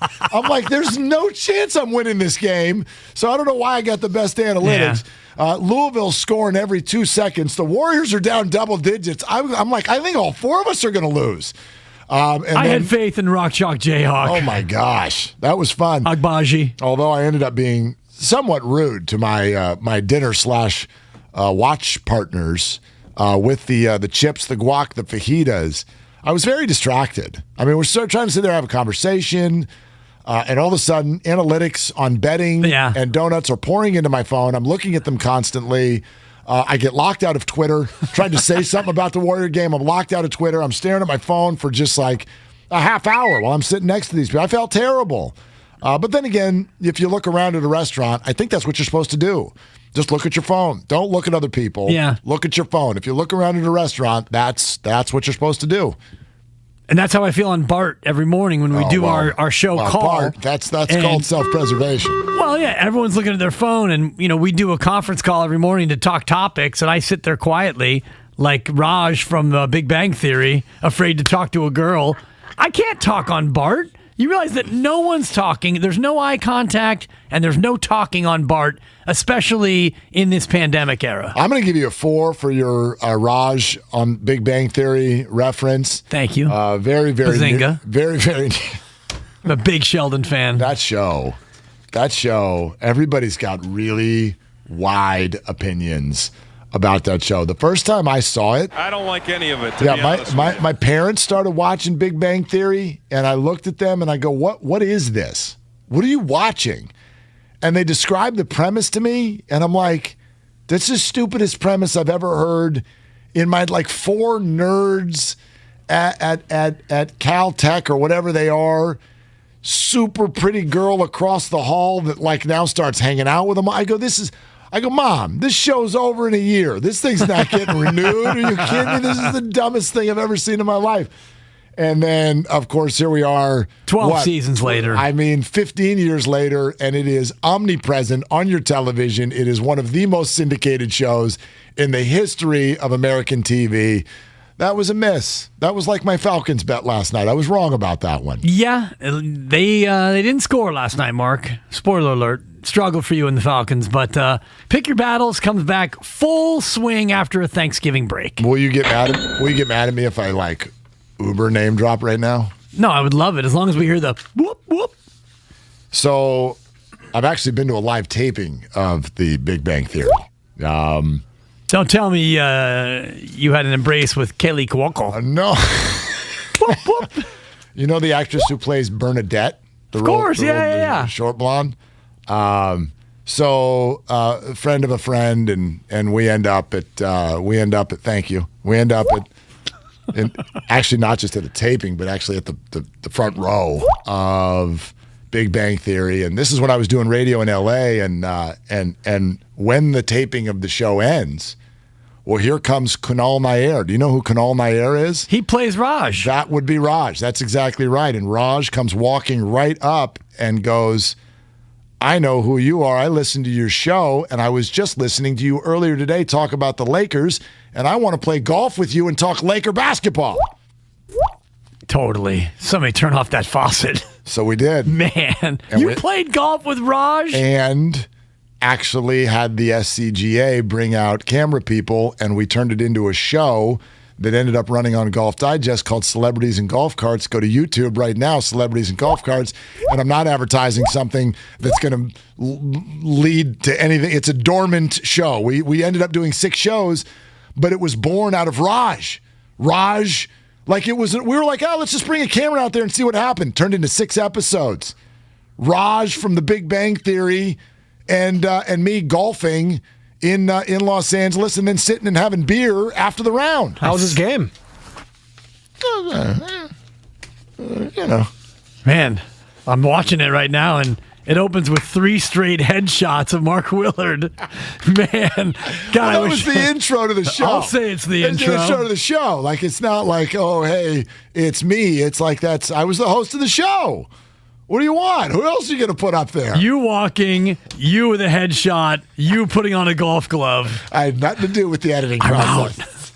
A little too much MW right now. Congratulations. For me. Totally. Spadoni, I'll show you. God. The second cut, the cut to him, and it's like a sepia-toned picture of him behind a microphone. Wow. Inordinately handsome. What a waggle, too. I mean, well, you got to waggle. Waggle. Tattoos. All right. Sam Monson, Pro Football Focus, is next. Willard and Dibs 95.7 The Game. Toyota's Operation Black Friday is here. Get 500.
San Francisco on Odyssey Station. Presented by DuckDuckGo. Privacy simplified.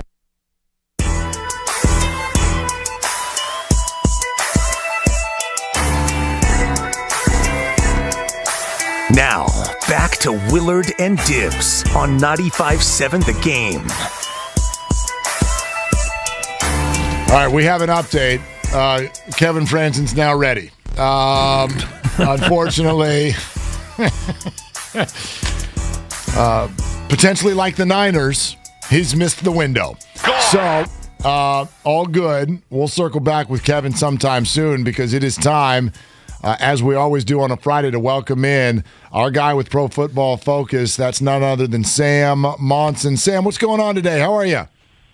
Good. How about you guys? Everything is fantastic. We've been sitting here trying all week to figure out if there are any Jags that we know that we should be worried about. Like, this team's been somewhat interesting the last few weeks. They've got that sort of weird field goal win over Buffalo. What are the key spots for them? Who are the players the 49ers need to look out for? I think Josh Allen, the edge for Josh Allen, the guy that reclaimed his name in the great battle between Josh Allen's in Buffalo. I think he's had a career year so far this season. Obviously, a former first-round pick. He's got a ton of pressure. He's grading well as a pass rusher. He made those plays against the other Josh Allen, snagged an interception. He's been making a lot of plays for that defensive line. Generally, their defense, I think, is playing a little bit better recently. Offensive side of things, there's not that much to get excited about. James Robinson in the backfield has been really impressive for them, continues to have one of the best PFF grades, one of the best lines of production in terms of yards after contact and broken tackles and all those kinds of things. But this is a team that's running pretty low on impact players. When Josh Allen is coming up to try to wreck shop against an offensive line, are they going to move him around, or is he going to line up primarily on the side of Trent Williams? He is going to line up primarily on the side of Trent Williams, so it's definitely going to be a real test for him to see if that holds up against the best left tackle in the NFL, the best tackle, period, in the NFL. He has been, Trent Williams, has been fantastic. Usually he's had seasons where he's been amongst the best players in the NFL or the best tackle in the NFL. Then he kind of settles down a bit and goes back to being just one of the best. But this is now 2 straight years where he's been the standard at that position. He's been really good in pass protection, giving up just a handful of pressures, but is absolutely peerless in the run game. Just erases people at the point of attack, just removes them from the play. It's going to be really tough sledding for Josh Allen to have any kind of impactful game against Trent Williams.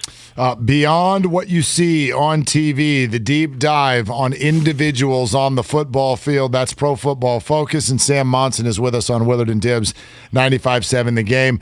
The obligatory question about Jimmy Garoppolo, who was, again, pretty good. Nothing that jumped out at you, but solid enough in that game against the Rams on Monday night. Where is he sort of sitting throughout the NFL as far as quarterbacks are concerned over the last 3 weeks? Yeah, the last 3 weeks, I think he's number 1 or number 2 in terms of PFF grade. He's had 3 straight games of the best kind of performance we've seen from him, and that puts him right up there. Right now, yeah, I think he is the number 1 graded quarterback over the last 3 weeks when it comes to passing grade overall. I think he's just behind Justin Fields over that period. So he's been playing as well as we've ever seen from him. And actually, I don't think he's had a 3-game stretch like this in his career. I think this is as good as we've seen from Jimmy Garoppolo right at the time where he needed it. He, I think, was maybe 1 bad performance away from losing his job and Trey Lance getting the gig for the remainder of the season. But now, as long as Jimmy G plays like this, you have a quarterback that can win games. And the last time he played anything like this, the 49ers went to the Super Bowl. I don't think they have. Deebo Samuel obviously has been a big factor. Deebo Samuel's been tremendous for this offense. How much has his emergence as an elite wide receiver kind of been a security blanket for Jimmy Garoppolo? Yeah, not just a security blanket, but also he's a cheat code in terms of being able to move him into the backfield and cause defenses problems just by alignment. And when they have Trent Williams, George Kittle, and Deebo Samuel all in the lineup, that gives the 49ers 3 real advantages over any team in the NFL. Like the best blocking tight end in the league, as well as a guy that can make plays in the pass game. Trent Williams, we talked about what he can do in the run game. And then Deebo Samuel, who can catch passes as a true number one wide receiver, but also motion to the backfield and take real running back carries as well. And at that point, you can make any defense in the NFL wrong from a personnel standpoint simply by moving Deebo Samuel in or out of the backfield. That is something that has been a huge edge for smart teams over the last few years. And with Deebo there, the 49ers can tap into it as well as anybody. Sam, you're one of the perfect guys to ask about this because I think around the league, people want to know how good Mac Jones has actually been. The Patriots are 7-4. He does what you ask him to do, but they've also only given up 13 points in the last 3 weeks. So there are a lot of quarterbacks who could win games like that. When you do the deep dive on Mac Jones, what do you see?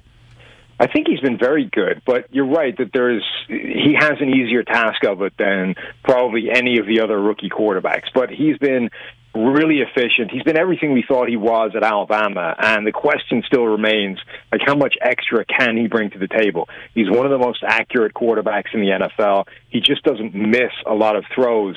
Has an incredibly high baseline of efficiency and just getting the ball where it needs to go when it needs to get there. You know, even against the Falcons, almost everything was perfect, and then one errant bad decision on the interception that definitely cost them. But the question is, you know, how many of those plays can he make when he does have to push the ball deeper down the field and be more aggressive and target the deeper and intermediate levels when the Patriots have to lean on him and say, now you're the guy that needs to make plays because either we're in a hole or we just need a little bit more. How much can he do? And we've seen games where he's had a bunch of those throws. Dallas, he made a bunch.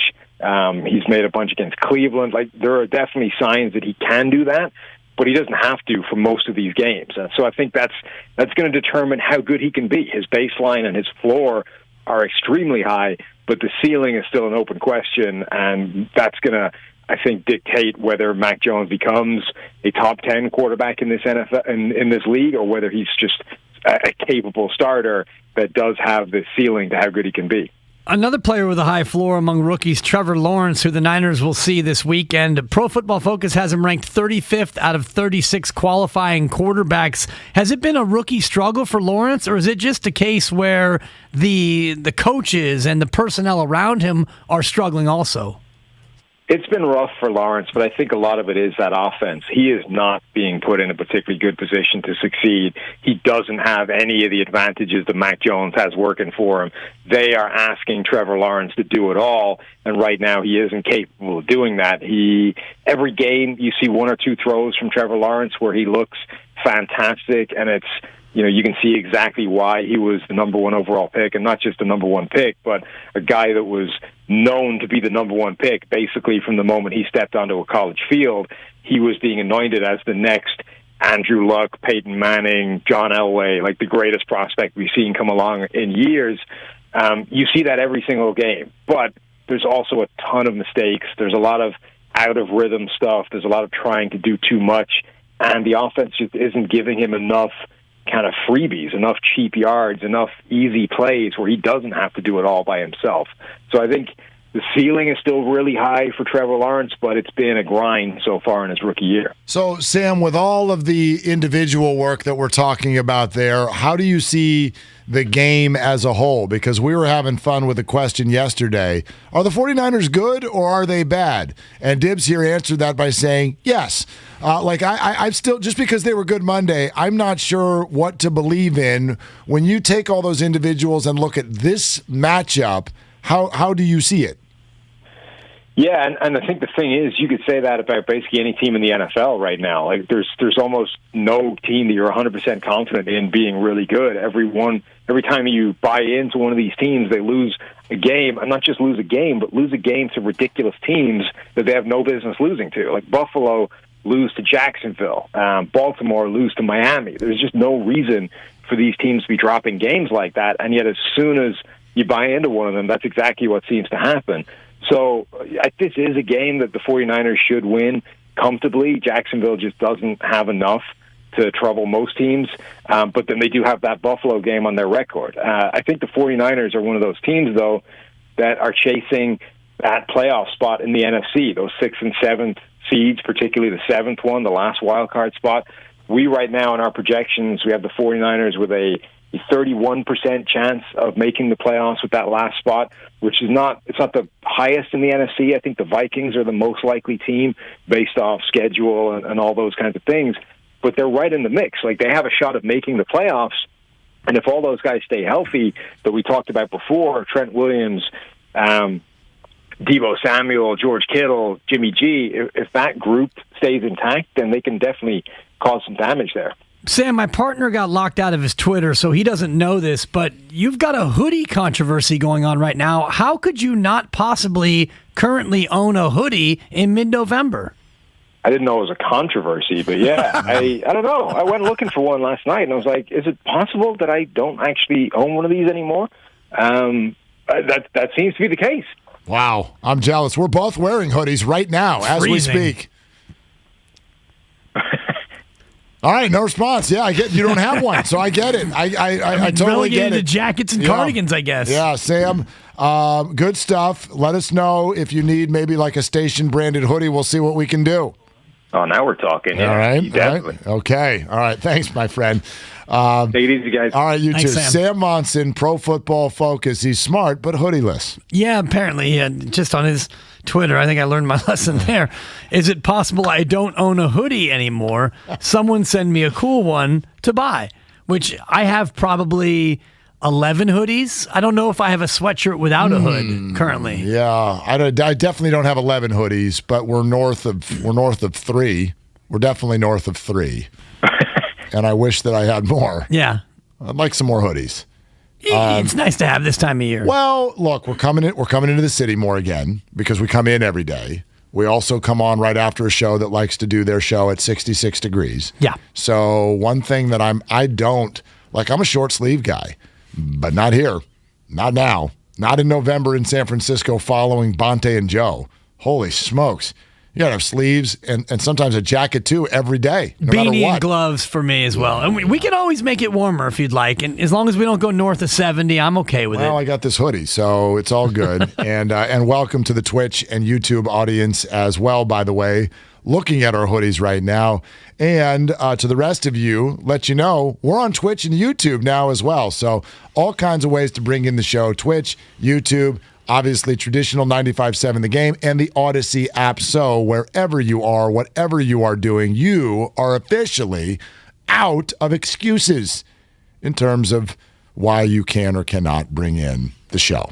I can't tweet with you about it, but you can still listen. Yeah. So. And listen, you shall do. And I hope you were listening to Liquidate All Assets yesterday because Guru did the right thing. Episode 28, he did give it to Buster Posey, number 28. Good. He made the right choice. That's a relief. Thank you for doing that. And speaking of liquidating all assets, because tonight is just for fun, and Pick Your Battles is around the corner, we'll let you know that Andy Gresh is coming on in about 15 minutes from WEEI. We can dive a little bit further into Mac Jones, the comparisons with Trey Lance and the other rookies as well. But I was just bumping around over there at old Bet Rivers, just kind of perusing.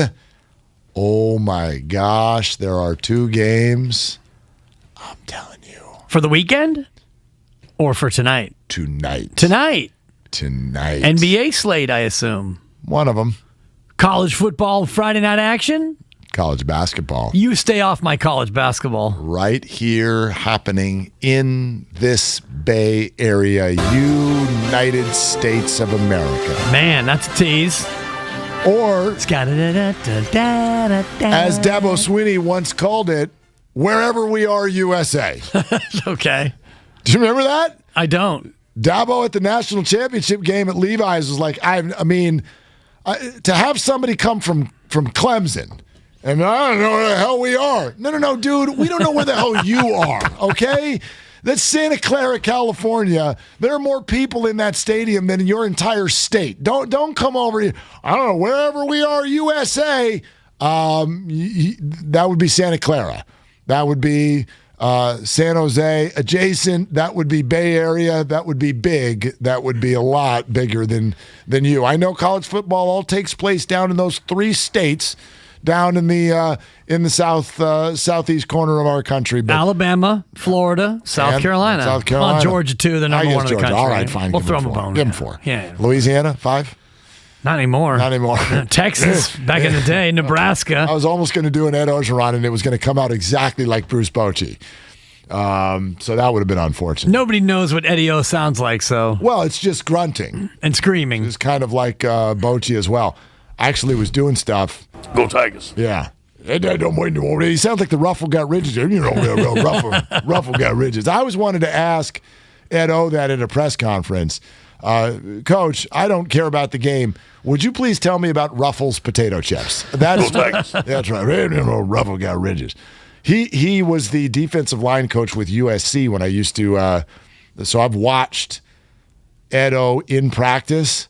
That voice doesn't stop the whole time. The whole 2.5 hours. That boy, never here. I remember you gotta get in over them. I'll say more. And like I'll give you 3. The players are like, okay, and it's like I don't know, like you've been around it long enough, you start to understand it. It's like your baby. You know when you have a baby and 1-year-old, somebody starts to say things and nobody else can understand. And the mom is like, oh, he wants crackers. And he's like, it's like you speak baby. Right? This baby, anyway. Those players spoke Ed O, but the rest of us had no clue what was being said. So anyway, Andy Gresh coming up in just about 10 minutes.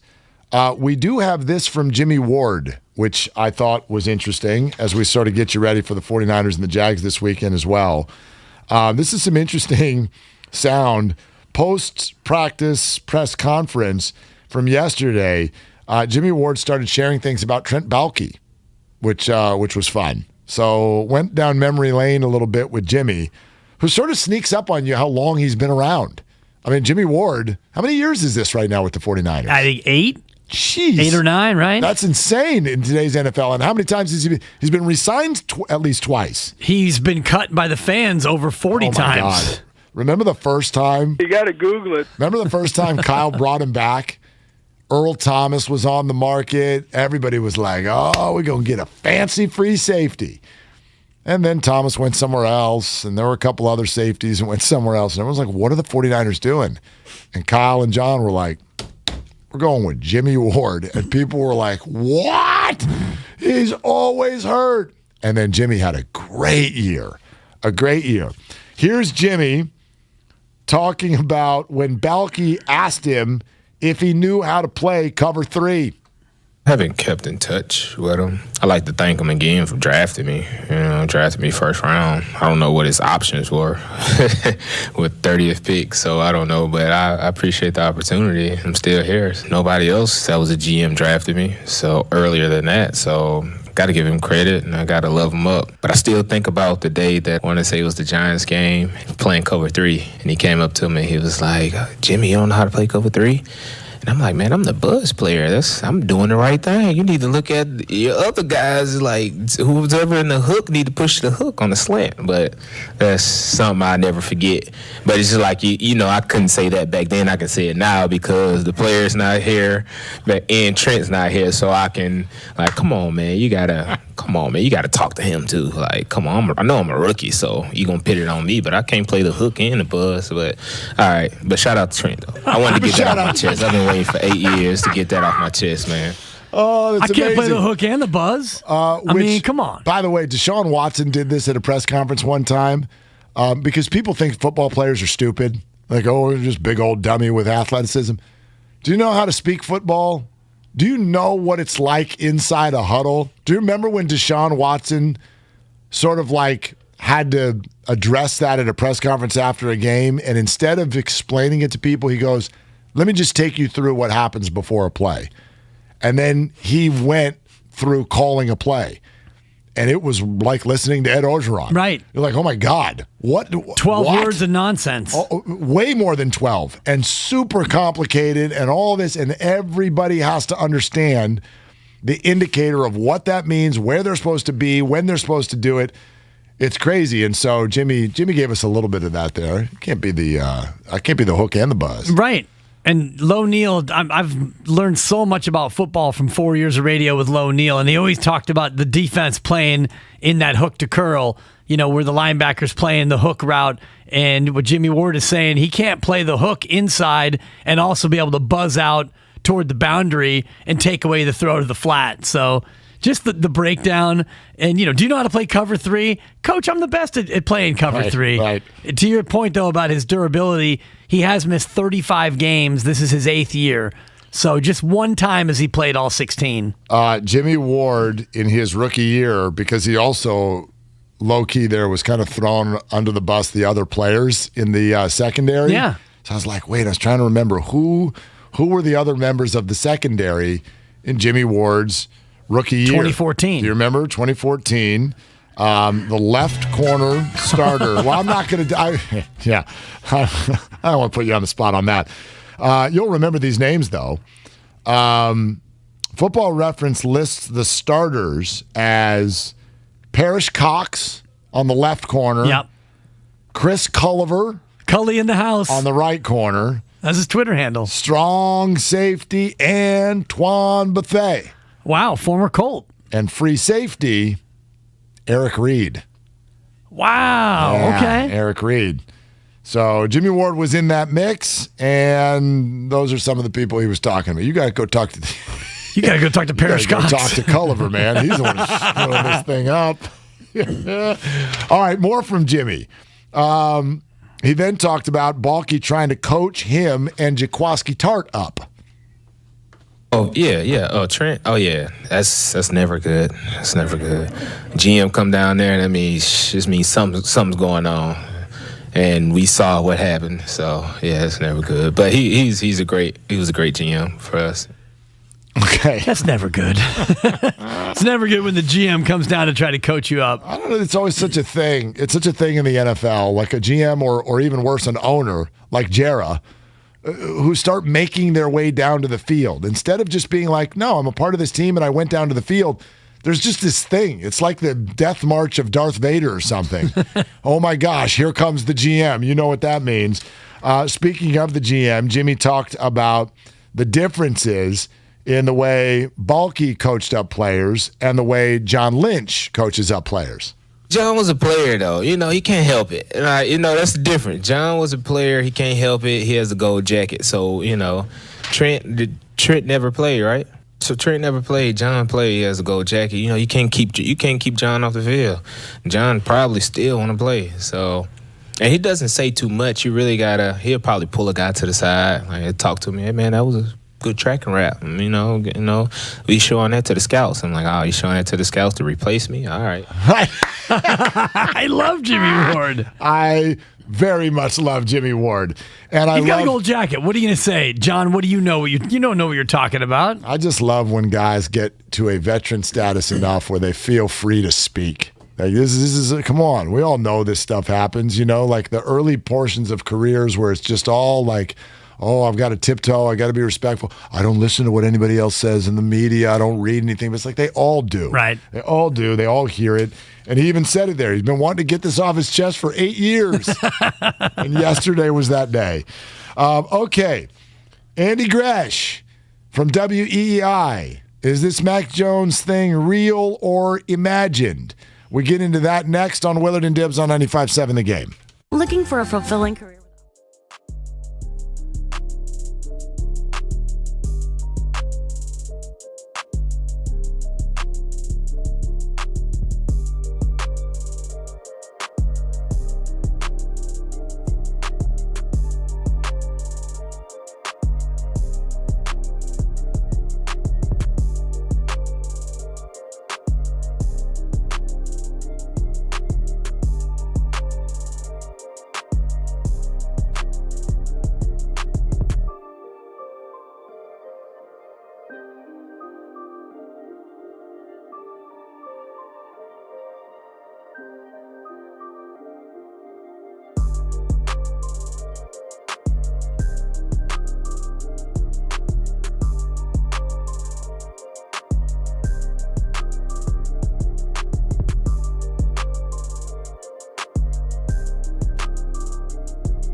The game.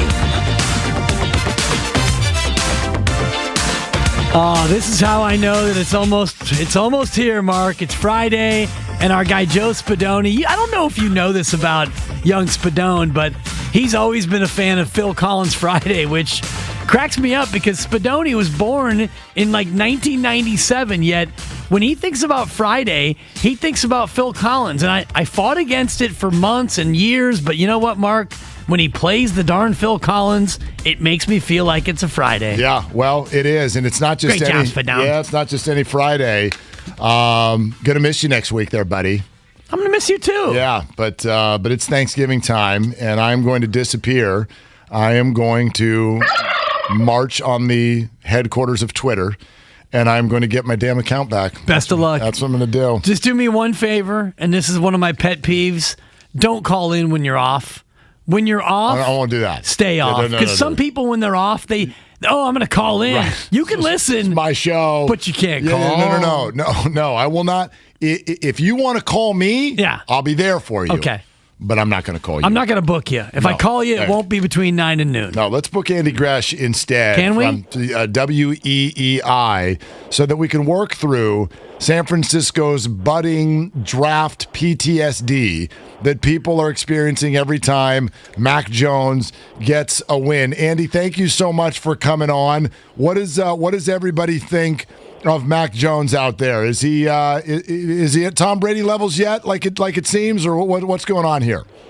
Yeah, I don't know about the Tom Brady levels, gents, but I will say this. I think the doubting Thomases are kind of on their own island, and since we're coastal, they're sort of just floating into the middle of the Atlantic right now. I don't know how you can't look at Mac Jones and not recognize the steady level of play for a rookie. And, guys, I've been saying this all along. If for Mac Jones, this is the foundation of the offensive house they're about to build, then the sky is the limit, really, for the Patriots offense. Well, the skyscraper is the limit when you're dealing with the success that his predecessor had. But in the short run, does New England have enough offensively to kind of shelter the fact that Mac Jones is still getting his sea legs as a quarterback? Yeah, I mean, Mac has been consistent, and I think the injury to Trent Brown early disrupted the offensive line. Now, it led to a little bit of ingenuity, putting Ted Karras at left guard. So the run game is starting to come along. Here's the thing, guys, and you know this out in San Francisco, injuries are a massive factor nowadays in the NFL because you can't practice, so you get somebody hurt. You know, you put them out there once in uppers, and are you really getting that muscle memory? So I think injuries are a big factor in terms of the Patriots kind of quote-unquote covering it up. But the real truth is that if there was just a real number one receiver, then everybody else slides down a spot. Kendrick Bourne is the number 3 guy. Jacoby Myers is in the slot. You got Aguilar as a number 2, and then somebody else on the outside that can really dictate coverage. But the passing game is coming along because Mac Jones doesn't flinch in the pocket. If you even look at, he had 3 incompletions. There was really 4, but 1 was a pick. But 2 of those were essentially throwaways and smart throws. So right now, it's gonna be a lot. They got to lean on the run game to cover it up. But boy, if they just get one more really good receiver on offense, it might unlock this thing. Andy Gresh, WEI in Boston after yet another Mac Jones victory. The Patriots are 7-4, and the comparisons are only building with the other rookies. Andy, there's no hate here because quarterbacks have to do exactly what's asked of them, and not all of them do it well. But in watching that game last night, for example, it's not like there are any throws that make you go wow, and everybody looked like they were running by themselves out there. The Falcons were just god awful. So how would you put into words what the Patriots are asking Mac Jones to do, and have you seen any eye-popping moments? There have been the more of the eye-popping moments have been him standing in the pocket, getting blasted in the pie hole as he's delivering the football, and then getting up and doing it again and doing it again, and the way he kind of manages the game in the pocket. a lot of these young quarterbacks, and I kind of feel where you're going, because I'll be honest with you, I was fighting with my guys on my show about Trey Lance, and I'm like, this guy ain't ready. He ain't worth giving up all the multiple picks for, because I think we're paralyzed now by the, he can run to his right and throw all the way to his left off one leg with a guy hanging off of him, and he runs around and make plays. Yeah, great. How about this? I want a quarterback that is tough, that can think, and that is accurate, and that is Mac Jones. So I think they're really playing to the strengths, and it's much more of managing things than it is turning him loose. However, I do think behind the scenes there is a bit of a push to, hey, if we need to, we can turn the kid loose and let him throw 50 times, and he ain't going to soil the back of the britches. Man, nobody wants that, quite frankly. We got a punch in the pie hole. We got a soiling of the britches. We've got an East Coaster on the line here on Willard and Dibs. At what point do you think it would be fair to look at the Trey Lance versus Mac Jones conundrum?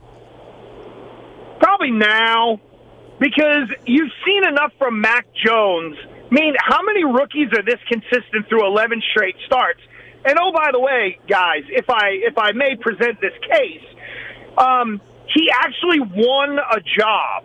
And he won the job, even though it was against Cam Newton, for the finickiest, best coach in the NFL in Bill Belichick. And I think, guys, that's really undersold in that it was a competitive situation. Like with the Jets, they're a batch of idiots there. They just hand the job to the rookie, no competition, and that guy can't read a book.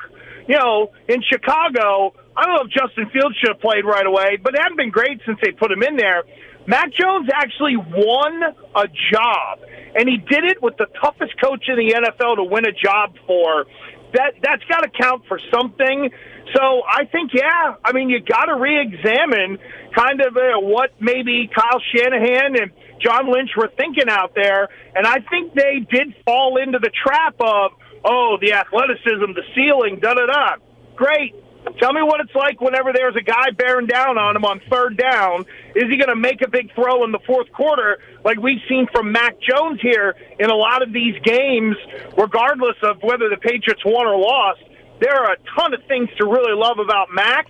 So if I'm in San Francisco, I'm like, yeah, you know what? If Lance isn't a world beater, you guys just whizzed away a bunch of first-round picks and just get a guy who you're still going to be talking about developing in 2 years. Well, Andy, that's very much on the table as a possibility, but I do also feel like you're comparing Mac Jones to air a little bit. Patrick Mahomes didn't win a job as a rookie and was in a very comparable spot to what the 49ers were this year with Jimmy Garoppolo versus Alex Smith then. I mean, don't you think we need to wait a little bit until we've actually seen Trey Lance play football? Well, I don't know what the problem was with Jimmy Garoppolo to begin with, considering, how many teams trade up to get the number 3 pick when you have a quarterback who did lead you to the Super Bowl once. And I understand the injury factor is a big part of it, and maybe that was a little more choice, let's say. But, Patrick Mahomes, I know Kansas City moved up, but they didn't sacrifice a ton of extra currency to be able to do it. It felt like the ask from San Francisco to be able to get up to number 3, the investment was a little more than maybe a Mahomes. I can completely understand that. I'm just not the biggest believer in Trey Lance, only because there wasn't a ton of experience at North Dakota State. And by the way, I'm an old FCS player, so this isn't an anti-FCS thing. I guess I can get it, and if that makes everybody feel good out there, then great. You still have the hope. But I don't know, something doesn't seem right, and I think in 2 years, if Lance is just okay, and then that first-round pick is with somebody else, that's when I think folks have every right to start squawking. Yeah, no, that's fair. A couple years down the road. Andy, great to have you. I'm a huge Gresh guy. Yeah, we got soiled his britches. We got whizzed down his leg. Greshy, you're welcome here anytime. That was fantastic. Hey, listen, all you got to do is call. Now I'm going to light a cigar and get my rear end home. It's been great talking to you guys, and good luck out there. I actually like Jimmy G a lot. And boy, is he a handsome man. He's a beautiful man. He's a beautiful man. He's no Andy Gresh, I'll tell you that. That's right. He could have been yours, Andy. You could have had him. You know that, right?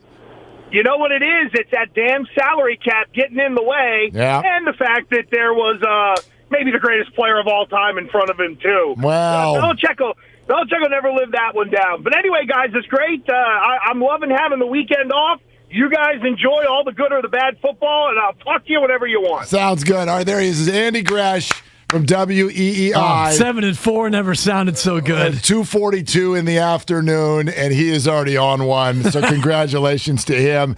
It's all sponsored by Safeway. At Safeway, they partner with trusted top-quality growers for hand-picked fruits and vegetables, harvested at the peak of flavor from farm to you. Visit Safeway's produce department today and see how they are perfecting the art of fresh, similar to the way we have perfected pick your battles. And oh my gosh, my only problem today is that I have to select which one of the two picks I love. Oh gosh, I'm going to have a pick, then I'm going to free pick on my message phone, 1-800-BET Willard Dibs, bet Willard Dibs, and you should call that in and get your free pick, because I got a couple of juicy ones. You need a bounce back after yesterday's big hiccup. I think I'm going to just parlay this sucker. I feel so good about both of these. That is coming up on 95.7 The Game. BMW Fairfield salute.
Willard and Dibs on 95.7 The Game. It's good looking out, brother. We're a team, Mark. Good looking out. It's the end of week 7, and it feels like Is it's it? been... Where did week 6 go? I feel like we went from week 5 to week 7. I'm sure you're right. Yeah, Let me count. Yeah, you got to Google it. I do. you're right. You got to go to your iPhone. Yeah, it was in October. Somewhere in there. 2, 3, 4. I could be wrong. 5, 6, 7. You're right. Nope, that's 7. 7. And then next week, 7 weeks. Next week will not be a week. You'll be out of town enjoying family time. Whitey right. Gleason will be in for 3 days, and then Thanksgiving, and then the day after, I think we're going to go live and local with a TBA, TBD lineup. I'm gonna be asleep on Friday, the whole day. Yeah, that's it. Actually, no. You know what? You know what I'm doing? I'm doing something sports related next Friday. Are you? My brother-in-law, and I don't think my sister's going because she's just not into it, but my brother-in-law, my nieces, my nephew, and therefore going to grab all my kids too, are going to attend an Anaheim Ducks hockey. Oh, how fun. Experience at the Honda Center. At Extravaganza. And who the hell are they playing? The Ducks. I've been to a Ducks game. Have you? Yeah, I almost got thrown out. Why? It was rally towel night, Sharks playoffs, and the Sharks score a goal. I'm in full Sharks regalia with Primetime Smith, who you probably remember from a previous iteration. That's right. Yep. Sharks score. I run down the aisle, and I'm pumping my fist. As I'm going back to my seat, I get whipped by somebody who whips me with their rally towel. Whip it good. All so right. I swivel to my left, and I see that it's a guy who's about 15 years older than me, still seated, and he's giving me like the menacing fist.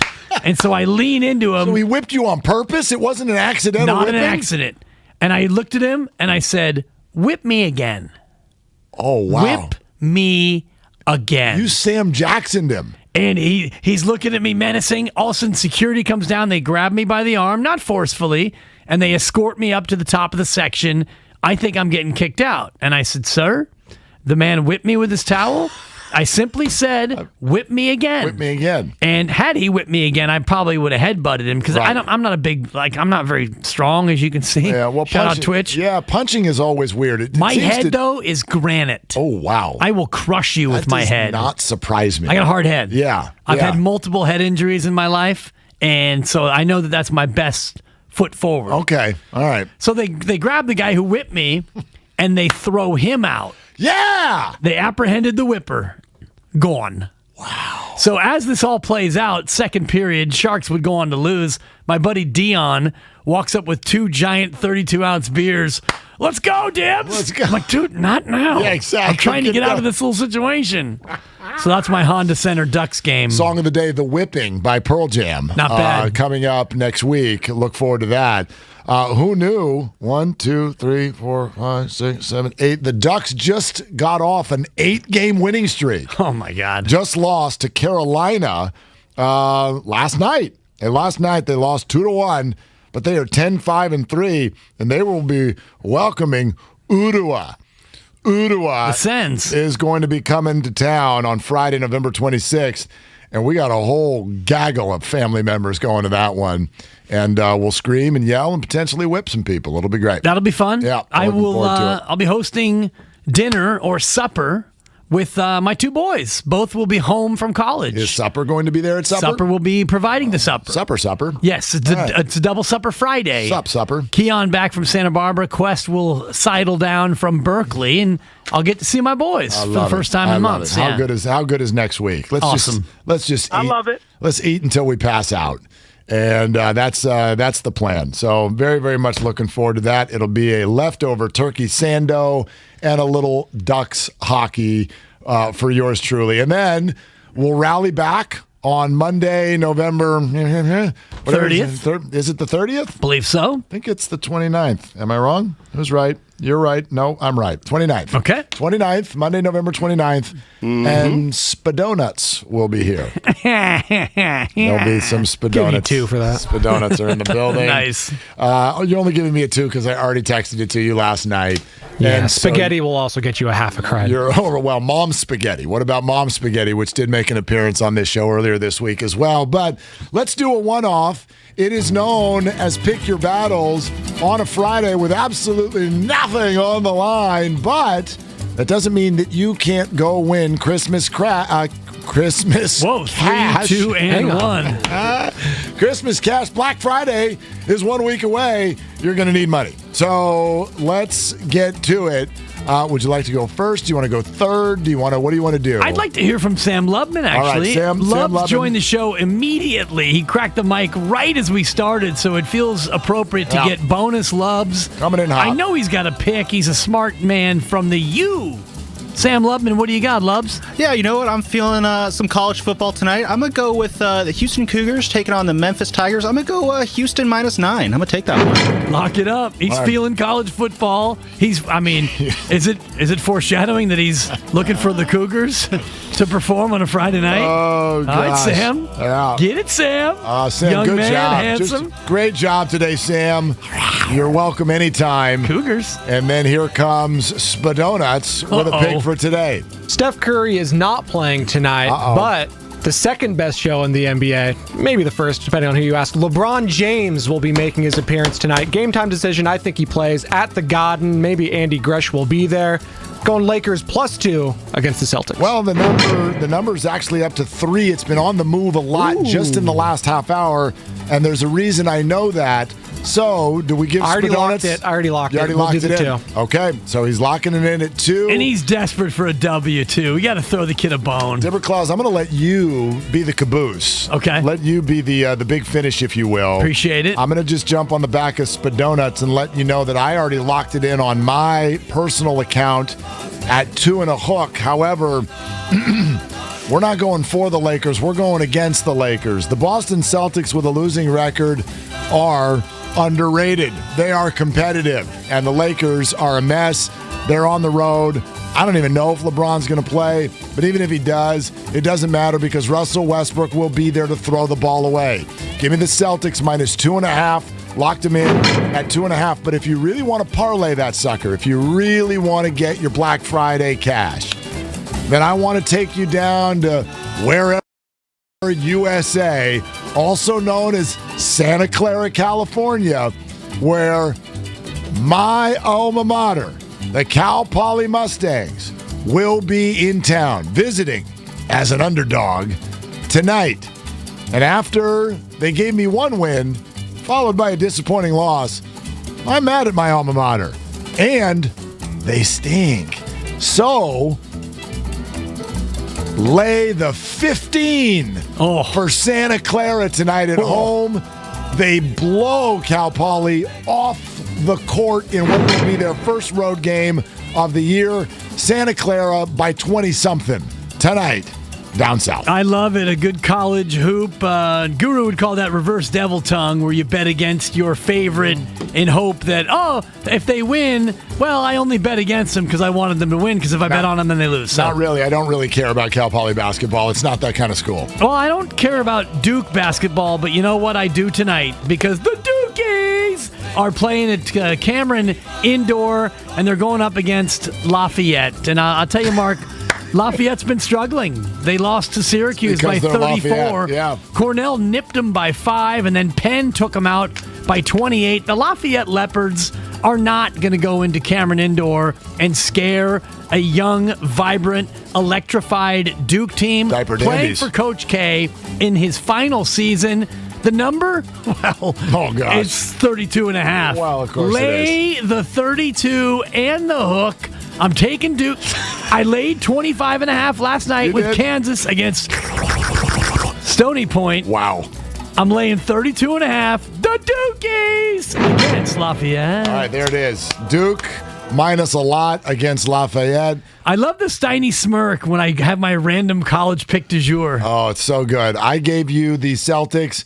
Spadonuts comes right back with the Lakers, but I also gave you the bonus 1-800-BET-BET-BET-DIBS Willard bet on my message phone. Gave you the bonus of Santa Clara minus 15, and I've already forgotten what Sam did because it feels like it was an hour ago. Houston, he likes that's Cougars. Right. Okay, the Cougars. It's his pick, not mine, bro. Hope he doesn't have a girlfriend. It is Friday night. Older women. All right, and here comes Steiny and Goo to save us from ourselves. Hey, guys. How you doing? What's up? Cal Poly should have stayed Division II. And let me tell you something about Lafayette. I knew it. Let me tell you something about Lafayette. It's got to be Pennsylvania. Lehigh Lafayette, of course, a great rivalry. Both those schools around the Allentown, Bethlehem, Easton area. They call it ABE. People are actually living outside. People are actually my son's name. The ABE. Yeah. People are actually living outside Allentown now and commuting to New York City. I saw many games at the Lafayette Gymnasium. That's where they would hold the Ivy League championship game every year. The Ivy League would have a first half and a second half champion. Oh my God. And I watched 2 straight years of a Penn-Princeton Ivy League championship game to see who would go into the NCAA tournament. Of course, when Pete Carrill was coaching Princeton. I could not care less. When Princeton played UCLA, I had Princeton winning the game in the first round of my bracket. Wow. No way. It's a shorter story than the one you had. We had Princeton beat on the road at Jadwin Gym back in 1985. John Smith hit a buzzer beater in overtime. Can I reel back? Can I? Sure. Sorry, Goo. No, go ahead. I've been Westbrook of the handoffs too. He doesn't get paid by the word. Why are you saying this about my alma mater that Cal Poly should have stayed in Division II? This was like 25 years ago. And they went to D1 in the Big West. Have they ever been to they went to one yes, NCAA they've been tournament? To the tournament. Yes, they've absolutely been to the tournament. How many tourney wins? Not 5, not 6. Willard, did I hear Whitey's in next week for you? Whitey's in. So I'm feeling guilty because I'm out because we got my kids getting ready to go to college, and I'm dealing with it. Really, Steiny's been a mentor. I'm talking to him. And I'm melancholy, like my son's going to be not in California maybe, or not just in his room. So they don't know I have this time taken off next week. So I was feeling guilty that I'm letting Steiny down. My boy JD will be holding it down. No. But I heard that, and I'm like, you know what? I'm going to keep it moving. Guilt? It's Thanksgiving. What if Wiseman comes back, though? Well, listen, it's something I just mirror the schools, and somewhere along the road, I don't know when this happened. When we were in school, they didn't get the whole week off. Yeah, they do now. Nobody's going to school next week, and if nobody's going to school next week, well, I'm not coming in either. We're hitting the road. We're going to put everybody in the family truckster, and we're heading out. It's because people take the days off. That's why school had to cancel, because many districts, not your district, but many other districts, get paid by participation and attendance. Yes, absolutely. Just heading down to see the parents and the sister who are both in Orange County. Nice. Yeah. So nice. We'll be down there. Guru took offense when somebody asked him that the other day. Yeah, it was yesterday. About where you were going? The question of where you're going. Post-show meeting yesterday. Wow. The post-show meeting actually pushed the podcast we were back trying to get to you. Yeah, we were like, he's going to be simmering. I mean, I'm a big believer. I'm a big believer in the clock, and our boss wants us to hit our breaks on time. Right. We set a time to do a podcast, 3:15 on a Thursday. I love it. And 3:15 comes up. So now I text E-Dog. He and I were the pressure was it was mounting. So Mark, I know they're all in a meeting. So first I text E-Dog, nothing. I text him again, nothing. Now I got to start calling people because I'm getting angry. I call E-Dog. He lets it ring through. Doesn't send me away. I call right back. Boom, one ring off to voicemail. Now I got to call Guru. I looked at this happened during the meeting. Oh yeah. I was like, come on, man, wrap it up now. Dib was waiting. So now I call Guru twice, off to voicemail 2 times. Now it's 3:22. Now I'm getting angry. I didn't want to have to conference you and Steiny because you were just you were collateral damage. I was phone off. Yeah, I thought it was a phone off meeting, to tell you the truth. It needs to be. Yeah, I saw E over there stressed, and I was like, this will be all right. iPhone needs to come up with something where you can decline it and people don't know you've declined it. Like the ring still needs to go Wait a through. minute. No, because it defends people now. They know, if you decline it, they know on the other end. Yes, because it's like one ring, bang, then it goes to voicemail. Oh, the wife gets so mad. Ring it all the way through. So people are like, you just declined me? Come on. Like you pushed the Well, button? I only do it to my dad, so I don't think he's figured that out yet. No, my dad gets texts about a week and a half after they get sent. Text? Text? Wow. You talking text? I tell people I don't text. You want to talk to me? You got to call. All right, Dad. We're overdue for a call to your dad. Talk to you in 2023. We need to all get together this weekend and call your father. We all enjoy it. I did radio with him, Dibs, in the same studio. It would be amazing if he declined the call. That would be, you're listening to 95.7 The Game, KGMZ FM and HD1 San Francisco and Odyssey Station. It's brought to you by DuckDuckGo. Privacy simplified. How's everybody doing today? Where are your heads at? What's going on? Boy, he did it again. You know what I mean? He just did it again. Oops, he did it again. I got 3 thoughts. One is he did it again. 2, if I'm the Pistons, I'm annoyed. You're offended? Yeah, I think annoyed? I don't know. It's an opportunity. Well, what if you love Draymond? I think it's a little disrespectful. The guy's got a bum hip. No, I think it's a little disrespectful. Well, Dre, you're coming home. Listen, if Steph Curry and the Golden State Warriors can come up with motivation through disrespect, I think it's fair that the Pistons can look at what's happening tonight as disrespect. I'm sure they'll do that. That's what players do. You're going to use it. I don't know if it matters. But what about Day-Day, the people that love their homegrown guy? You just going to do us like that? Just come out in a suit and wave to everybody. Yeah, absolutely. I mean, look, we knew these games were going to happen.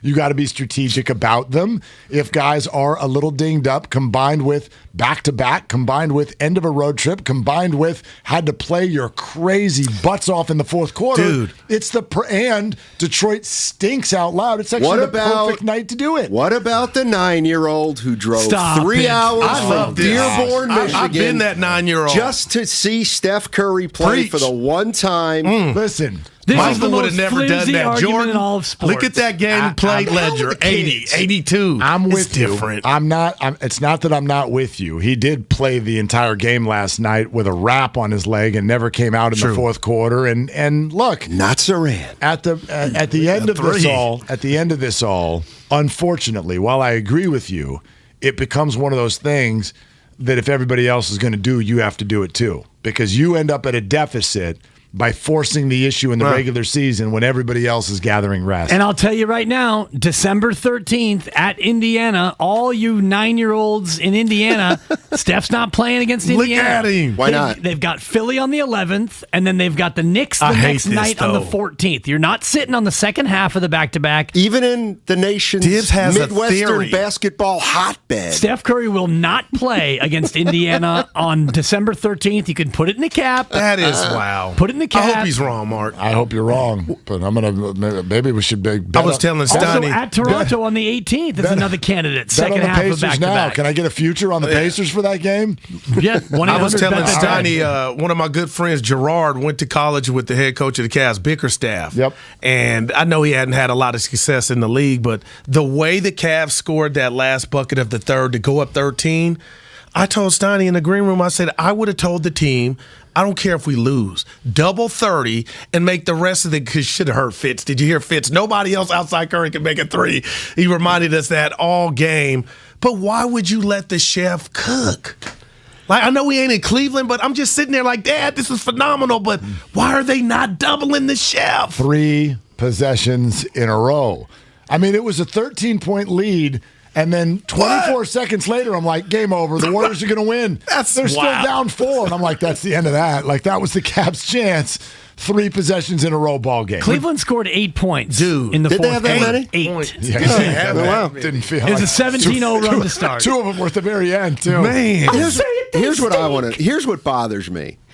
To me, you are not a true Warrior fan if you're watching that game and at any point you say, we're going to lose.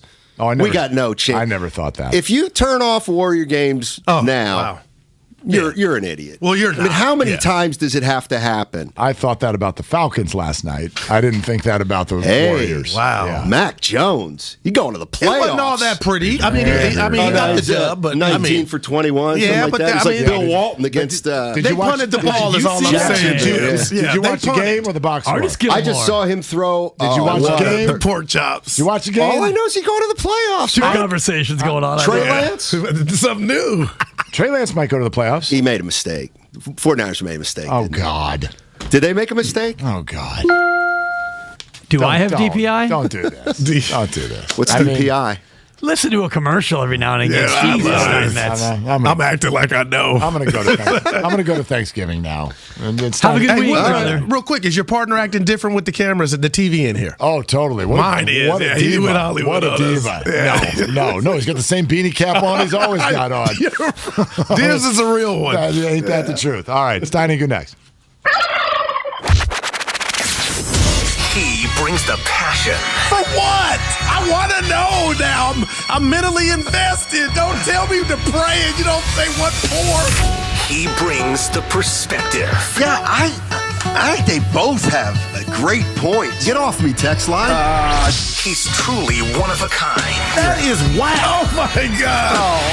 And he's doing a great job. I need you to man up and say what you really want to say. Simon, you're doing a great job. And together, they're Steiny and Guru. Yeah. On 95.7 The Game. All righty.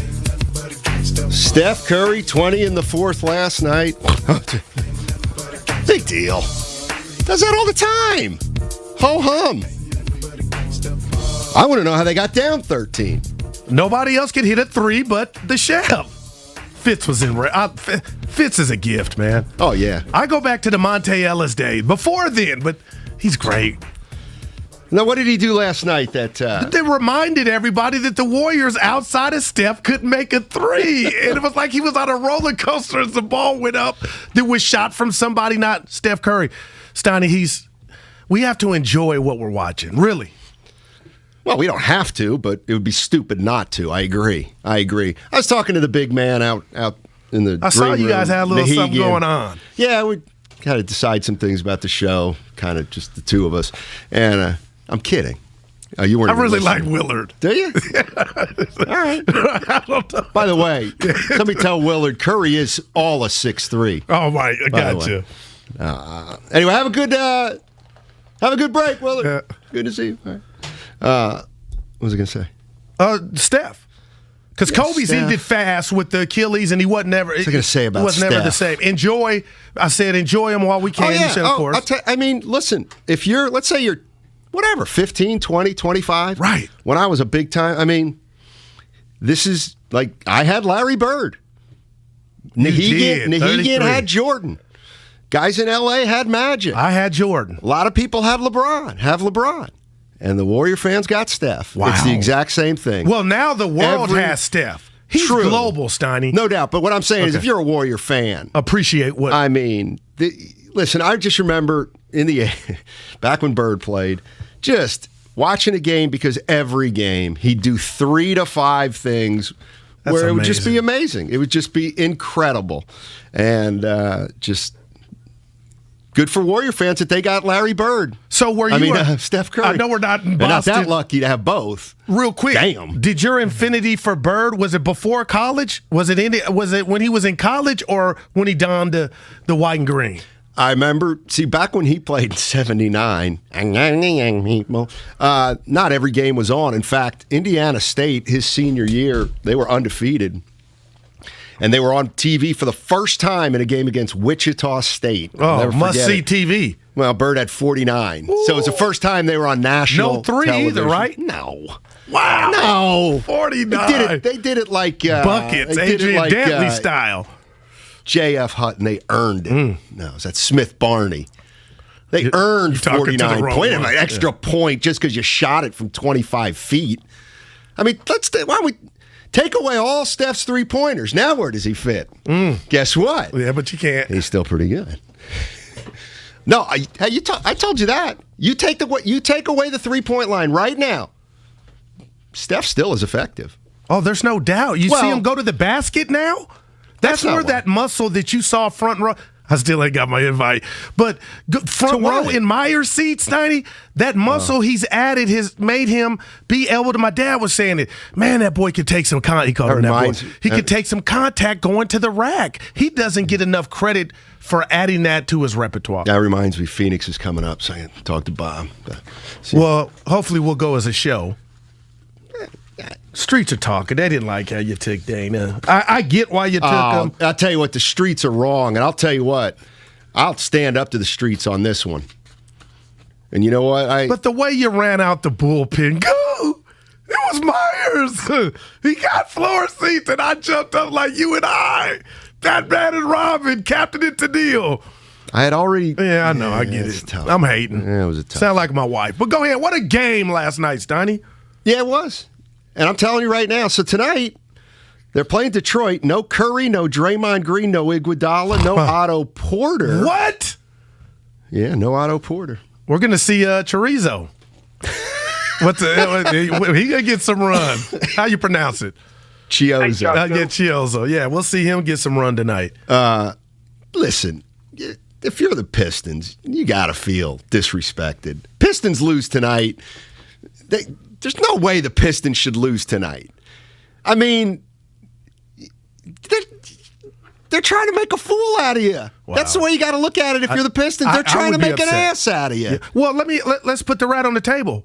Why were the Warriors at full strength last night down to the Cavs? No, seriously, Steiny. It sometimes happens. I'm not. Jordan Poole, what's up with the... I was ready to call him Klay Thompson. I'm not mad at him. Why would you do that?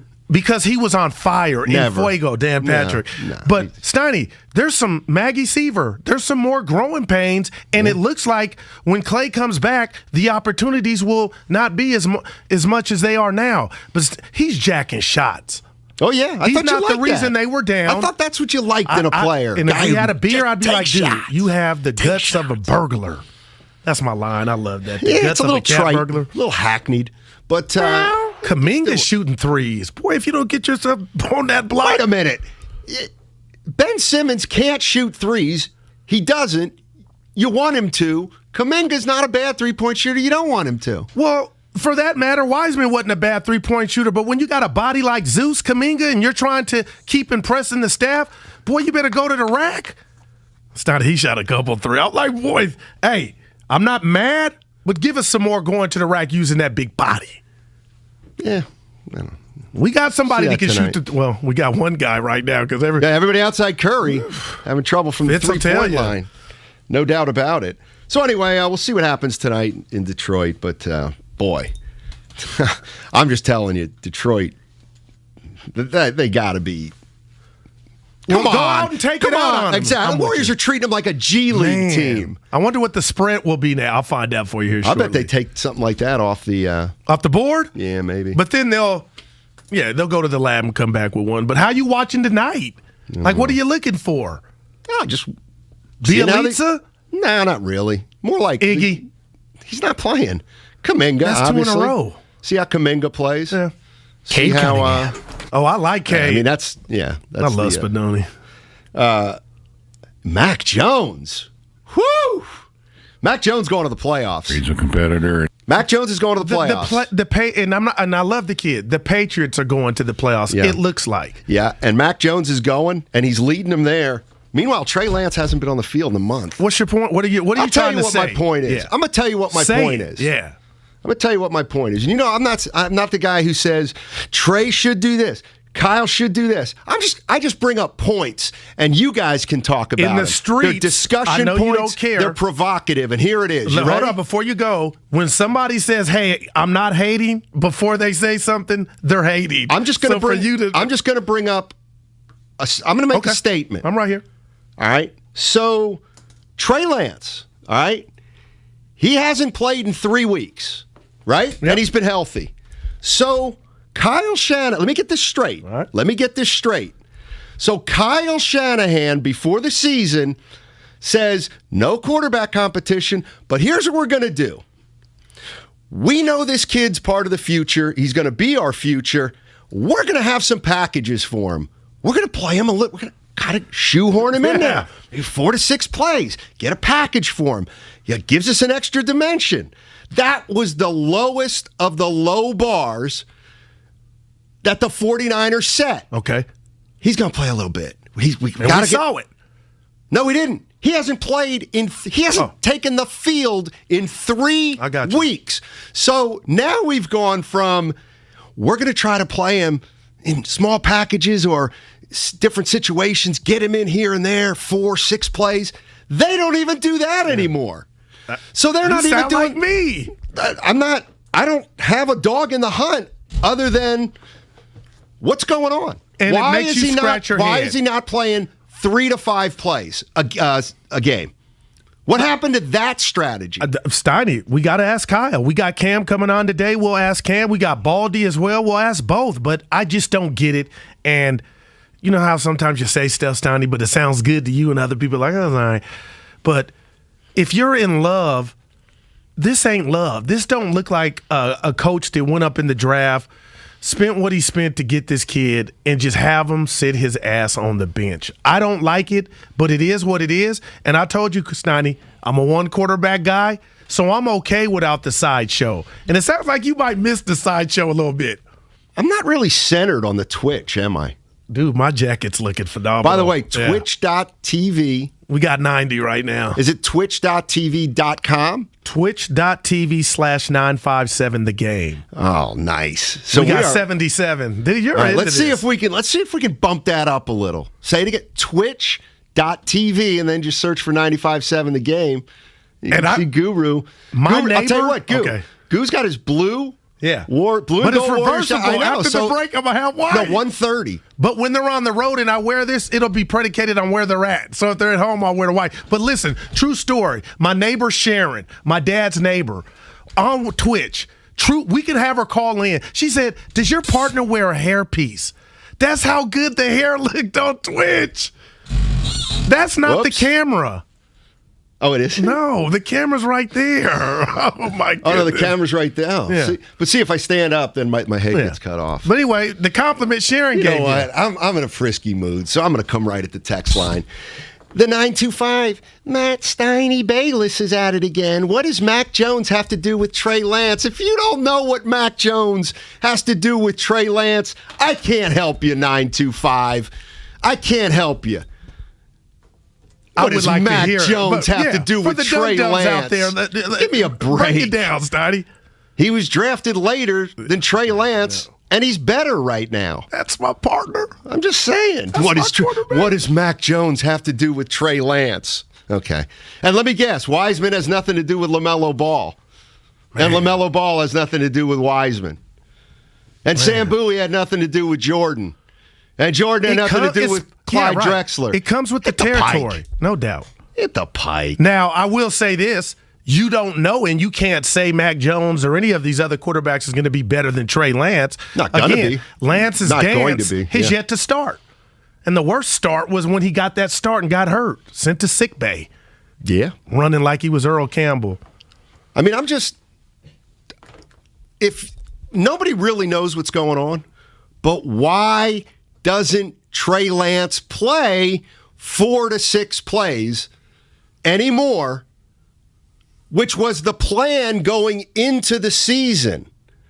He hasn't played in the last 3 games. Not been on the field one time. Because maybe the coach, and I'm going to defend him here, was tired of the circus.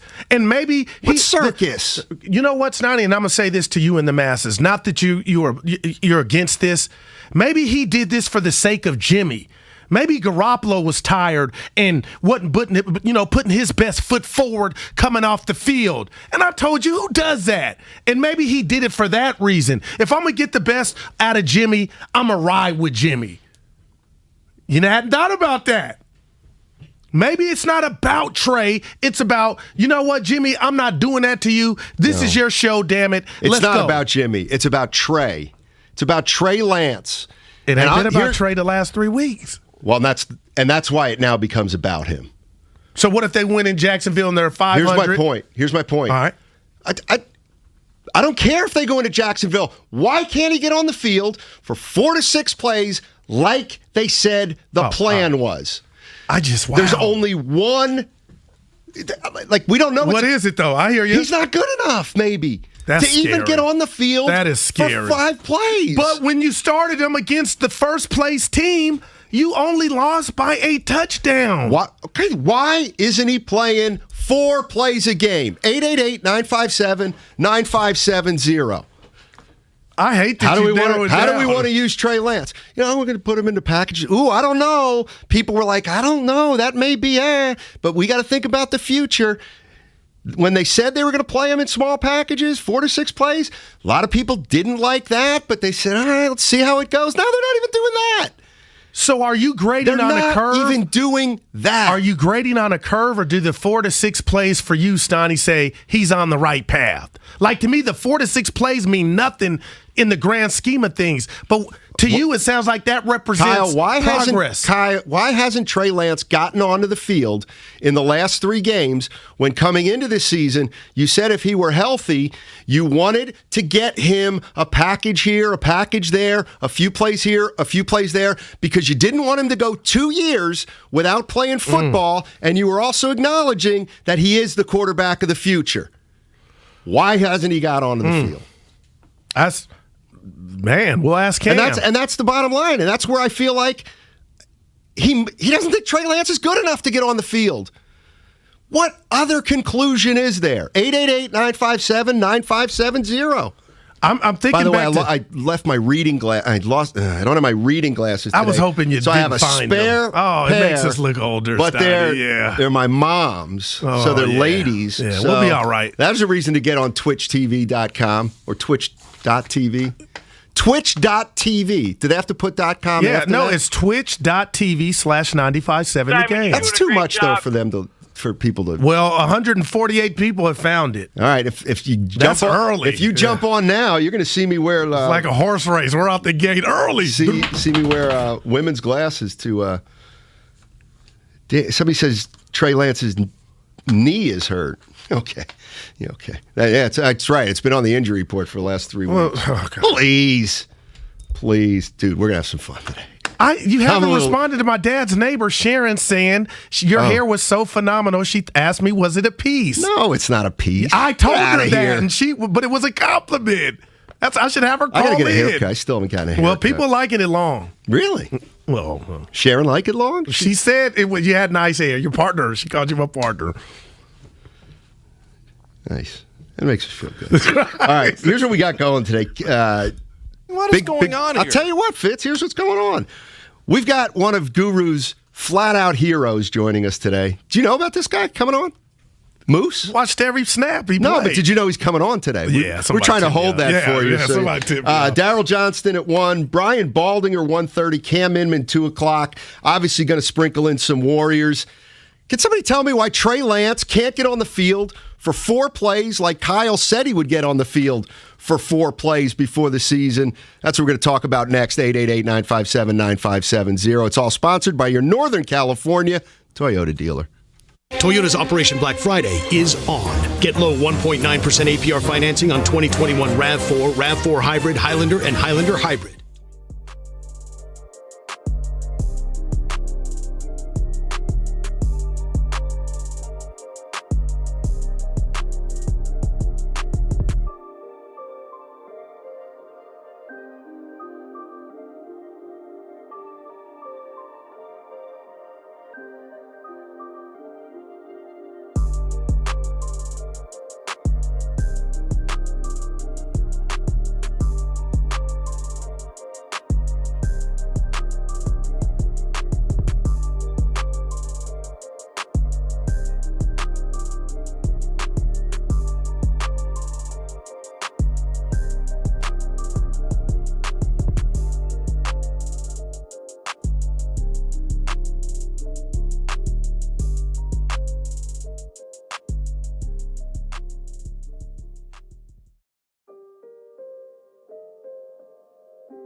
going to see chorizo.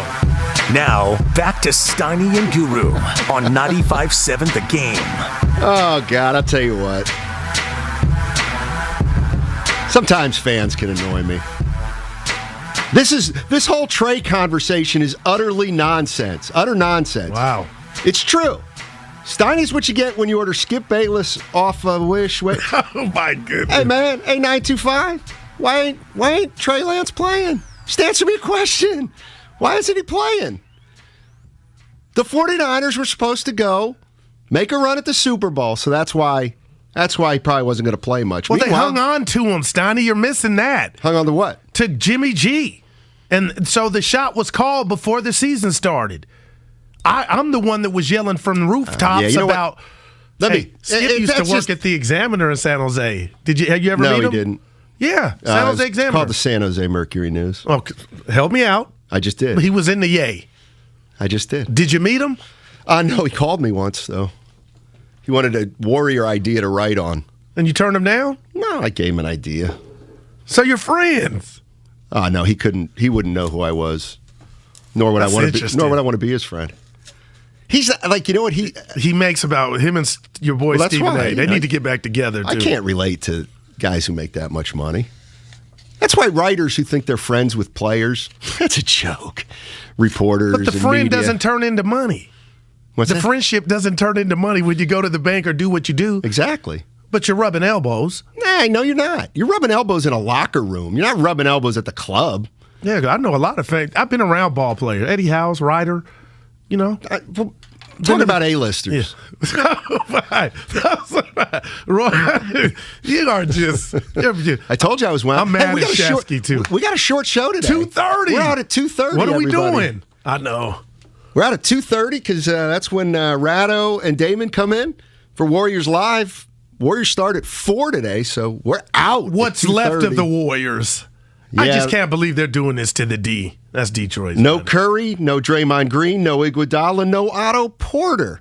Oh, that's Otto Porter. Here's somebody who's, I think, nailing it. I think Steiny, they're obviously saving him for next year.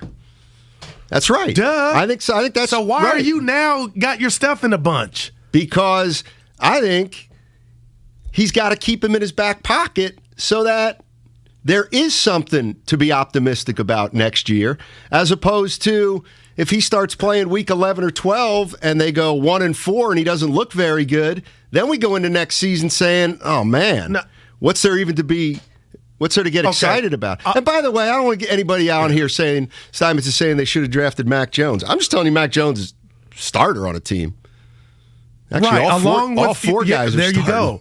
But to me, your boy doesn't have rabbit ears. The last thing Kyle Shanahan is worried about is Twitter, social media, Steiny Guru worried about looking for something optimistic about next year. Then don't say he changed his mind and really wanted Mac Jones, but was talked out of it by the fans, which is an argument. I will have dinner with anybody that I'll have a dinner. I'm hungry already. I'll have a conversation with anybody about that. Something is not adding up. I'll give you that. But why I'm baffled by where my boy is at talking about you is why this game going into Jacksonville after Jimmy's turned in 3 pretty good performances for Jimmy. Why are you now defending Trey like I was? I'm not defending anybody. But I could care less what the 49ers you're passionate do. about this. You want to know why the kid's not going out there at all. But I don't care if he goes out there at all. I'm just taking a guy at his word, Kyle Shanahan, and now saying, well, what changed? What changed? That's all I'm asking, and I'm not saying... maybe him getting hurt. Okay. Maybe him getting hurt against Arizona. Just like you want JJ... you know what? Trey actually was banged up a little more than we said after that game, so... Okay, fine. Huh? Great. And you got to add that. Just, he was hurt. We don't want him to be hurt again. Steiny, they're going to make the offs. And I'm looking at the state of the NFC. I don't think they're going to. They already had Green Bay in their back. All these teams are soft. My Dallas, they're soft. I know how to beat Dallas. Fangio did it. I'm telling you, Steiny, there is no dominant team. So if the Niners can just get their act together, qualify, this ain't like when it was Warriors, Cavs, nobody else had a chance, Dallas, Niners back in the 90s. This thing is like Jerry Rice on a good day. Wide open. they're not going to go anywhere if they have to play road games throughout the playoffs. It's unrealistic now. The home field advantage in the playoffs is everything. Everything.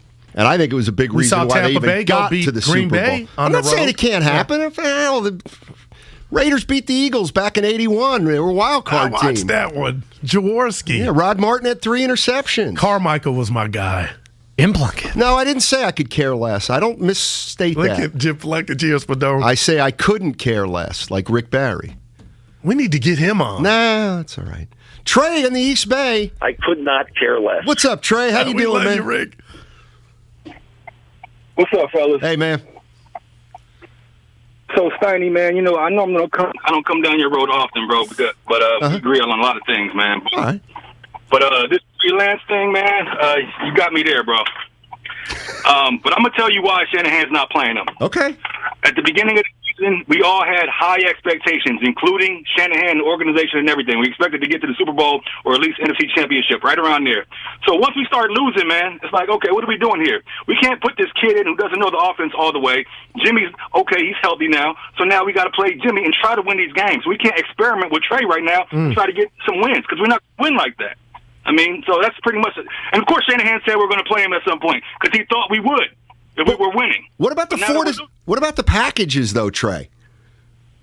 I mean, the thing is, how can you experiment with those packages when we're losing? You know what I mean? You have time for that. You want to win these games so we can have some action at the playoffs. Well, in fairness, Trey, 49ers have won 2 out of 3. Now, yeah, you're right. Now we have. So don't be surprised if you see him play against Jacksonville. You know what I mean? Because now we got some action. He might get some traction. We got to see. I'll give you 4 for that. Thanks, Trey. That was nice. By the way, Trey, that's not coming down my road, Trey. I don't have a problem. I'm just asking why. Listen, I think he's kind of gotten caught in between here, to tell you the truth. I think that's where they are. They're in between. The experiment is over, and when he got hurt, that was it. That was a wrap. He'll go in if Jimmy gets hurt. And to your guys' point, Jimmy's been playing okay the last 3 weeks, so he'll never resurface. You won't see him in for a package. Well, then I would like to it's not find hard. out. Yeah. No, but what changed? I'm going to say this. What changed? I'm going to tell you what changed in my world. My infatuation with Kyle, the quarterback whisperer. Because if you or the people out there are right, how could you not get 5 ready? That was your job. Not just the offseason, Steiny. The growing pains during the season. I hate we didn't get to see that. Trey Lance was robbed of that. And that's why I tell you, when somebody, I don't care who it is today, hey, Goo, I think you might be onto something. I'm not saying it's 100% fact, but it sounds like something could be up, and a couple years down the road, we'll hear what really went down draft night or the days leading up to it. I can't go there. But it's almost like you are without trying to do it. Who? You. Because there's a mystery around why this kid's not playing. No. I absolutely, positively do not think anybody but Kyle Shanahan is responsible for getting Trey Lance in here. I'm not letting him off the hook. You don't get to be the coach and the general manager and say, well, he's really not my guy. What, you gotta be kidding me? He ain't using that card yet. He's just acting like it ain't his guy. Yeah. I don't know. I'm just asking. Let's go to Leo. Leo's in San Francisco. What's up, Leo? Hey, a couple things, gentlemen. Let's get rid of that nonsense that this wasn't Shanahan's pick. The reason why he didn't coach in Denver was because he wanted total control over draft choices and personnel, and Elway wouldn't give it to him. So let's get rid of that notion. That's why he came here with John Lynch. So the thing about Trey Lance, I think, at the end of the day is, there's a saying about best laid plans go astray. I think at the end of the day, Shanahan realized the guy's just not ready.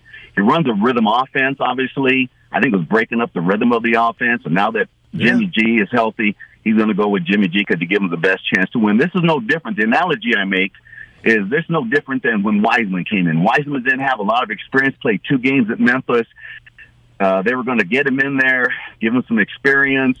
but they realized right away that, despite some of the flashes, the full court, dribble down the court and dunk the ball, maybe a couple threes here and there, it looked good, shiny new toy, but at the end of the day, they decided, he's not ready. He's not ready to understand, especially on the defensive end. So as it went on, you saw he was certainly limited in his number of minutes, has ended up getting injured, hasn't played for a while, and you can expect the same thing with him this year. Is similar to Trey Lance. Is they're gonna spoon feed him very slowly. The Warriors are, and you guys made a point earlier about LaMelo Ball.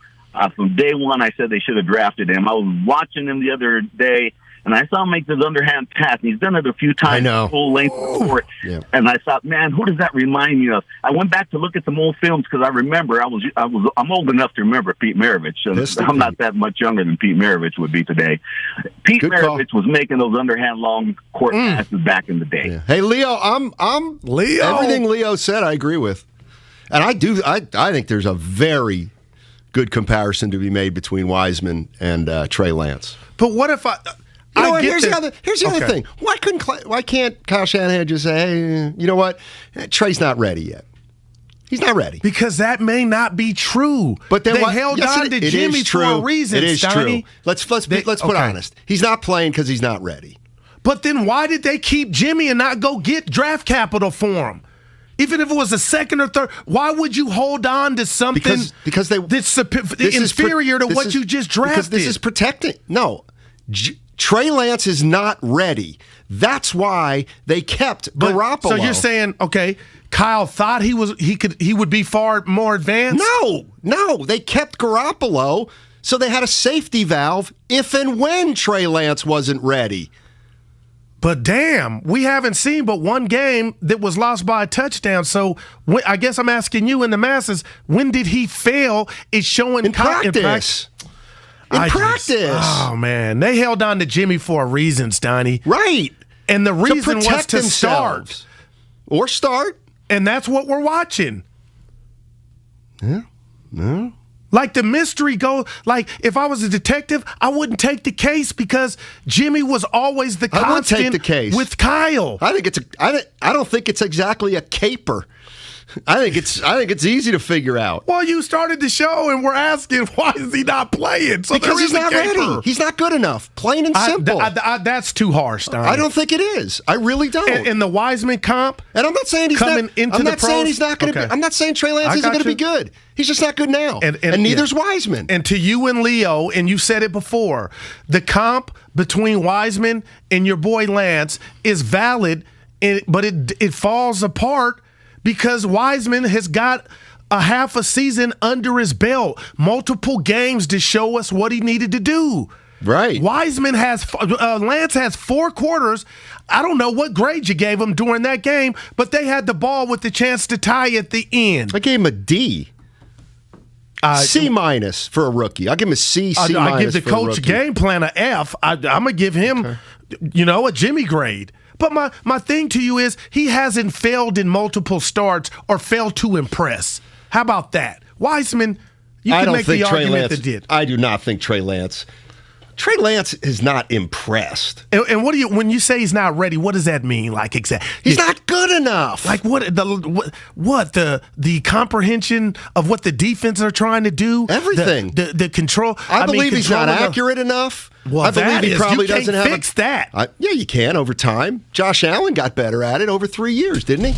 He's like 57% up to 67. Now he's over 70. Here's what all I'm saying: Trey Lance. I'm not calling him a bust. Right. I'm just saying, why isn't he playing 4 to 6 plays like Kyle asked? That's all. Let's go to Austin. Austin's in the Bay. Austin never says specifically where he is. He says Bay Area. He's up to something. Hey, you're up to something, aren't you, Austin? Yeah, I am. Hey, look, man, I just don't like this trade draft pick, man. I feel like Shanahan messed up. We got this offensive line to protect Jimmy, and we ain't protecting him. And another thing, we should have got, and if we got Trey Lance, we should have traded Jimmy Garoppolo.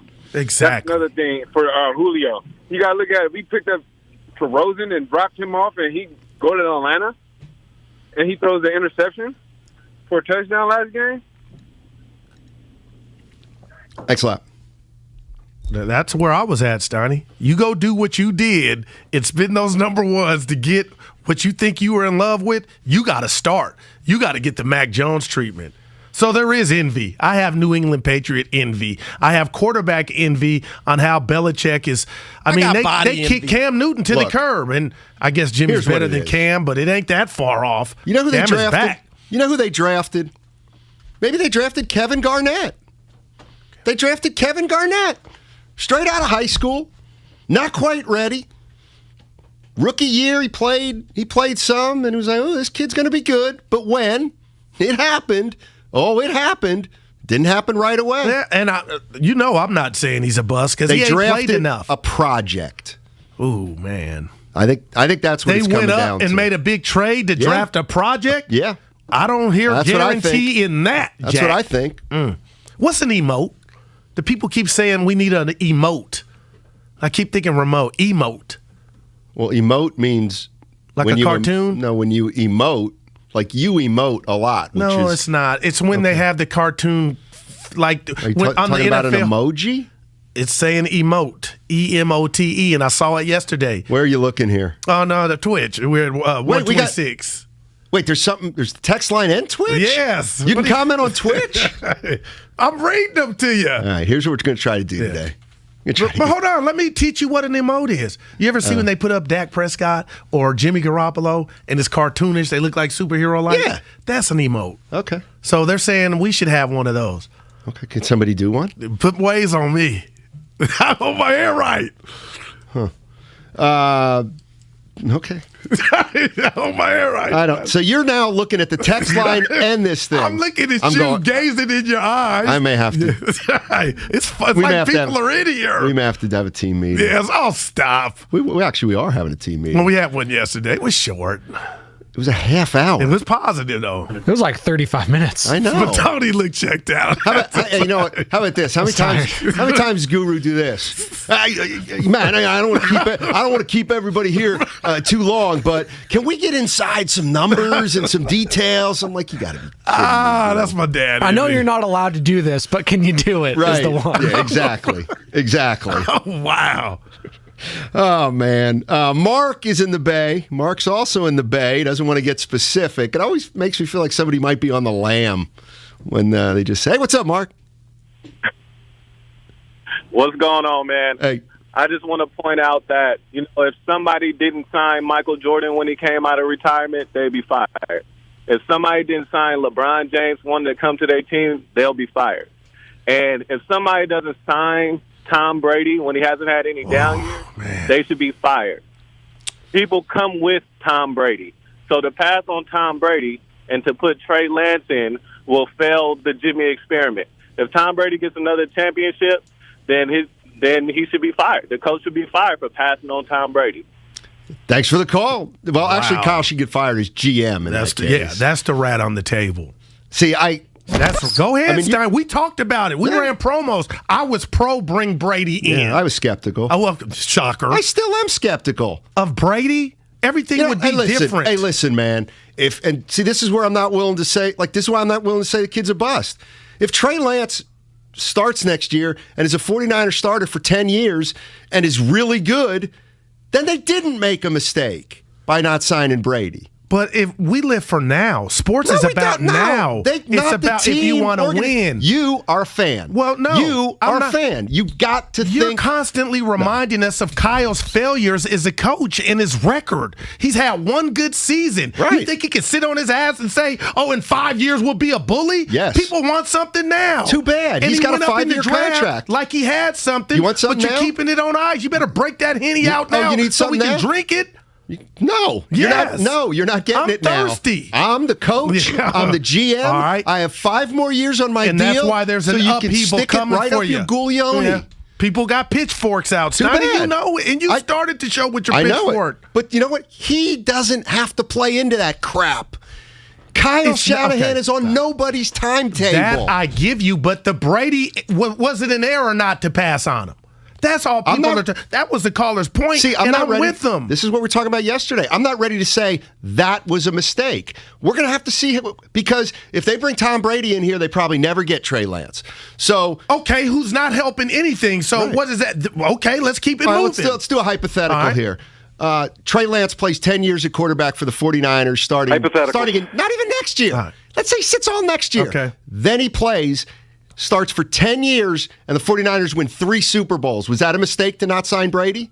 No, but that's why you can't say. But that's too big of a net. You'll never lose an argument with that big of a know. You'll never lose anything with the way you put that. I mean, God, Steiny, 3 Super Bowls in 10 years. Let's talk about now. We already know that Tom Brady has something left in the tank. I'm looking at you asking. Obviously, they thought maybe he didn't, right? Am I off the mark with? You know what? They probably passed thinking he was too old. Yes, of course they did. That was an error. Well, okay. That what was, if Brady retires after this year? But he's not. But okay. How do you know he's not? But he might get knocked out tomorrow. It depends on how much a Super Bowl is worth to you, Steiny. Well, it's not. It clearly was not worth it to the 49ers to bring a guy in here for 1 or 2 years. And now you got a guy that we don't know is going to be ready to 2001. Yeah, you got to go to break, apparently. Yeah. Hey, Darryl Johnston, your boy. Yeah. Moose. Yeah, he pushed back to 115. What the hell's he got to do? It's raining. He ain't out here. You never. Where's you know what? He doing the game. He was always pretty slow. He's at the vet, guys. Yeah. He got the fumble in the NFC Championship on the kickoff. He's a real good announcer. Yeah. All right. He'll be here at 1:15. We'll take some more calls and got to get into the Warriors. It's all brought to you by BMW Fairfield. Now open in the Fairfield Auto Mall, they provide a luxurious, all-encompassing experience to address all of your BMW needs. Visit BMWFairfield.com today to book your visit. That's BMWFairfield.com. Your life, your hopes, your passions. These things are none of our business. Your deodorant rash, your favorite cheese, and whatever you were searching for at 1:15 a.m., that's really none of our business. Because your life is private. And unlike other tech companies, we think your internet should be too. Oh, what kind of talk is that? That's none of our business either. Protect your privacy online for free with DuckDuckGo. DuckDuckGo. Privacy simplified.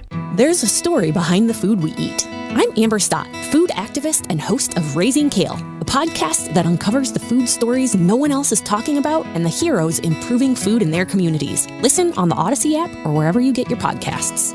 What makes AutoZone America's #1 battery destination? Because they offer free battery testing and charging and reliable replacement batteries starting at just $79.99. And they've always got your battery solution. Get in the zone.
text line saying I look like Tatum Channing. Now, back to Steiny and Guru on 95.7 The Game. But I bet you if you ask our listeners, somebody will know how to do what you're asking to do. It's pretty simple, I got to believe. They got to have an app that does that. But he says I'm getting the ego if, people ask for that. You've always had an ego. Wow. There's nothing wrong with having a solid ego. Why would I have one? Well, that's what I want to know. Was 1992. Yeah, that's what I've always been wondering. But, not that it just boils down to what. No, you don't have an ego. Yeah, let go of my ego. That was one of my good lines back in the day. That was a commercial. But I used it when we were talking about somebody's ego. Yeah, well, I guess I borrowed. Yeah, it was Lego, my ego. Slightly different. Hey, Spinoni, you think I didn't know that? Jeez. By the way, we're only here till 2:30 today. How you feeling? How does it sound like I'm feeling? So happy. He hasn't stopped smiling this entire show. Exactly. By the way, you can go to Twitch TV /957 The Game, and if you get on there in the next 5 minutes, you'll be able to see me. Twitch.tv /957 Twitch.tv. There you go. /957 The Game. I'll tell you what I'll do. If you get there in the next 4 minutes, you can see me with women's reading glasses on. I do. You like that? Yeah. Yeah. Hey, the Golden State Warriors, they play this is why we're off at 2:30 today. Today they play Detroit, take on Cade Cunningham and the Pistons. Tip-off's 4 o'clock right here on 95.7 The Game. Warriors Live. That starts at 2:30, so we're out. And it's presented by Xfinity Sports Zone, the ultimate sports hub experience. Let me ask you a question right now. If you had a chance to draft Bron right now, you could draft him, would you? LeBron's kid. Oh, Bronny. Yeah, Bron. I call him Bron. No, you can't. That's the real original. What? Whoa. Bron is LeBron. You can't. Oh my God, Bronny. Oh. Simon, you're doing a great job. I don't know. Bad. If you could draft Bronny right now, would you? I guess I would. Yeah, guess what? But I haven't seen. Guess what? Uh-oh. I would too, but he's not going to start for me tomorrow. Mm-hmm. Okay, let me get this straight. You get the parallel? Yeah. Okay. Oh, yeah. So you start the show throwing what is it that they did in the mob movies where they throw it through the window? We said it. Molotov cocktail? Yeah, cocktail. You don't have to say the beginning. A cocktail at the Shanny and the Niners. I share with you and the people what I wanted, and they're coming at me, the people, like I did what you did, and you're getting the pass. I've accepted why he's not playing, and I've never been a fan of the package, so they're just doing this for Jimmy's sake. But people coming at me like I was you to bring this up. I have closure. I didn't bring anything up that people should be mad at. I'm asking why Trey Lance hasn't played the last 3 weeks and why he hasn't been into the packages that Kyle Shanahan said he was going to be in. Okay. There is no, that's a terrible take. That's a question. My take to you in the frustration that you don't see that it's starting to manifest is... No, I could care less. I'm frisky. Is there a scenario to where he could just be, unlike Wiseman, a rookie, unproven rookie, that is just waiting on his opportunity? Yes. It doesn't mean, and I'm talking to the masses. But that's not good enough for you. It's okay. Okay, I've accepted that he's not going to get his chance. And it doesn't mean he's not ready. I don't like the he's not ready. He's not. I'm going to keep saying it now. I'm going to keep saying it. I shouldn't have told you. If he were ready, he'd be out there. People liking the jackets, Donnie. What? Oh. Yeah. Now you switched to the white. Yeah, I feel like Can I say what I think is gutless? Oh, whoa. Gutless. Antonio Brown is gutless. There is nothing lamer than to try to get a fake vaccination card. A fake vaccination card. That means you don't want to get it, but you don't want to say you don't want to get it. Wow.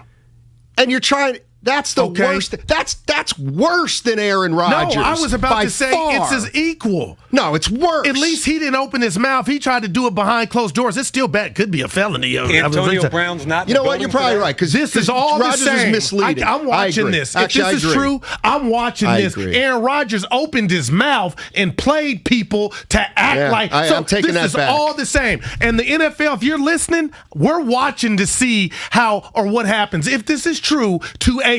Because nothing but a fine happened to Green Bay. Aaron Rodgers skated off. To me, Stein, I'm glad you brought this up. This is the same. I'm watching. So you and I were out last week, right? And a guy came by who we know. Oh, yeah. Who hasn't been vaccinated. And we knew cost him his employment. That's right. And so, okay, you ask him, how come? He's like, I just don't. And I'm like, well, that's, I'll be honest. Inside, I'm saying that's dumb. But, okay, he's saying he doesn't want to get it.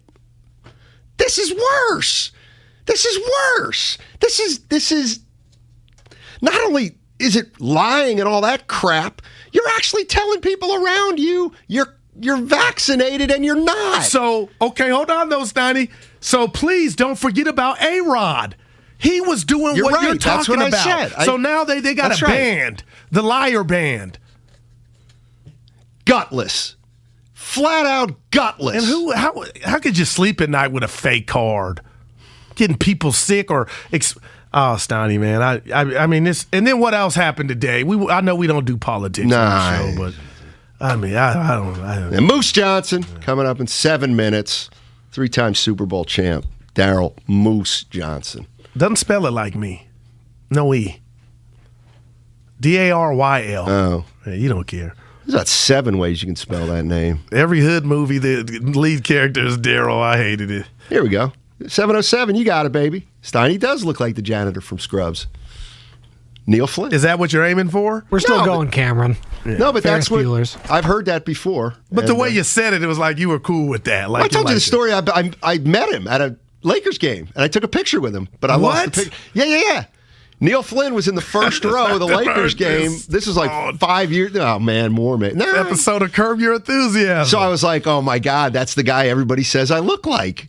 I gotta, And I don't usually do that, Goo. And you went up, tap, after the game. After the game, he was kind of lingering. I went up to him and I said, hey, Neil, I got to tell you something. What is it, Neil? What's the last name? Flynn. Okay, go ahead. I said, Neil, I got to tell you something. A lot of people say I look like you. And he looked at me, he goes, oh my God, I feel like I'm looking in the mirror. Steiny, did he say that? I said, can I get a picture? He goes, sure. He's a little taller than me. Yeah. He's got some silver, too. You haven't got much silver. How old is he? I bet he's older than me. Let me look. I thought it was Tatum Channing. Yeah, that was great. He's 61. Born in 1960. Yeah, he's older. Yeah. And he looks older. He got some gray. Tell you what, though, is he good looking. Dang, is he a good looking guy. What is going on here? Big Game James. Oh, Big Game James. Yeah, I like that. That's James Worthy. Yeah, I know. Hey, what's going on? I just want to say to all the texters calling out Steiny, calling him, Steiny Bayless, don't be disrespectful. I'm gonna give you a 4. Steiny is he's a phenomenal NFL analysis. But anyways, I don't know, man. I gotta agree with you guys, man. I think the Niners are in a bad spot. Trey Lance, so far from what I've seen this season, man, the windup in his arm, he's gonna have to need mechanical changes. It's a project in my eyes. I don't think he was really going to. I mean, I think a lot of people thought he was going to come into the league and start lighting it up, and everyone has seen what Mac Jones has done with the Bill Belichick system. But it's just Trey's not ready, guys. Anyways, I just want to tell you guys, I hope you guys do another 95.7 The Game listener party soon, man. That's a lock. Wow, that is a lock. That's a lock. Great call. That's a lock. Big Game James. It's been 2 years, 2.5. Is that how long it's been? Man. Wasn't it around Christmas the last time? Yeah, or it was. Thanksgiving? I got a picture with you, me, Ratto, Robin, and Bonte. My cheeks were smaller. Oh, man. Yeah. That was a lot of fun. Man. That was a lot of fun. People coming out and you get to meet them. Yeah. And they tell you they like what we do. Yeah. It's almost touching. It is touching, dude. We got to, old ship again. Well, yeah, I guess. You got to have your Vax card. No ABs. Yeah. I'm going to get the booster. Or A-Rod. I'm going to get the booster soon. See, now, can we talk about that real quick? If you want. I went 15 rounds on getting the vaccine. So I go get 2 shots, and now you want me to get the booster? Well, you don't have to get it. Because I had COVID. I'm thinking I got some type of, remember how they were saying that might help your immunity system? I think you got your shot less than 6 months ago. Yeah, I did. Yeah, so. So you were early bird. Yeah. Pops just got his yesterday. I Good said, for him, I Norm. swear, so we talk about you. I said, Steiny he got his. He goes, how'd he get in? Like he was. Oh no, I didn't get my booster yet. Oh, you were talking about it. You're right. I got to call It's him. easy to get the booster now, I think. I got my booster on Tuesday. It wasn't too bad. You're Pfizer. too young to get it. No, not at all. Go. No, That's what too many young people think. That's not what I meant. You need to take that was back. like bird. Why? Because they called him a bird. That's what that was. But all right. Yeah, I get to it later. Steiny, not sure if you discussed this, but you think the Warriors planned / knew they were going to sit Curry? That's a good question. It's a good question. I'll bet it was planted in their minds. But, oh my God. But then I think for sure last night's game, because they had to play a tough fourth quarter, maybe they decided. But had they lost, best believe the band would be, everybody would be on the court tonight. I wonder. I'm not necessarily. That would have saying been a bad loss. Well, here's what would have happened. I think. Let's say they were down 13. Yeah, which they were. I was listening to Dibs. He I think had it right. What did he say? He said, it's 13. Now the fourth quarter starts.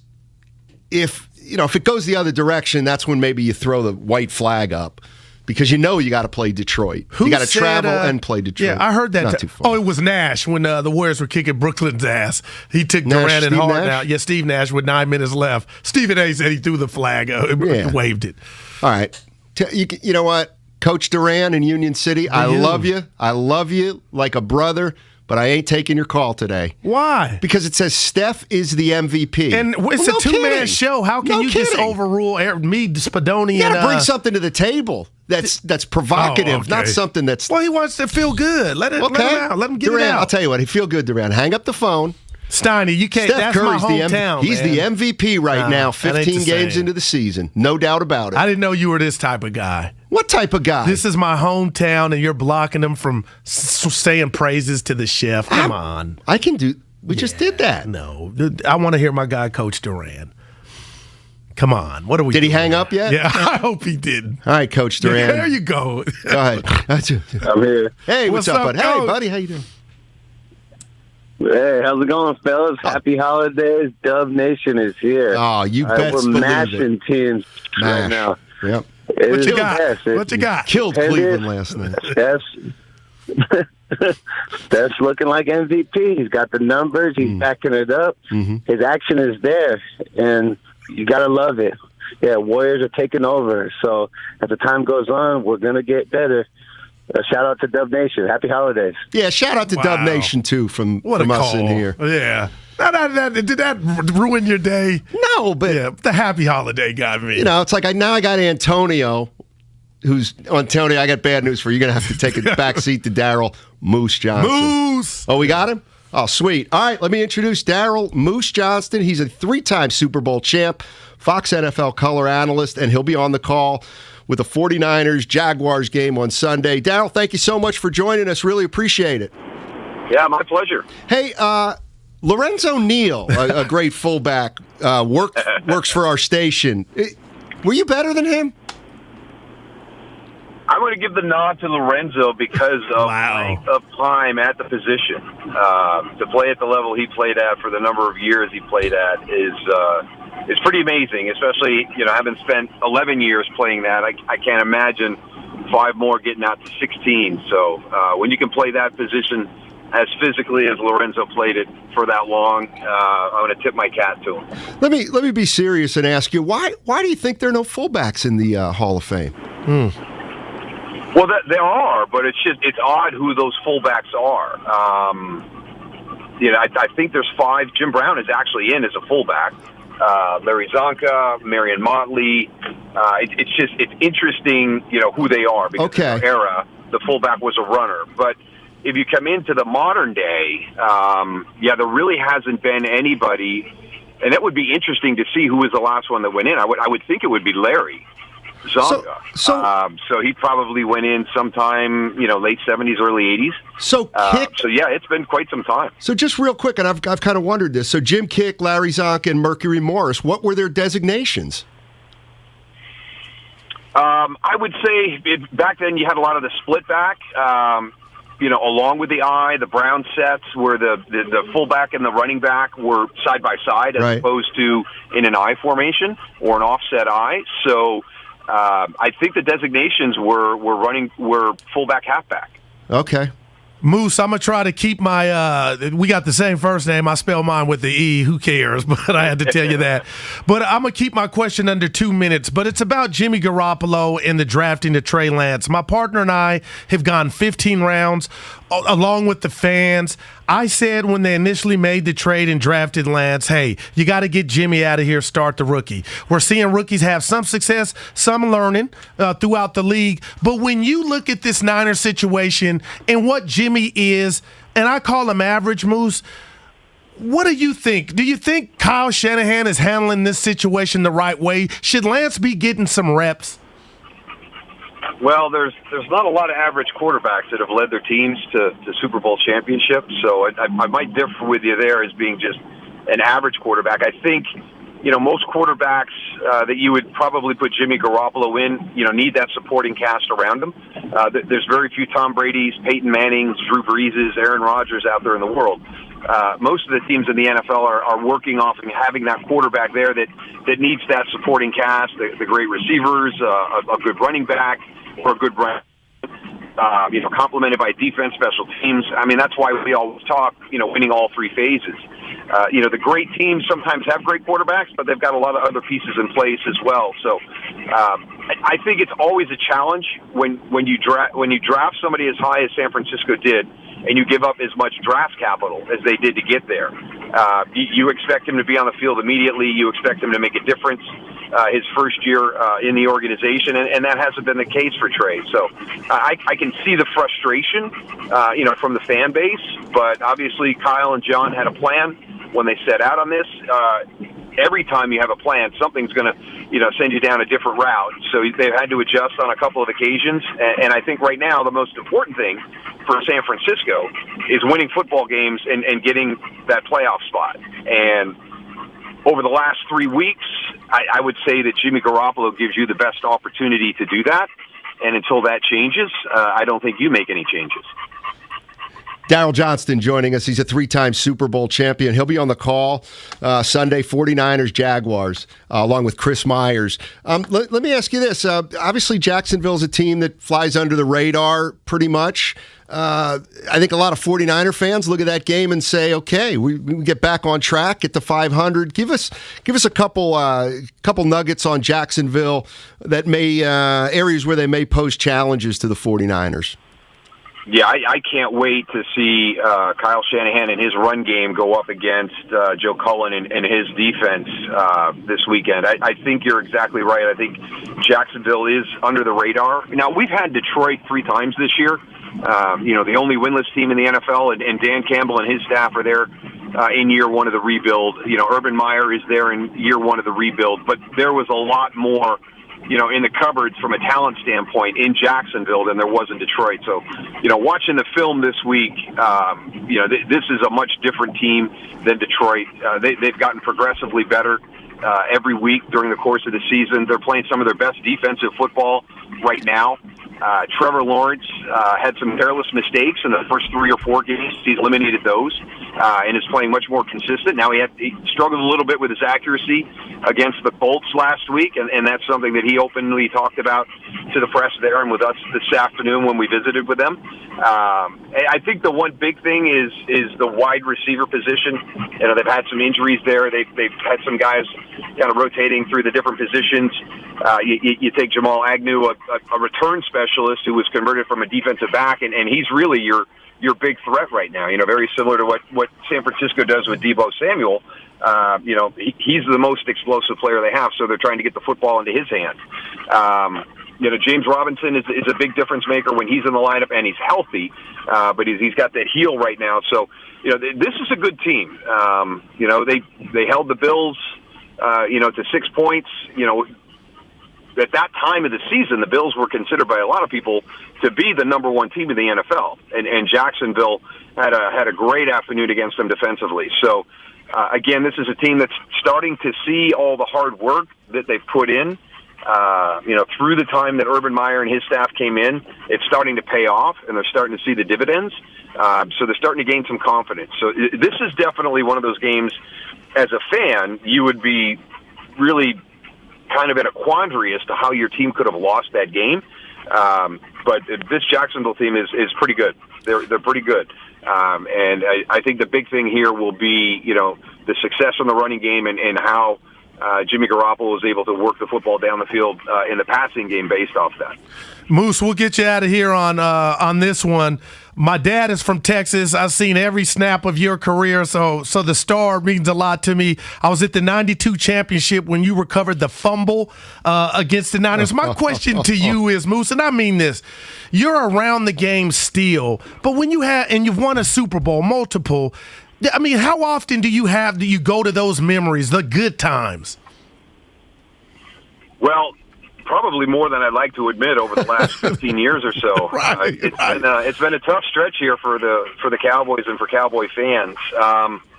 It seems like things are changing this year, but yeah, I mean we're talking, the end of that Super Bowl run, 1995, 1996. That's the last time Dallas was in a championship game. So. It has been quite a drought. So yeah, I think we, along with a lot of the fan base, harken back to those days. But we thought we were going to get something special with the Romo Witten era. It looks as though this time around that this team is poised to do something unique and something special. But you've got to finish the task at hand. Yep. So I'm interested to see. I like what they've done so far this year. I thought the win at the Chargers early in the year was really big for them because they had struggled to play well on the road against good competition. The victory against the Patriots was a game in the past that Dallas would have lost in that situation, and they found a way to win it. I like the bounce back against Atlanta after they were humiliated by the Broncos. So I think that this game Sunday night at Kansas City, after Kansas City's kind of hit their stride again after a little bit of a stumble, I think we learn a little bit more about this Cowboy team on Sunday night, and I think we're gonna learn that they are going to continue to trend in a positive direction, and we're moving off of favorite to win the NFC East, and now in the discussion for the NFC Conference. All right, we've had a quick makeshift. We've done a makeshift pool here real quick, and you got to answer it. Our producer says the dog is a pug. Our board op says golden retriever. I'm saying St. Bernard, and Darryl the Guru Johnston is saying it's a Labrador. It's a Labrador, yeah. Wow, I got it. Yeah. The first one was we had a golden, years ago. But this, we've got two half brothers, yellow labs, about 5 years apart. Oh, nothing like a great dog. Yep. Thanks, Moose. Appreciate it. You got it. All right, Darryl Moose Johnston, 3-time Super Bowl champ, Labrador. Yeah. Not too many people have St. Bernards. Man, those are cool though. I like little dogs. Oh my God, I can't stand them. Why? Because they're little. You take them in the car. Actually, there's a few. No, listen. It depends. Poodles out. These Yorkies? Pugs I went to Shasky's house. He's got like 3. Dude, Yorkies are it. Don't you dare disrespect Chihuahuas. I like Chihuahuas. Chihuahuas out. Great guard dogs. Very underrated guard dogs, actually. The only small dog that does it for me, of course, is the Dachshund.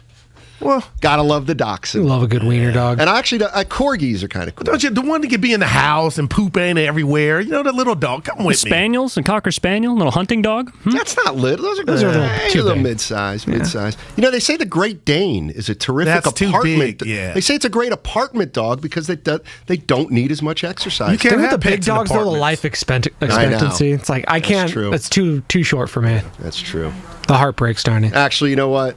The worst dog in the world is still better than the best person in the world. You know what I mean? Wow. I've never heard that. Yeah, I just made it up. And it's kind of true. People saying I snort when I laugh. Never heard that. Now, is that from the Twitch TV? That's from the Twitch.tv. How many we got on there? You don't want to know. Oh, no. Is it dwindling? $1.25. Is it dwindling like that Cavaliers lead last night? Wow. Oh, you like that? All right, coming up next. Who do we got now? Oh, we got Brian Baldinger. Brian Baldinger coming up next. That's on the other side. We'll talk some more football. And it's going to be sponsored by, I'll tell you who I'm going to let that be sponsored by. I'm going to allow it to be sponsored by Outdoor Supply Hardware. Be right back. Nothing makes your holiday like a smoked turkey. So now's the time to visit Outdoor Supply Hardware and get ready for Thanksgiving grilling with a new Traeger. Plus, Osh has deals on patio heaters, fire pits.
Guru on 95.7 The Game. All righty, joining the show is 95.7 The Game NFL insider Brian Baldinger. Insider calls are presented by BetQL. Get access to data and insights the sportsbooks don't want you to see. Bet smarter and beat the books. Download the BetQL app or visit BetQL.com today. Hey, Baldy, thank you so much for joining us. Appreciate it. It's been a little while, Steiny. It's good to hear your voice. Good to be with you guys today. Yeah, Guru here too. Let me ask you this.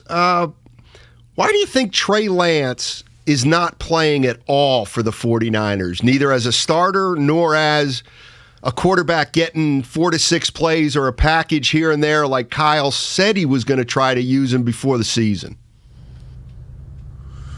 Well, he did get hurt when he started against the Arizona Cardinals, and so he missed the following week.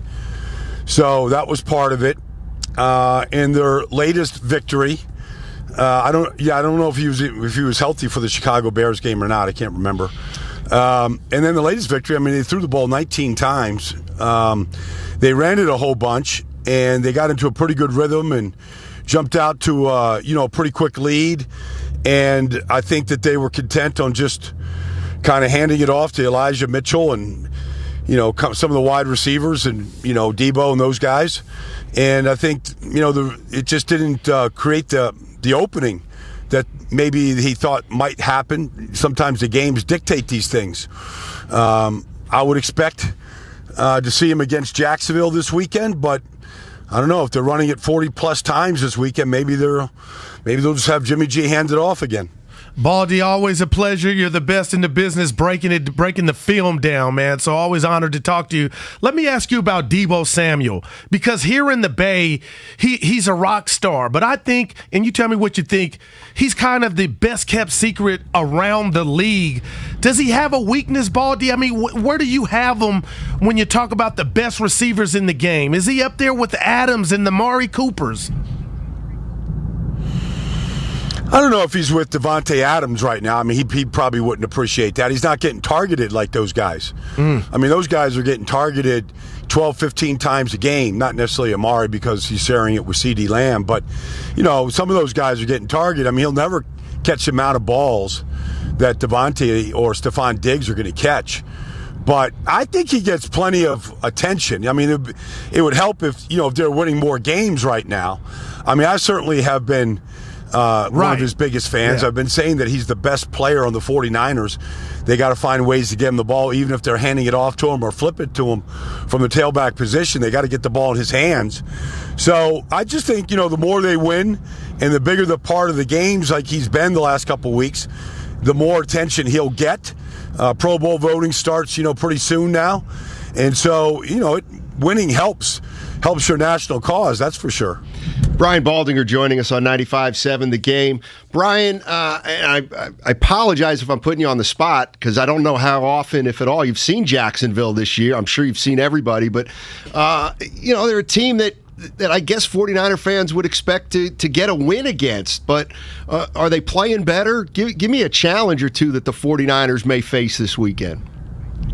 Man, if they didn't have a block punt for a touchdown in the first quarter, they probably would have beaten the Colts last week. They outplayed them. Defensively, they're a handful now. They play really hard. They've got a good scheme. They blitz like crazy. And they got guys that can get home. And then they've got an elite player in Josh Allen, number 41, the defensive end out of Kentucky. He's a really good football player. He must have hit Carson. Hit him like hard, like 5 times just in the first half alone. He was the best defensive end I saw in the NFL last week, at least in the first half. He was a dominant player. I think they're playing really, really hard. They like to run the football. Their offensive line is very capable. Cam Robinson is a really good left tackle. They're doing a lot of good things right now. They've had plenty of chances to beat Cincinnati. That went to overtime to win last week against Indianapolis, a quality team. So, The record doesn't say it, but I think this team is improving, and I think that they'll, I don't think that anybody is shutting it down in Jacksonville, that's for sure. Baldy, tell me what you think of this assessment. I've been telling Steiny and the fans, and I mean this, and I don't want to discredit any team in the NFC, but I feel like each one has warts. Dallas, Green Bay, the Niners already had Green Bay, let them off the hook, but if somehow they could get this 7th spot and qualify for the dance, I honestly believe if they put their best foot forward, Baldy, they would have action, especially against teams like the Rams, Tampa Bay. It seems like they're sleepwalking, and even Arizona. What do you say to that? Well, I would say that they can be in that conversation for what you're talking about, but, it's time to start stacking some wins. Yes, Green Bay was a winnable game. They gave up some yards in the last 30 seconds to lose. You can say all those things, but at some point you have to stack wins. Nobody remembers how you won or by how many points you won. They just want to see a W next to your name. And really to everybody in the organization, players feel it. When you're, like New England right now winning 5 in a row, you feel different. You feel like you're a good team. And so that's the important thing, is that the players, they can't wait to get to practice to start, to get better, and the attitude on the players and the staff and how they approach work and how they approach their job totally changes when you start stacking wins. And that's how momentum gets built. But, it's time for the 49ers to start doing that. Baldy, I remember the last time before the pandemic we had you in studio, and you didn't bash Kyle Shanahan, but you brought up the fact that, some guys are leaders, some aren't. What do you make of the job he's done this season, Kyle Shanahan? Because I'm flabbergasted as to I put him up on that pedestal, and I'm starting to see cracks in the armor in regard to being a leader of men. Well, I don't know, exactly what makes you say that. I think that he's got a chance here. All teams go through ups and downs. You got 2 quarterbacks thrown at you. You're trying to figure that part out. You had a lot of injuries, trying to figure that part out. And every year's a new year. You got to figure out what your team's good at. And the running back position was decimated at one point this season. So you're trying to figure out what you're good at and who's good at what they do. And that's part of the head coaching job, is to put guys in the best position to be successful. So I think he's still got time here this year, Guru. I wouldn't write him off. They got to take care of the football, and they need better consistency at the quarterback position. They got it last week, but that's got to be a consistent thing with them. I'd like to see them getting Brandon Ayuk more involved. He's been a little bit more involved the last couple of weeks. He was totally a non-player for about a month, but I'd like to see him more involved because I think he's got ability, real ability. And so I'd like to see him find ways to get him the football the way they've been doing it to Debo right now. And I think the offense could jump a little bit more. Brian Baldinger, thank you so much for joining us. Appreciate it, man. Yep, my pleasure, guys. Take care now. Enjoy the weekend. Yes, sir. You too. All right. That's pro Ayuk. Good to hear. Yeah. Give him the ball, Steiny. By the way, Brian Baldinger is our 95.7 The Game NFL insider. Who was saying, ha, Steiny, told you he was hurt. Who was hurt? I don't. No, that's wrong. I just was too polite to correct Baldy. I'm right. Because Trey Lance has been active the last 3 weeks. Got you. Right. But maybe he's got some lingering injuries. What do you make of what I said through 10 games, Steiny, with the wow. No, your partner. Like, when I say wide open, there's not like this They're dominant not going to finish 7th and win 3 road games. No, the point is I don't think they'll go into any game to where you're just like, it was the Warriors in their heyday or the Niners in their... Like, Green Bay right now is the number 1 seed, and to me, they're soft. Okay. Like, they're not the perfect team. As opposed to the Niners, who aren't even 500. But the goal is, by the time you already played them and you had them, you let them off the hook. Kyle Shanahan has been talking to the media. Let's run through some of the sound because there may be some news in here. This is Shanahan's injury update. The injuries, Mo Hurst will be out, Hasty out. Elijah Mitchell is doubtful. Elijah Mitchell, doubtful. Can you please expand on Elijah Mitchell? We thought it would be a little further along now. It obviously isn't. That's why I couldn't go today. We're holding out hope because we still got 48 hours, but anytime that someone doesn't go today, it's tough.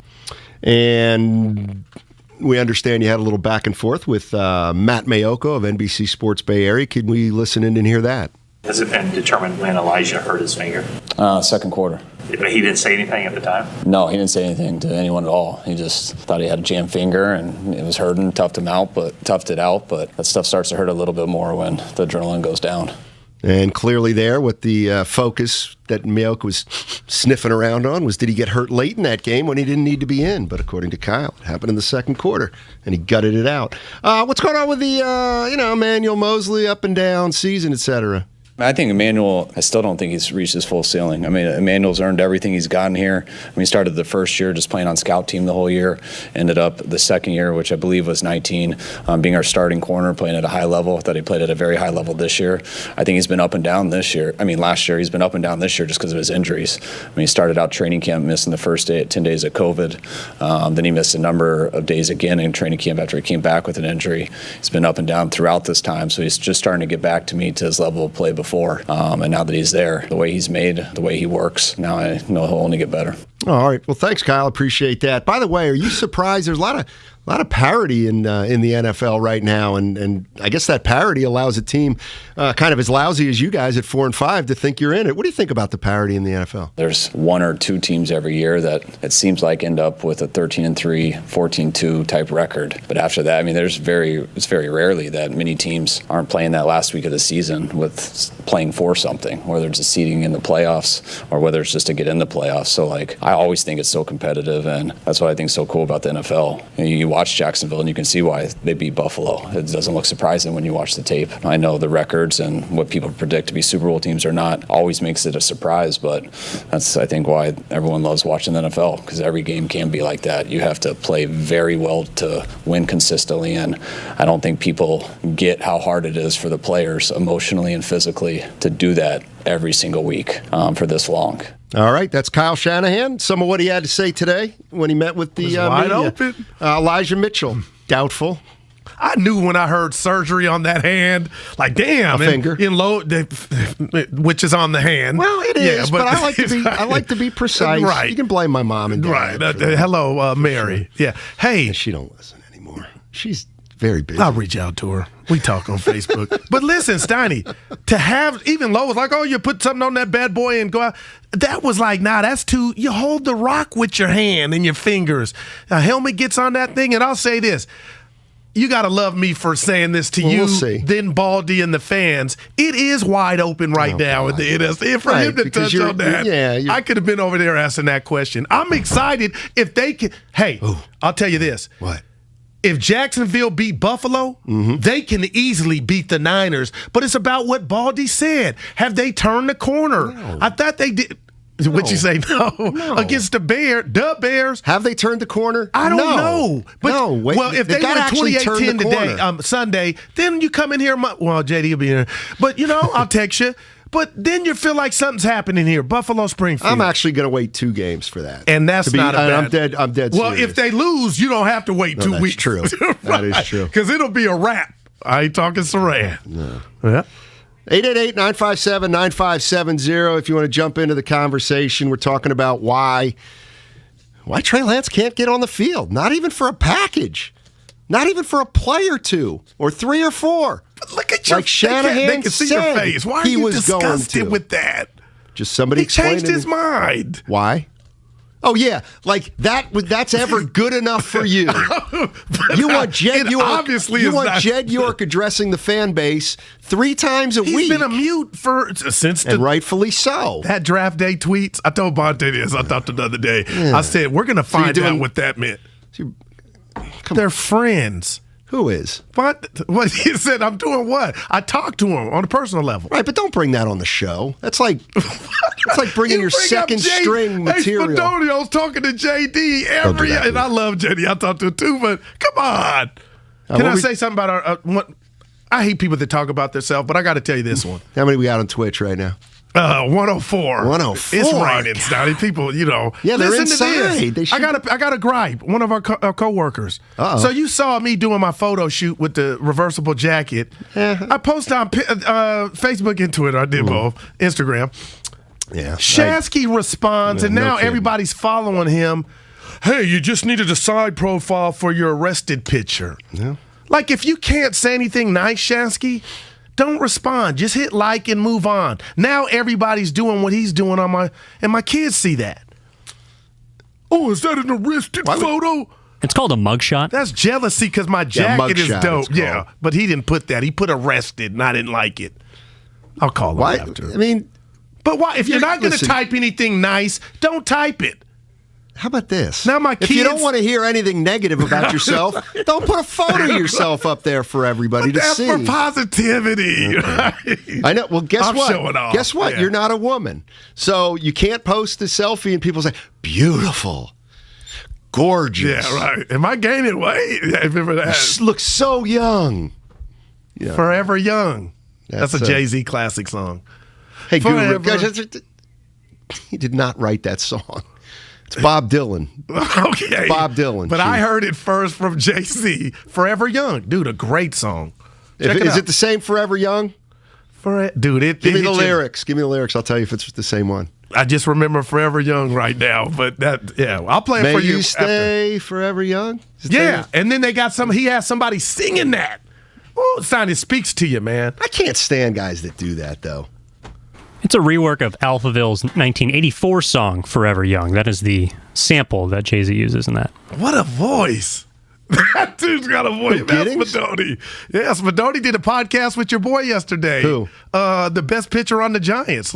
Webb. Spadoni did one? Dude, he was in the box, and I was listening to my Noted boy. Raider fan, Logan Webb. Check out Black Hole Sundays on the Odyssey podcast. He was comfortable, Snarty. I was proud. Him and Steve. All right, so it's not. Apparently, it's not the same Forever Young song as Bob. But Dylan. even if it was. Time After Time, though, that's a great song. No, Cyndi Cyndi Lauper? There Cindy, you go. man. Oh, yeah. Time after time. Remember when she had that little go-round with the WWF and Captain Lou Albano? And the what? Yeah, she got into wrestling for a while. Uh-huh. Girls Just Want to Have Fun. The captain, Lou Albano, was in that video. Girls Just... Yeah. It's a good tune. Good Enough. Shout out the Goonies. That was a great... Yeah, she had the hit song in that, too. I never saw the Goonies. What? Come on. That's around your time, right? The 80s? Wow. I Is didn't he watch- saying our I time? watched- Count me out for movies that are G. all Bad right? News Bears? That was PG, Steiny, not G rated. You remind me of Walter and the coach. I saw it the other day. I text Dibs. I should have texted you. I said, this is the best American movie ever made. The guy was drinking at practice. What are you but it was talking about? okay, though. Have the I ever world come was in different back. We didn't Have even I have ever car come in here seats. with half a load on? No, never. Exactly. But the hair and just how You never heard just that, stand Spadone? with the kids. Spadone, you never heard the phrase to be drunk is to get a load on. Yeah, but you said I've never come in here half a load on. Like, Yeah, the with way you half a- said that with was half so a load weird. on. Yeah, it was great words. Welcome to my generation. Yeah. But that was a great movie. That's all I'm saying. The world was different then, man. Do you know there was a time in our society where there was no car seats? Just think about that. We used to just hold your kid. Like, what were we doing? You're just holding our kid. The things I think about. Let's go to Polo. Polo's in Redwood City. What's up, Polo? How you doing, man? What do you want to talk about? Trey Lance? Yeah, how you doing? Yeah, I'm doing pretty good. Hey, here's my thing with Trey Young. The reason why that he ain't getting no more packages is because like you said, they trying to hold him off for 10 years, so he won't get injured. This ain't Madden where you can just throw Trey, turn the injuries off and throw Trey Lance in, and he has the MVP year. He's trying to last. That's all it is. Thanks, Polo. Appreciate it. Can we cut that laugh? Yeah, that was great. That was a great laugh from Polo. And Kyle Shannon, he Steiny, I thought the term was tied one on. Oh, that's a term. Many terms for. But Walter, he was great, Dad. And he galvanized them. He was great. Of course he did. I should have been a coach. Dude, I tell my wife that at Little Daryl's game all the time, and I still you can. say that too? D3. Yeah. I coach from the stands. Well, it's easy. I don't think I can be at a game with you. I'm dead serious. I know you. I'm dead serious. You'd probably say something to me. Hey, some guy wants to compliment us. Get him on. Rafi, Berkeley, what's going on, buddy? How you doing? What do you need? Anything you want, buddy. Yes, sir. Yeah. I'm a woodworker. I got my headphones on all day. I'm listening to you guys all day. I have been for years. And honestly, I just want to say I'm cracking up during your 3 hours. Well, it used to be 4 all day. And Thanks. I love it. I think you guys are the best show on the radio by far. You make me laugh. You could be talking about life and not sports, and I'd tune in because you're wonderful. Hey, thank you. Appreciate that, Rafi. Real quick, Wow. let me ask you, how's your carpenter's help? Do you have a carpenter's helper out there? I got a guy who helps me up one day. I'm more of a fine furniture. Okay, I got you. High end. All right, Rafi, Wow. thank you. I'll keep you in mind. What a compliment, Steiny. It was nice. It's nice. And the Jay-Z song is... Nice to be affirmed. It's called Young Forever, not Forever Young. Same thing. Okay. But they say Forever Young. The lyrics are Forever Young. The song called Young Forever. I'm telling you right now, don't ask me where this is coming from. I'm still thinking about getting a truck license.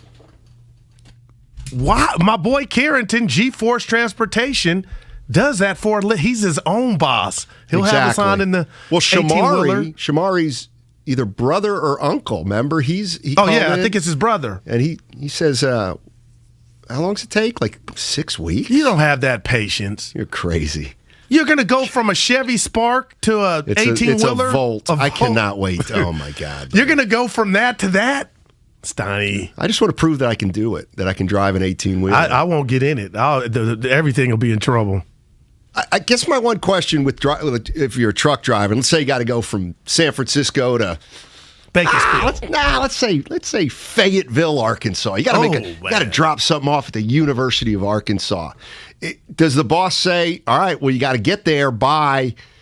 Yeah, you got 3 days to get there. You're your boss. Yeah, but there are regulations. You cannot drive an 18-wheeler like 16 hours a day. Oh, well, they got it set up in these new trucks now to where you can't. Like, it'll cut off. Like, it records how long you're on. My boy Carrington, man, he got me onto this. Remember I told you everything's automatic now. People are still stick. You can get stick, but Steiny, they're easier. But are you listening? I am listening. The truck but he's records saying how long break. it's on, so it won't let you do that. Or you could just be on the honor system. Whatever happened to that? Yeah. Whatever happened to the damn honor system? Country's got to that went away with the time clock. Got to get better. Anyway, now we got Cam next. I got to believe God, about 7 things crossing my mind at one time. Yeah. Cam Inman. Coming up next, hey, the Golden State Warriors, they're on the road tonight against the Pistons in Detroit. Tip-off 4 o'clock, which means we're off the air in 35 minutes, and that's where we're going to hand it over to Damon and Ratto. 2:30, Warriors Live. It's presented by Xfinity Sports Zone, the ultimate sports hub experience. Start calling you Scam Inman. You and your phone have been through a lot this past year. It's been your lifeline to the world. And now some big wireless company is telling you got to buy a new phone from them and sign their contract? They don't control you. With TracFone Wireless, you can keep the phone, number, and network you already have. Already got a 5G phone? Keep that too. Because TracFone runs on America's best networks now with 5G nationwide. Plus, we've got unlimited talk and text smartphone plans starting at just $20. TracFone Wireless. Now you're in control. 5G nationwide access requires a 5G capable device. Actual availability, coverage, and speed may vary. I need a tech gift my wife can use at home, the office, or on the road. It's possible with Staples Connect. I need a gift for the person who has everything. Everything, including a super thoughtful daughter. Also possible because Staples Connect has the innovative tech gifts your loved ones need to work and learn from anywhere. Like right now, save up to $50 on select Apple AirPods. This holiday, explore what's new at your local Staples store or staplesconnect.com. Staples Connect, the working and learning store. Ends 11/20, limit 2 while supplies last. November is a great time to get a new TV. Now that the top-rated brands like Samsung, LG, and Sony are at the lowest prices of the year. With Black Friday deals available, what more could you want? How about better than Black Friday? Before you click, you should call Video Only to see how you can go lower than Black Friday. That's right, the best TVs at better prices. Check out Video Only before you buy, or You'll be sorry. At Fisher Investments, our clients know we have their backs. How do your clients know that? Because Fisher Investments is a fiduciary, the highest standard for a financial advisor. It means we're there.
49ers and NFL Insider. Hey, Cam, how you doing, buddy?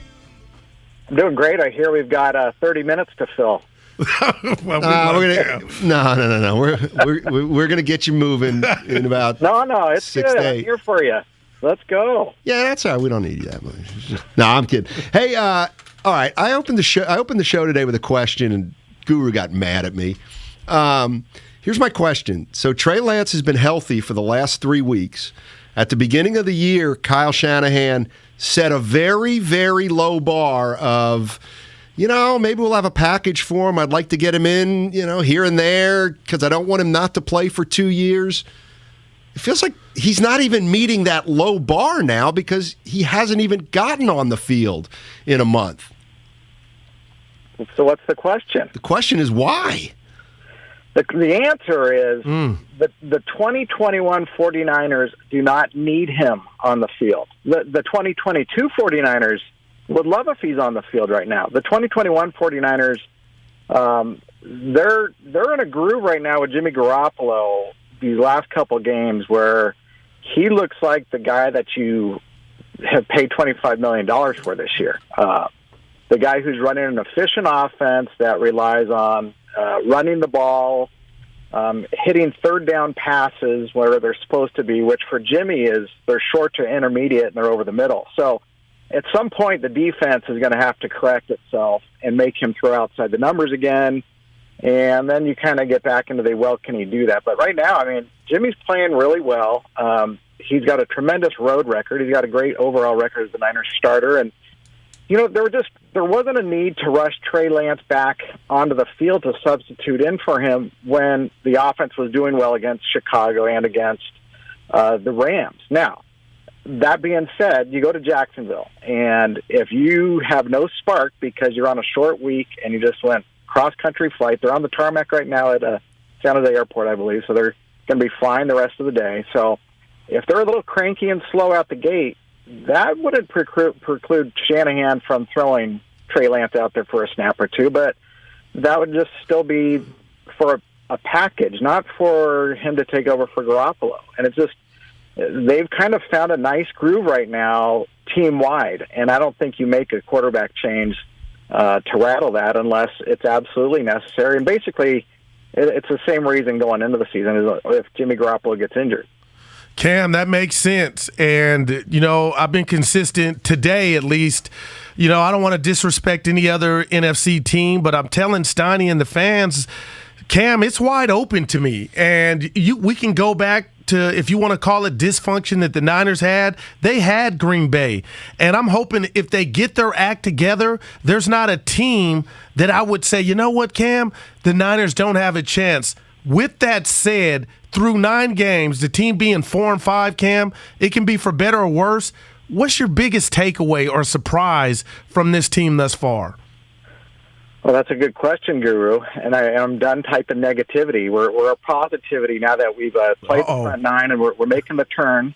My biggest takeaway is that they got humbled probably because that they didn't have the depth that they thought they did, or that their A players didn't step up the way they expected them to step up. And it caught up to them in certain games. And these last 2 wins against Chicago and the Rams were the version of the 49ers that we were promised. That being said, if they stink in Jacksonville, I don't think it would shock anybody. And then everybody would say the season's over. And then they host the Minnesota Vikings the following Sunday with wild card aspirations on both sides of the ball. And if the 49ers win that, everybody's going to be happy and say they're right back in it. So we've got another month of this before we really figure out which way the Niners are going. Yeah, I agree. And I think that's going to allow, and I don't know if he wants to do this or not, but I think that's going to allow Kyle Shanahan all kinds of flexibility at quarterback because with the extra wild card and the extra game, he's kind of going to be able to say through week 12 or 13 most likely, hey, we're still in this thing. Yeah, he is. Matt, the thing is, with those Trey Lance plays, you can bring him in to run the ball that we saw a little bit of early in the season. That's it's kind of hidden in the playbook, right, for a while. Right. And just like all the Deebo Samuel runs were hidden until they unleashed them against the Rams. So, I mean, there's all this stuff that we know that the offense is capable of doing, and they just haven't shot that bullet yet. And it's definitely there if they need to, because Trey is healthy. A month ago, he wasn't. And the last few weeks, he hasn't been needed. I love it, Cam. And, Jimmy Garoppolo, I've been hard on him, but the last 3 weeks, a lot of people have alluded to, he's been on point. What has to happen this Sunday, Cam, for you to say after the game, if they can get a win, this could be a team that nobody wants to face? Because like you said, the negativity, I feel like they're turning the corner, but I told Steiny they got to get this W, and then they turn into that, right? Yeah, but I mean, again, everybody's going to downplay it because it's against a Jaguars team that had lost 20 in a row as of a month ago. So what I want to see a decent offensive performance. They don't have to be as great as they were against the Rams, but I want to see decent. I want to see the defense stack up what they did last week, because I think that's what the NFL is about, is you got to be consistent, and the defense was tremendous against the Rams, but are they going to feel too full of themselves after shutting down Matthew Stafford and Odell Beckham, right? I mean, the Jaguars aren't teaming with great offensive players, and if that defense has a letdown and misses tackles, oh boy, I mean that's not what you want to see for a potential playoff run. Hey, Cam, thank you very much. Appreciate it, and get to Jacksonville safely. Hey, we got 22 minutes. Why are you kicking me up? I don't have any Warrior takes anyhow. Yeah, I'll let you get off early. Okay. All right, love man. you, Cam. Weekend, guys. Yep. Appreciate it. Cam Inman, Bay Area News Group, 95.7 The Game, NFL, and 49ers Insider. 888-957-9570. Got a lot of conflicting information here on the text line about the trucking industry. And well, I was right with the truck. It'll cut off. It won't let you drive 20 hours. But, as our P1s know, one of my bucket list items is to steer the big rig rather. Why? I'd like to be a big wig steering a big rig. So anyway, the 707 says the limit, I think, is 10 hours. Then the 925 says, per the Department of Transportation, you can drive up to 14 hours a day if you take the appropriate breaks. You cannot go over 70 hours a week. That's a UPS driver in Sunnyvale. That's Rob.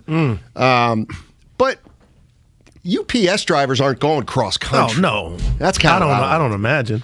And who was the guy that told us about UPS drive? They only do right turns? Yeah, I don't believe that. I think we found out that was true. That is true. That is true, according to CNN. Yeah. See it in. You know what? I don't believe it. I just don't. It's just not prerogative. That's a joke. They're in the business of making money, Steiny, and that's the most cost-efficient way is to just keep going right. Amazing. And environmentally friendly. Yeah. Keep talking. I just don't believe it. There's got to be a spot when they must go left. They have to. How would we not know Maybe that? if they're on their lunch break, that doesn't count. How about that? Does that make you feel better? No. I couldn't drive one of those things either, Steiny. CHP, according to 408, will check your logbook, and if you don't take the necessary break, it's a big fine. 408 says you can drive for 11 hours. 925 says 5 days a week, then you need 36 hours before you can return to work after 70. Oh, I got you. You got to take a day and a half off if you drive a full week. Wow, man. Remember back in the Bad News Bears era, you could drive all day. You could drive a week. Nobody would say a thing. Yeah, I had a buddy, Charlie. What's his last name? Charlie. I just thought of Casserly. Anyway, he started his own trucking company back east, and I remember about 12 years ago, he was belly aching about the regulations and how I can't make any money because I can't have my drivers driving 19 hours a day he had anymore. drivers. Yeah, my boy Carrington is independent. Kane, he had to upgrade his truck, Steiny, because of the regulations. They'll stop you at the scales. Be like, hey. Do you have to stop at every scale? Or I hope he's not listening. He told me all this. You don't know? I went to Tapsula. And here's the other thing. I think we've talked about this before. Thank you, Spadona. Because this is one of the things I've never seen him in action. You ever see you coming down a big hill And then they have that truck slide or the emergency truck stop where it's gravel on the side of the road and it usually goes up a hill. No chance anybody's ever used that. Wow. Have you ever seen anybody use that? That's pretty good. No way, Giddings. Get on the horn. Come on. Well, okay, going up I-5 towards Oregon near Medford. There are quite a few of them. And I have seen a truck pull off to the side. Not the actual... Not a runaway. I haven't seen it go down, but I've seen the end at the truck at the top of the gravel sitting there, stopped off, I think it was like a 6% grade going downhill. Well, no, that isn't. See, I find that fascinating because, every time I see it, I'm like, what the hell's wrong with these brakes on these trucks? You telling me all these brakes are going out left and right that they got to go up the gravel hill? I've never had the thought. That's not something you check out, you try. Hey, let's see if I can get off the road if my brakes blow out. See, this is the 574. Those emergency truck stops are used surprisingly frequently. How come I've never seen one being used? The timing. I'm going to go on the Google and see if I can see. Well, you don't believe CNN, but you believe Google. You got to Google it. Because I got to tell you, that's got to be that's not an automatic survival. It happens a lot. If you're going 90 down a hill, you don't just go over and everything. You sink and everything's fine. Who would be going 90? I was thinking like, damn, slow down. Well, that's I think why if your brakes go out going down a hill, right? Man, let's go to Craig. Craig's in Walnut Creek. What's up, Craig? How you doing, man? Hey, man, it's actually Chris, like Christmas. But I just wanted to share a quick story. I was actually passenger inside of a big rig. We were hauling probably about 20 brand new cars. We were going up and over the California-Oregon border. Our brakes went out, and we didn't have one of those runaway things. And we tried to make a sharp turn, and we rolled the entire big rig with about 20 brand new vehicles on it. So it does happen, man. I swear it does. All right. How did you get injured? What was funny is nobody got injured. We were all okay. Everybody was buckled up, and we were okay. All the vehicles were pretty much totaled, but everyone was safe and sound. That's a good wow. God is good, ain't he, Snotty? Crazy. That is crazy. All the cars were totaled, but they were fine. Well, I should knock on wood. I've had my own. Let me tell you how pissed the boss was. Oh, the 20 brand new cars. I'm sure he had insurance, Snotty, on it. But what are brakes going out on? The guys maybe I don't want to be a truck okay, driver. And you're worried about the cars. The humans were okay. They could have been the ones that were totaled. I just cannot believe they're utilized frequently. I can't believe it's on your bucket list. Not going up one of those. Yeah, not going into the emergency. Trucks in general. Yeah. Like, would I have time to play golf every day? I could get up real early at 6, go play, be done at 9:30, get into the truck, hop into the big rig. Yeah, you ever watch Ice Road Truckers? Steiny? What's that? Ice Road Truckers on the History Channel. Have you ever seen that? No. Where like they're driving the big rigs in like Canada, like these frozen areas. Oh, I gotta watch that. Yeah, it's crazy. You'd love it. I told you my new favorite show is Parking Wars. It's a great show. That's what's wrong with the world. What? So I'm sure there's altercations when Yeah. That's just like Facebook, all these videos, social media. Yeah, but I'll tell you what. I'm shocked that you watched that. I watched it once. And you're smiling. I watched it once, actually. Okay. And Until I was it comes out intrigued. again, right. When did I watch it? Oh, I know I would have watched it. We were up in Oregon getting ready to play golf. It was noon, but it was pouring all morning. So we were just hanging around the room, and Parking Wars came on, and I watched about 4 in a row. There were two, Detroit and Philadelphia. I'll tell you what a racket. It is a racket, these parking authorities. Don't get me started. Like, if you have a, they go around looking for the license. No doubt. Come on, man. From the 40, I think this is the boss. How long until Nahegan flips over truck talk back to Wiggins? Wow. That might be him. Well, you know what? It's going to be close. It's going to be close. We got 8 minutes, and we're done. I mean, what do you want to do? Hey, Steph Curry's not playing tonight. This is what I want you to do. Be honest with me, Sonny. I will. Tomorrow there is a big fight. Okay. Terrence Crawford and Sean Porter, who Bonte and I met at the Niner game when we did did the pre and post. Sure. You going to watch? No. Or are you going to order it? No. So your life will consist of this don't entice you, get you excited? I'm juiced already. Not for this fight. You asked me the last fight, and I said I watched McGregor against Mayweather. No, that wasn't a real fight. It wasn't a bad fight. I was impressed by McGregor. Dude, I actually that thought night. McGregor had action. But I've waited. He's a tool. I've waited 14 years to see Mayweather get his clock cleaned, and it's never going to happen, is it? He's money May.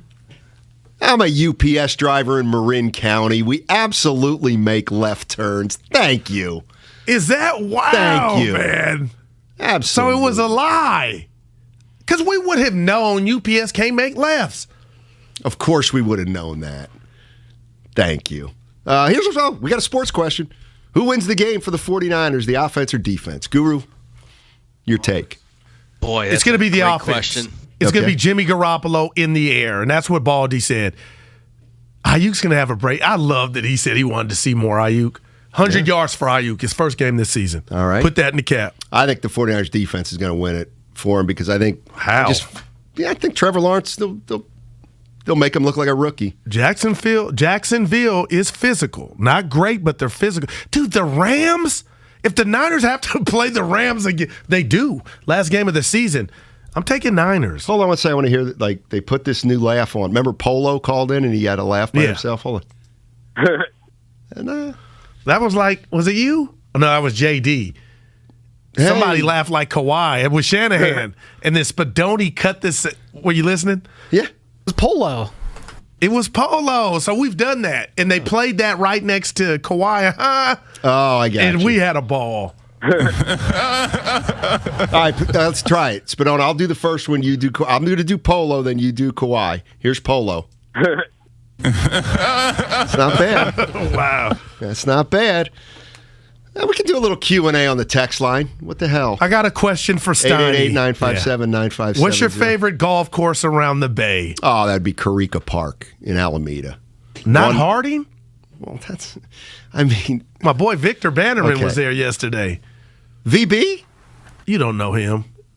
I know, but I bet you called him. Oh, is he VBZ? We call him Big Vic. No, BVZ, VBZ. Well, yeah, Harding's nicer, but it's expensive.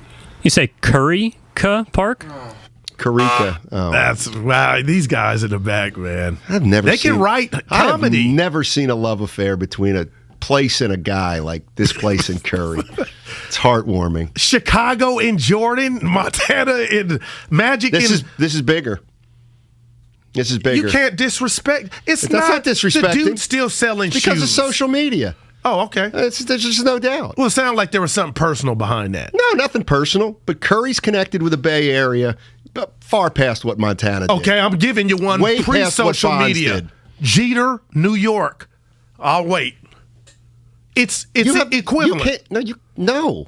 Jeter, he's a god, like Curry is a god. Baseball, no one ever turned into a baseball game. I gotta watch Derek Jeter. Thank right here. you. That was Alex Rodriguez on that team. Oh my! Well, listen, we got to continue this I'm in the cafeteria. I'm gonna lay it on the line. I'm gonna put the rat on the table. We got time. We got 5 minutes. Yeah. So. Sweet. We still could put a dozen of those bad boys on the table. Come on. All right. Let me just throw it at you. All right. Kareem, Magic, Bird. Go ahead. Jordan, LeBron, Curry. I love that. Right. Yeah. I mean, there's those guys. Well, in terms of must watch. Oh, he must watch in the league, but actually Kareem wasn't necessarily a must watch. He didn't. Magic was the smile, early Magic. Yeah, I was a Celtic fan, but I've come to appreciate it. The reason I'm not saying Harding Park, it's expensive, man. You're Matt Steinmetz, and you're like, tell me how much, honestly. It's over 100. You get that for a haircut? No, I don't. The only time I pay golf for that, pay that much for golf is like a special trip or something. Also, you got to factor in accessibility. Alameda, right near Oakland. It's a quick shot. It's really quick. Going across the bridge, it's a lot of time. Yeah, good call, Spadone. I didn't like that from Spadoni, though. Not that he was wrong. Spadone knows golf. It was convenience, though. We're talking about the essence. Like they had something at Harding Park. They never played anything at your spot in Alameda. They have the Commuters Championship. They do. I'm not laughing. I think this year what did they played just have at the Olympic Club? I mean, yeah, you know what I mean? Prestige is what I'm looking for. Spadone, not convenience. So it's Harding Park. Well, I played Harding Park as a native of Pacific Grove, California, right near Pebble Beach. Well done. Give me Pacific Grove Muni any day over Spyglass or Poppy Hills. Yeah. Listen, I've played Harding Park 3 times. I never paid once. I can't. It's hard and it's expensive, and I have more fun on a. Okay. Wow, it's hard. Now, what about when you go after where my buddies 19th hole? No, is that what it's called? That's awesome. Where we go for a drink after? Oh man, is that expensive or that's it the depends. same? It depends where you are. If you're at a fancy country club or a fancy like Harding, that's probably not that bad. Not that expensive. You guys ever played Mira Vista in El Cerrito? Saw Andre Iguodala there one time. Yeah, Iguodala makes his way around. He also is at Contra Costa Country Club a lot. I played Mira Vista once. Little windy. Can you get windy and chilly there? I don't think it's Mira Vista anymore. I think it's a Berkeley Country Club. What do you think about that? Wow. Cutting Boulevard, El Cerrito, California. Yeah. So is this golf weather? You golfing it like Shasky? If I go to his feed, he'll probably be out here in this. Anything's golf weather. I've never heard that. I'm just telling you the truth. No rainouts. No. I mean, like you get out here tomorrow. If it was set up, you'd drizzle's no problem. Wow. Rain's no problem, assuming it's not going to be like 18 holes of downpour. I got to get into it. Yeah, you don't. You don't have to. No lock of the day today, since I won't be here. Why not? Yeah, I won't be here to get the results. Oh, somebody actually remembered the lock of the day. I feel like, I don't know. I think they're trolling. Somebody's asked me a question that, am I planning on leasing or buying the big rig? Oh, boy. That's not the car you're about to get when you go down there. No. Yeah. Get your SUV, Steiny, and pay $100 of gas. Dude. Yeah. I don't. You got me today? Yeah, I got you. Yeah. Steiny, can you enlighten me the benefits of leasing a vehicle and not owning it? I wish we really had 20 minutes left. I can. This is great. First of all, leasing is you do it 3 years at a time. So you have the same car. So you get basically a brand new car every 3 years.